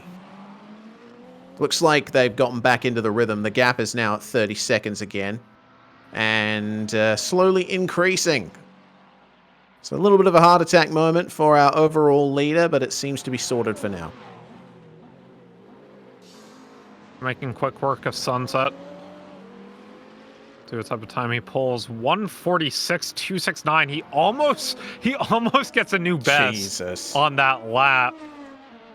Only 5 and a bit hundredths off overall fastest lap of the race. Yeah.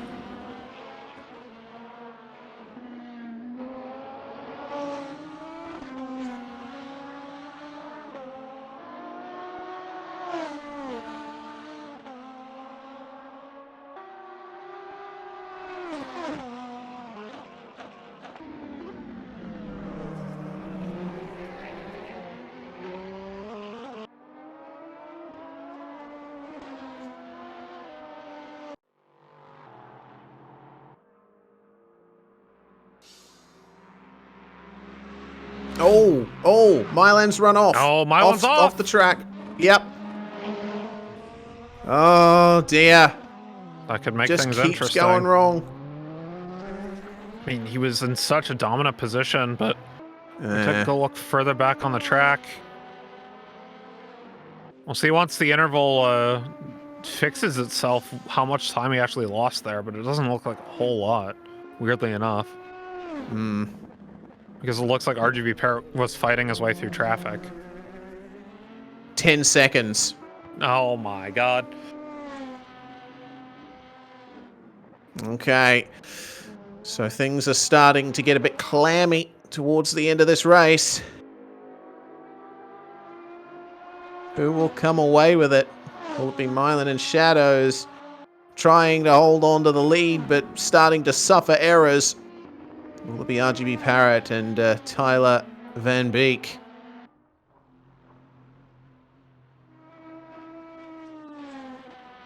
.5 seconds right now at the time between the two cars. 37 minutes remain in the race.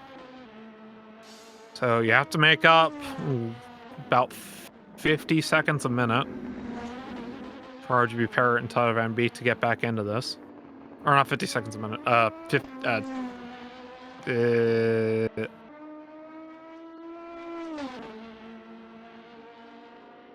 Hold on. Trying to do math. I meant to say 9/10 a minute. Excuse me. There we go. Or 0.7 a minute, actually. Or 0.7 a minute. To get back in. Right then. Yeah, he's already back on pace. He's already gaining again. New fastest for RGB Parrot and Tyler Van Beek, 147.133. But Milan, very quick on the pace, and yeah, he is starting to pull the gap again, so we'll see what this lap is.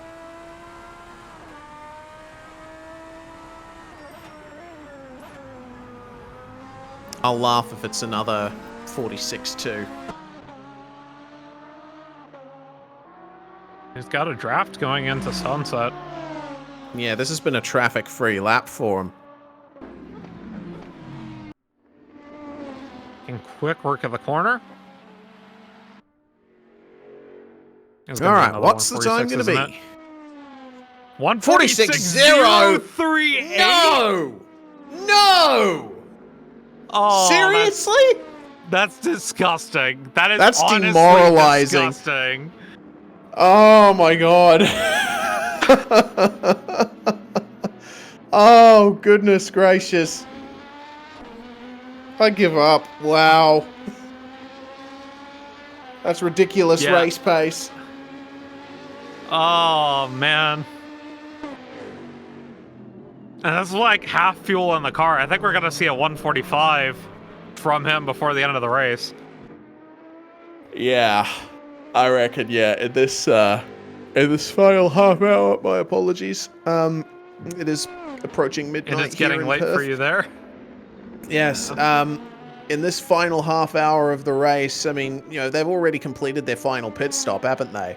So, they just got to run the fuel tank out. They are going to get faster. Yep.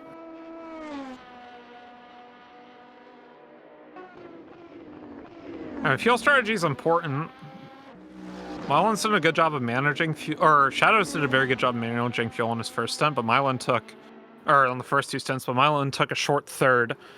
So we'll see if he's able to keep the fuel management going with these laps that he keeps on setting.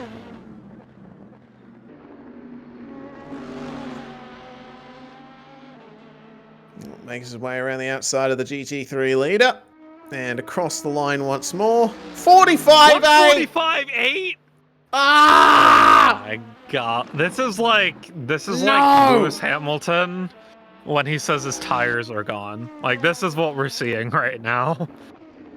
Jesus H. Christmas. Oh, man.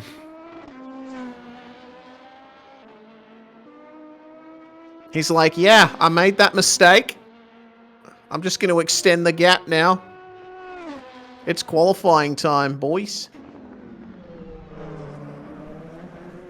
Oh yeah, we're going to see a 145 by the end of the race. I didn't expect it on the very next lap. I think Milan's listening in and he was like, yeah, that Finnick guy, I'm going to show him what for.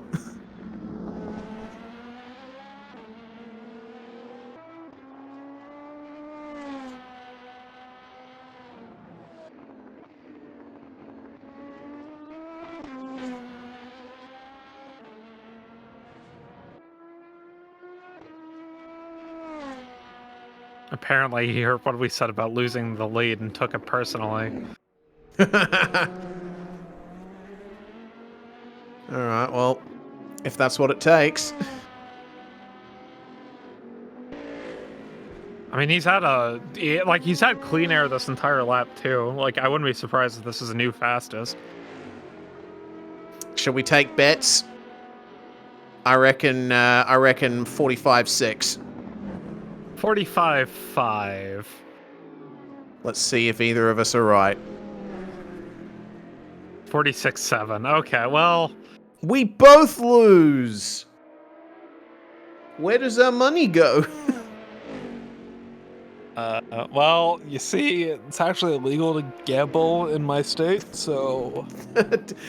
means Dan, our producer, gets it. Oh, no.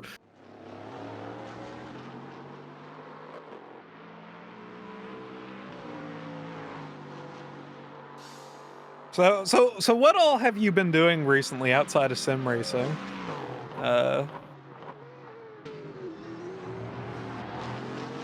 Mr. Southpaw.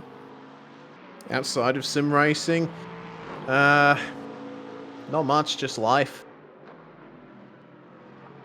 I feel that. Yeah.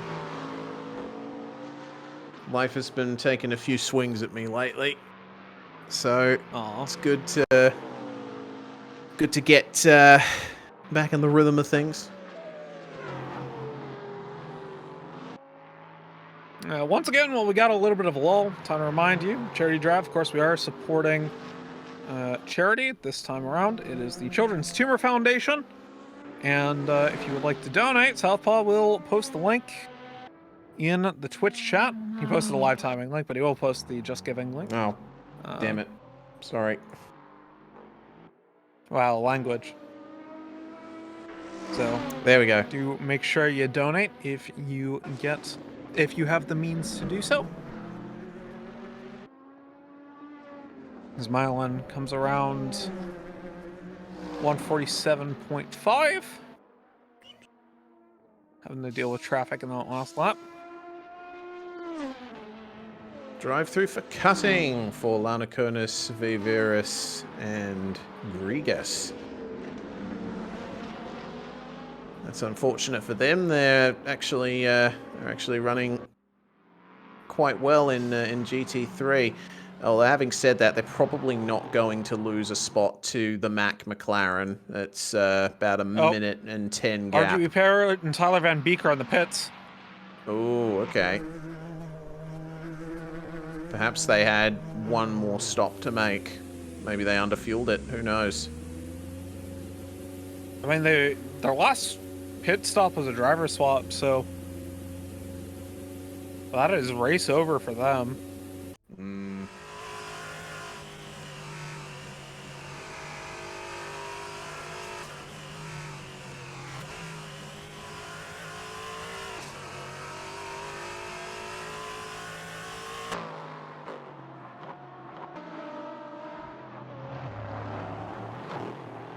Oh dear, oh dear.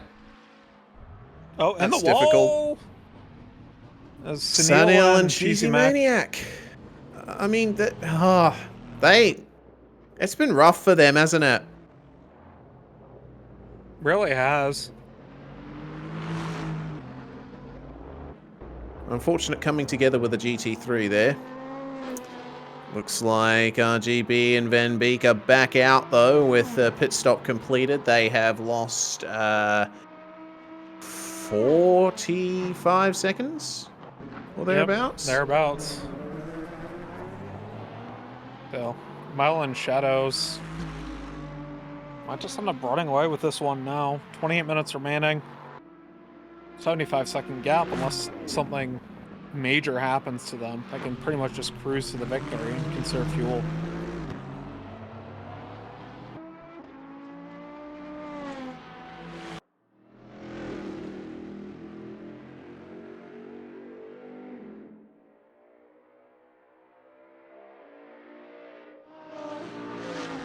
Well, at the moment, the smallest gap in the field is just about a tie.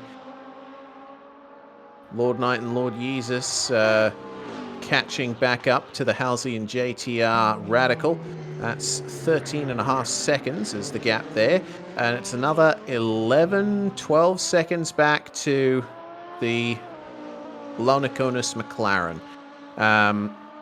14-second gap from Krzysztof Cieślski to the Javi Martinez McLaren.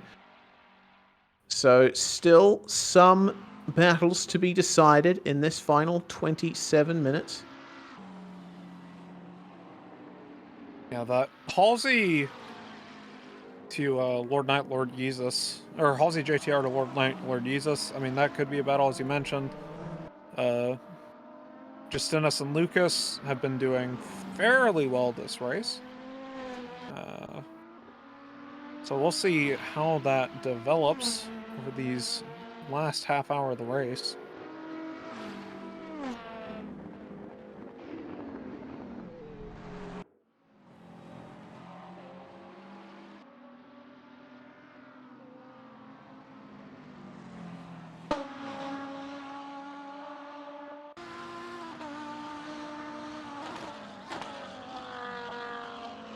Oh, all right. This is looking interesting here. Bit of a fight going on. Randy and David Mack having to make their way out of the final bend there. And that was one of Lamborghini's. Oh, Krzysztof Sosilski with a major off. Oh, goodness. That's out of turn 2 there. Thank goodness the other cars weren't involved in that. Careful on the re-entry, though! Oh. Really dicey.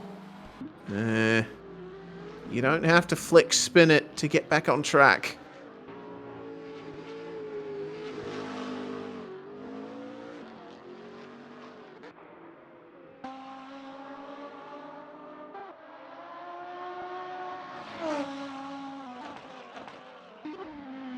He's continuing to have issues on this lap. I think he's gotten some pretty significant damage.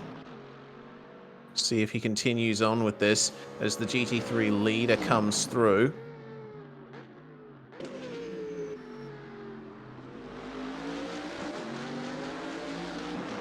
This car has been practically unstoppable the whole race. It would be a pity if something happened here. It looks okay from here on out. Managed to slow down in time. That's good. And on they will go. Drive through for cutting for Sunil and Cheesy Maniac. The latest in a long line of difficulties for second place in LMP3. They are nearly 5 laps behind the LMP3 leader at the moment.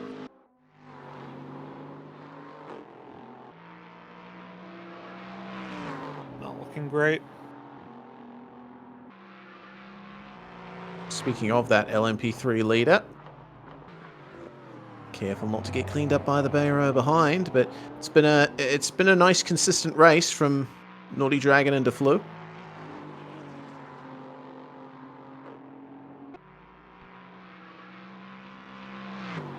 I think they, along with our 2 remaining LMP2s, have been among the most consistent in the field. Heck, we can throw the Dutch Mercedes and VHK Captain Foxy in there too.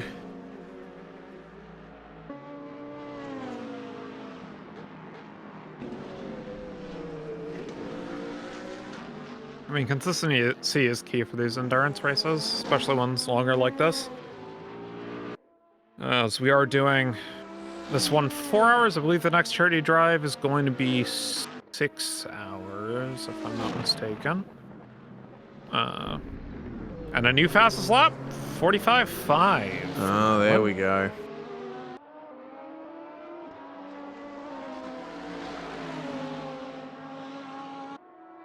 Yep. Mylan is taking no prisoners out there.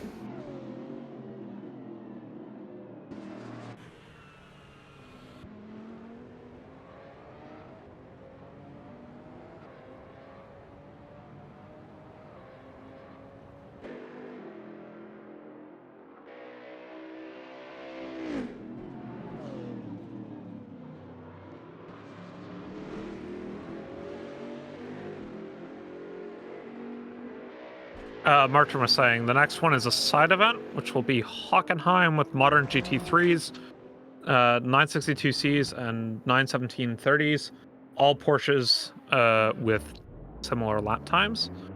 So that will be pretty fun. Yeah, certainly will. I do tend to like the shorter events. Some very good racing that goes on in them. I mean, the GT4 challenge at Dubai, I still think that was one of the best broadcasts I've done this year. Yeah, that was a lot of fun. Yeah, Porsche versus Porsche at Hockenheim Ring is the next charity drive event, and then the final one of the year will be 6 hours at the 98 Circuit de la Sarthe. So you will have the entirety of the straight without any chicanes. So that will be a lot of fun. You won't want to miss that one. 6 hours, though. I do hope we have shifts for commentators, because that is a long time. Certainly will. Look at this battle. Oh, it's so close now. Between Lord Knight and Lord Jesus, and Halsey and JTR, Halsey. a little bit of contact. Easy does it. Side by side through Big Bend. Who was braver on the brakes? Hairpin, inside line, going to Lord Knight and Lord Jesus. I should be able to make this one stick for the time being, but they gotta be very careful moving around towards Collier. Staying in the lead. Halsey, JTR, I mean, they've had quite a few incidents throughout this race, but they are making it back up onto this Corvette right now. Move back down to 0.4 seconds. Knocking on the door of the P3 in the GT3 category. The cars we're going to be racing at Le Mans are basically 90s sports cars. We've got GT1s and all that jazz. Speaking of Le Mans, Lord Knight, Lord Jesus, and Halsey JTR coming through. There's contact! Oh, no! Bumping on the inside goes Halsey. They're trying to pull back out of this. They're joining as safely as they can. And Halsey and JTR, I mean, they end up ahead of Lord Knight, Lord Jesus, but the Corvette team cannot be happy about that at all. No. Absolutely not. Make their way in towards Sunset. And Halsey and JTR got to drive through, so Yeah, bye-bye third place. Yeah, that's for cutting, though. And Nope, apparently... they both get drive-throughs. Yeah. Either that or there's some damage to the Corvette that needs to be repaired.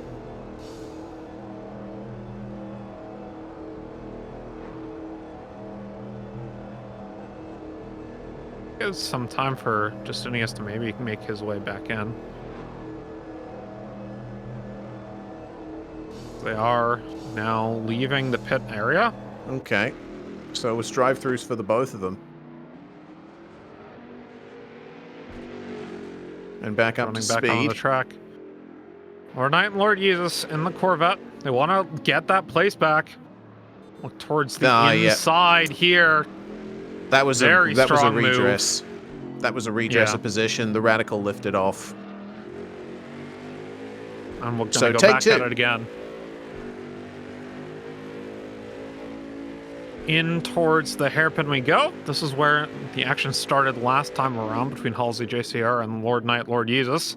Halsey JTR this time looking towards the inside, but Lord Knight, Lord Jesus had the better position going in, and they had to back off Halsey and JTR. Making their way in towards the Collier complex and towards Tower. Halsey JTR now down to a second behind. So they probably won't be able to make another move on them this lap.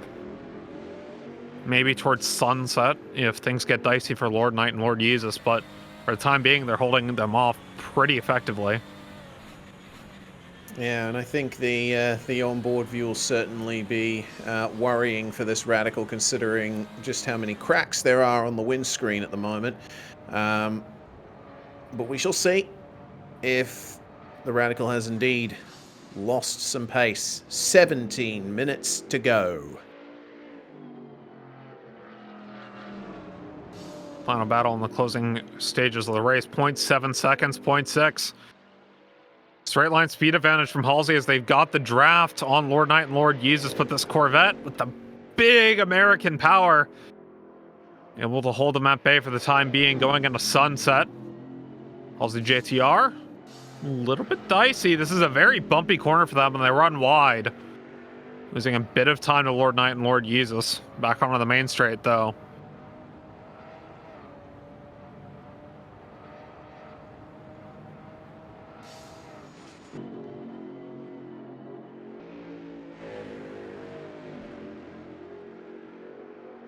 It's always amazing seeing cars exiting turn 1, just how close they always seem to be to spinning out. Look at the pace being made up here. Ooh. Towards the inside. Here we goodness. go. The run to the hairpin is going to be pretty good for Lord Knight and Lord Jesus. They are losing a little bit of time as the exit speed was better from Halsey and JTR. But Lord Knight and Lord Jesus, they've got the American powertrain trying to get ahead of this Radical. And the hairpin, the Radical does better, but Lord Knight and Lord Jesus are making up the time right now as we head back in towards Collier Complex. Prototype coming through as well. Looks like RGB Parrot and Tyler Van Beek. Oh, that's steep. But Pretty deep. they make their way they through. Keep it. Lord Knight and Lord Jesus, they're sticking onto the back of this Radical very effectively right now as they make their way in towards Bishop and Le Mans. Both eating quite a bit of curb, though. The Corvette losing some time. In comes Bishop. Pretty much flat out through there. Le Mans, the next turn, this is where we see quite a bit of trouble from Halsey and JTR in the past. Oh, making very close to contact with a Lamborghini, and the Corvette ends up on the back side of that exchange.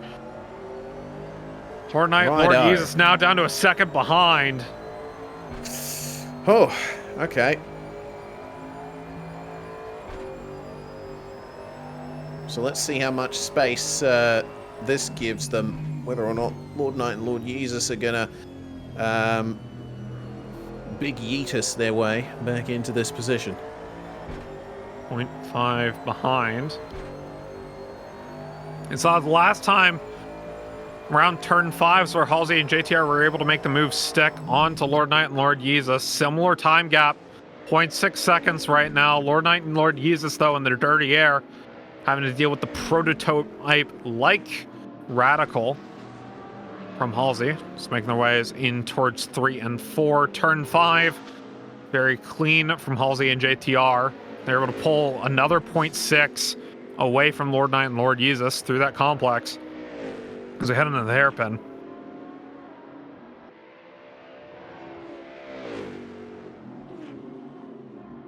There's BMW going way wide into the runoff area. Escape road, I should say.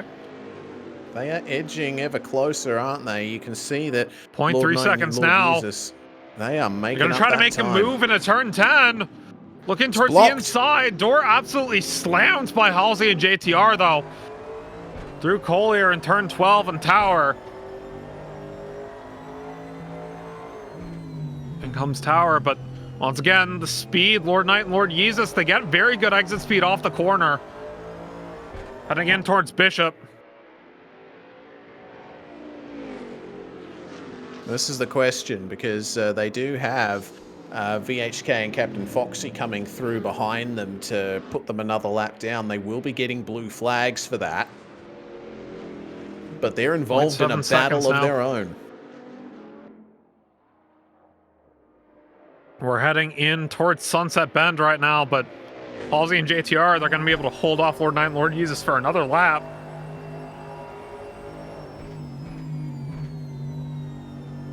A little bit of oversteer there, but they're able to come back through with the Radical. So 0.5 seconds is the gap between these two cars. 12 minutes remain in the race. 0.4 seconds right now. We saw the Corvette get within 0.2 on the last lap. I'm going to try to make a move, I think, towards the hairpin again. No, they're getting very close into the 3-4 complex. Maybe going to try to make a move around turn 5. No. Running a little bit wide on turn 4, and they end up back to 0.6 seconds, and now they have to get out of the way for the VHK and Captain Foxy car. Yep, through they go.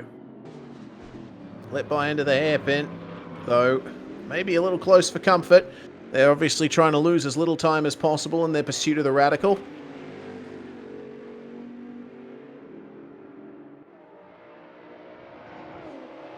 And they have lost quite a bit of time now, 1.2 seconds behind. Grant you, the Radical's also going to have to get out of the way for VHK and Captain Foxy in a minute, but still 11 minutes to go on the race. One last battle for the road. Does wait, hold on. RGB Parrot and Tyler Van Beek are 15.2 seconds away from Mylan. Did Mylan make a pit stop? That we just missed? Yeah, 4 pits. Yeah. Mylan made a pit stop, so this actually could be interesting. 15.4 seconds between the first and second place cars now. Okay. Yeah, Mylan was in the pit. A little bit spicy. But it looks like the gap is extending already, so I think it might just be business as usual for Mylan now. It's up to 16 seconds now. Okay, so... Yeah, Mylan pitted for softs and fuel. Okay. Yeah, okay. Well, soft tires is over. Well, I was wondering if they were going to be able to make it with the Lazzie's putting in fuel to the end of the race, but getting a splash and go at the end makes it pretty good, and they're trying to get a better fastest lap. I mean, they had the gap for it, but and one mistake from Mylan, we saw one mistake cost them 10 seconds earlier on the race. So if RGB Pair and Tyler Van Beek are able to capitalize, if Mylan pushes a little bit too hard, it could be disastrous.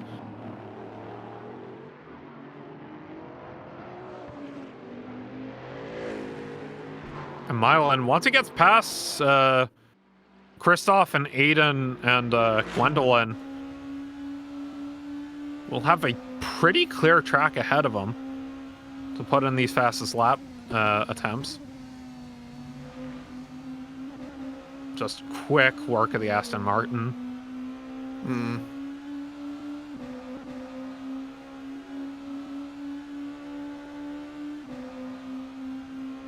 Yeah, it looks like Christoph has come into the pit lane.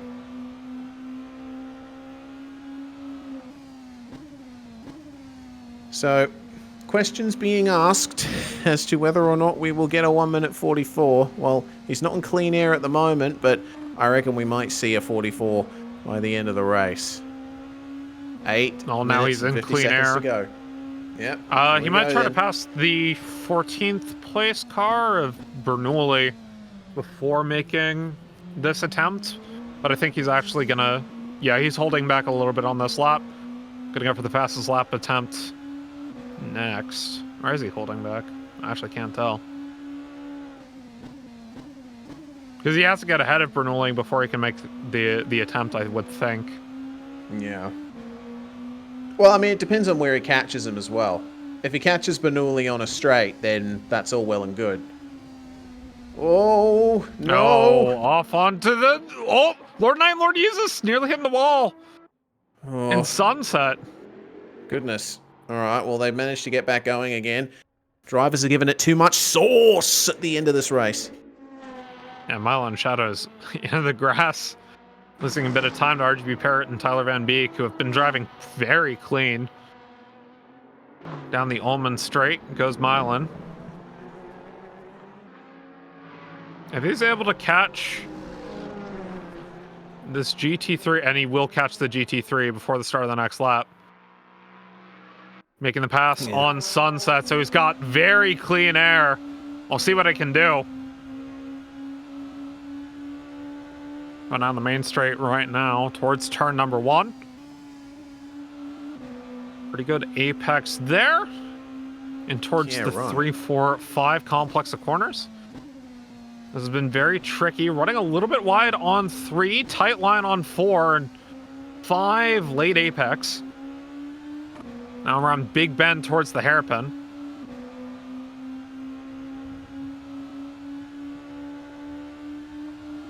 See how he's able to make this one work. Very nice apex there, using as much of the curve as possible through the chicanery at the end.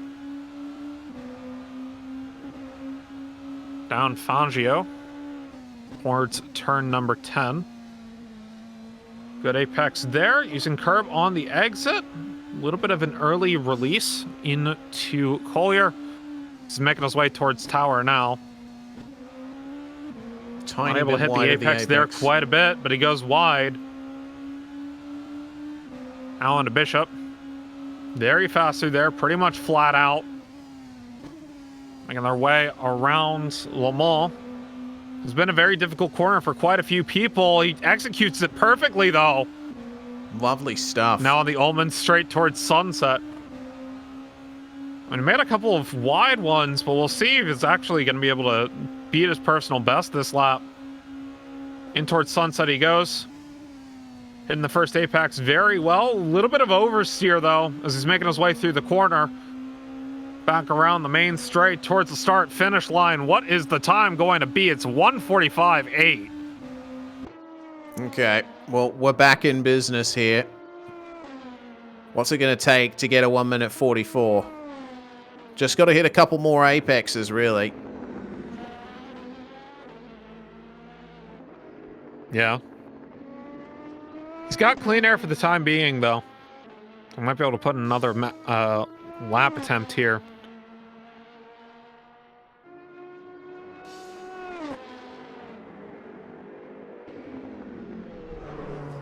Good apex.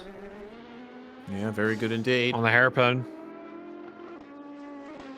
But he's about to run into traffic. Making his way down through Fangio. Good apex there. Runs a little bit early on the next apex.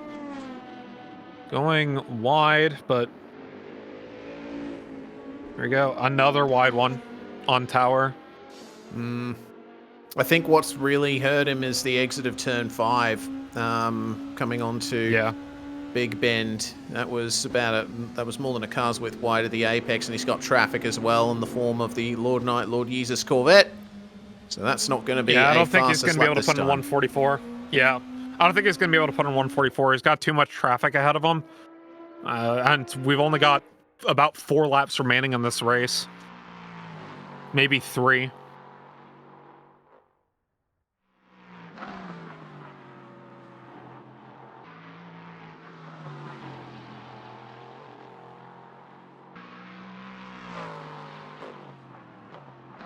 Alright then. Last few minutes underway.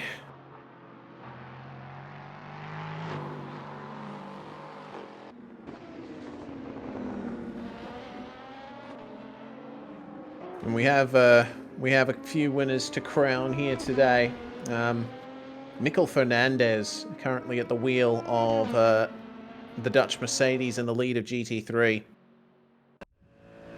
Already a 2-time charity drive winner, and doing quite well, I have to say. I mean, him and Matthias van Amelrooy have been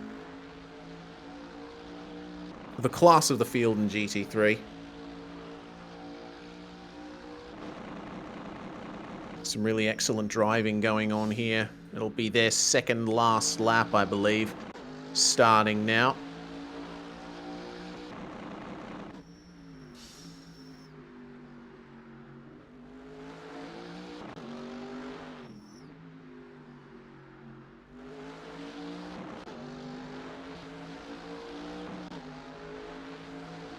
The Merc is overpowered. Nah, I don't think that's the case.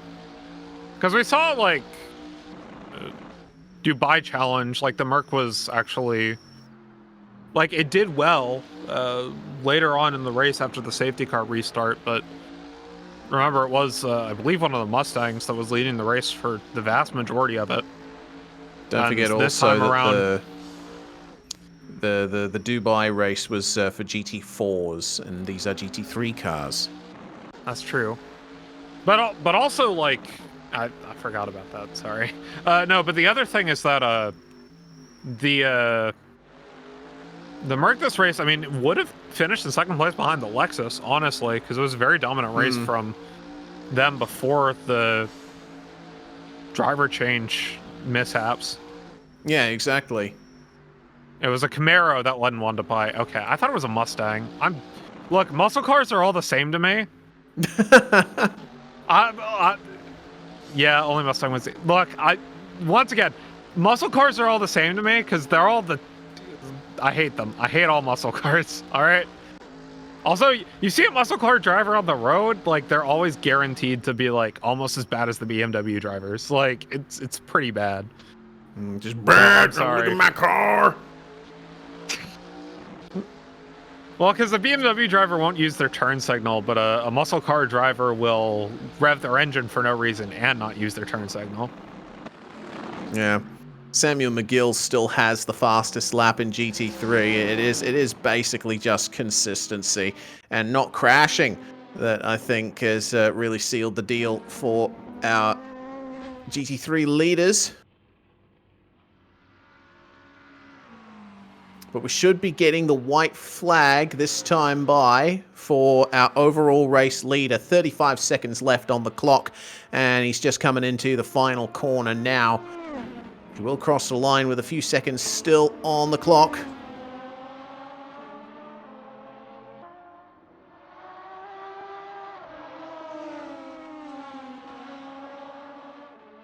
Here we go on to the final lap of the race.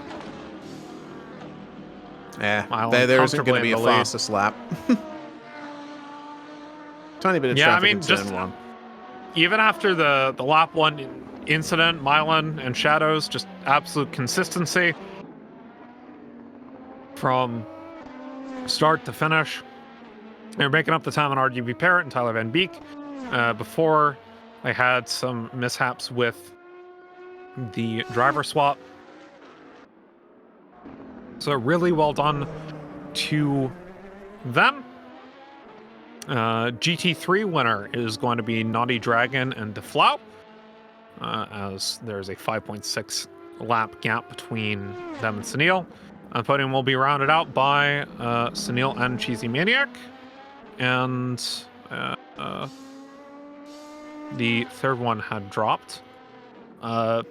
In GT3, unless somehow 70 seconds get made up, the winner will be the Amelroy and, the Dutch Mercedes, as we've been calling it. BHK Captain Foxy will be taking second place, and the Justinius,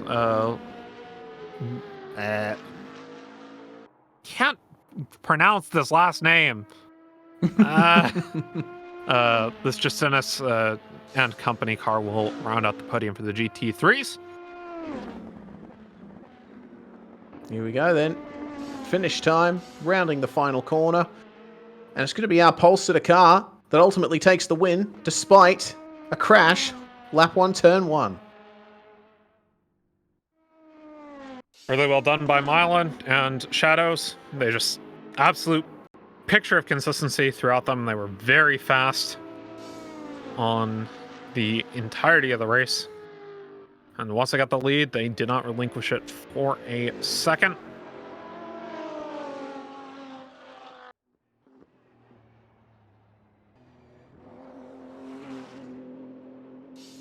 Through comes VHK and Captain Foxy to take a brilliant second spot in GT3. That is magnificent job from the two German marks. And we got a British car on the podium in GT3 as well, with the Launaconis entry in the McLaren coming across the line. And that is third at the end. It was very close though. Halsey finishing just a couple of seconds behind right at the end.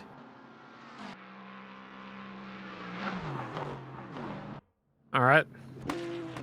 Once again, Charity Drive is benefiting a children's tumor foundation, so you have the means to do so.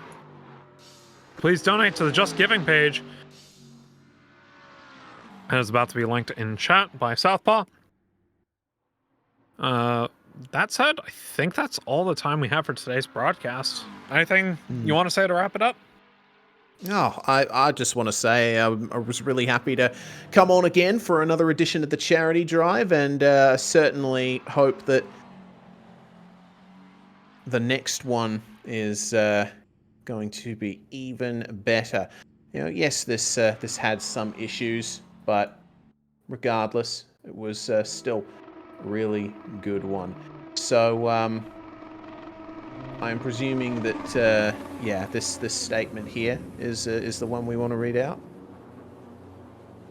Okay. Right. So from Martrin Cool. 7, that did not go as planned. Server decided to turn driver swaps off while we switched sessions, while simultaneously throwing checksum errors left and right. Some people didn't have the real penalty pop-ups or penalties that they got. That meant that multiple teams experienced issues throughout all the race or were unable to even join the server. The time didn't progress past 6 p.m., so no nighttime racing, and a high level of attrition had people crash out left and right and center, caused the racing to be a bit sparse. Also, since driver swaps turned themselves to be off, the minimum swap and swap times were limited and could be ignored, so we watched the weird play throughout the entire event and count up the times the teams swap their drivers and how long they stay in the pits. We will release an updated finishing order if anyone did not adhere to driver swap rules. We'll have a talk with our service provider that these issues cannot continue like this and make sure they cannot happen again. But there's one more thing. We understand that you are upset and angry about all the things that didn't work out or work at all. Believe us, we've been preparing this event since April, even before Dubai, and we are feeling the pain with you and working with maximum focus on the next event to make it perfect. Yeah, and they've also posted placeholder results there. So, well, either way, we do want to give you all a big thanks for tuning in across the course of this event. Thanks very much for joining me, Finnick, and I really hope that we can get together once more for the next edition of the Charity Drive. Well, would love to do that as well. But that's all the time we have for today's broadcast. Tune in next time for the Porsche challenge at the Hockenheim Ring. And my name is Finnick. That's been Southpaw. We'll see you around.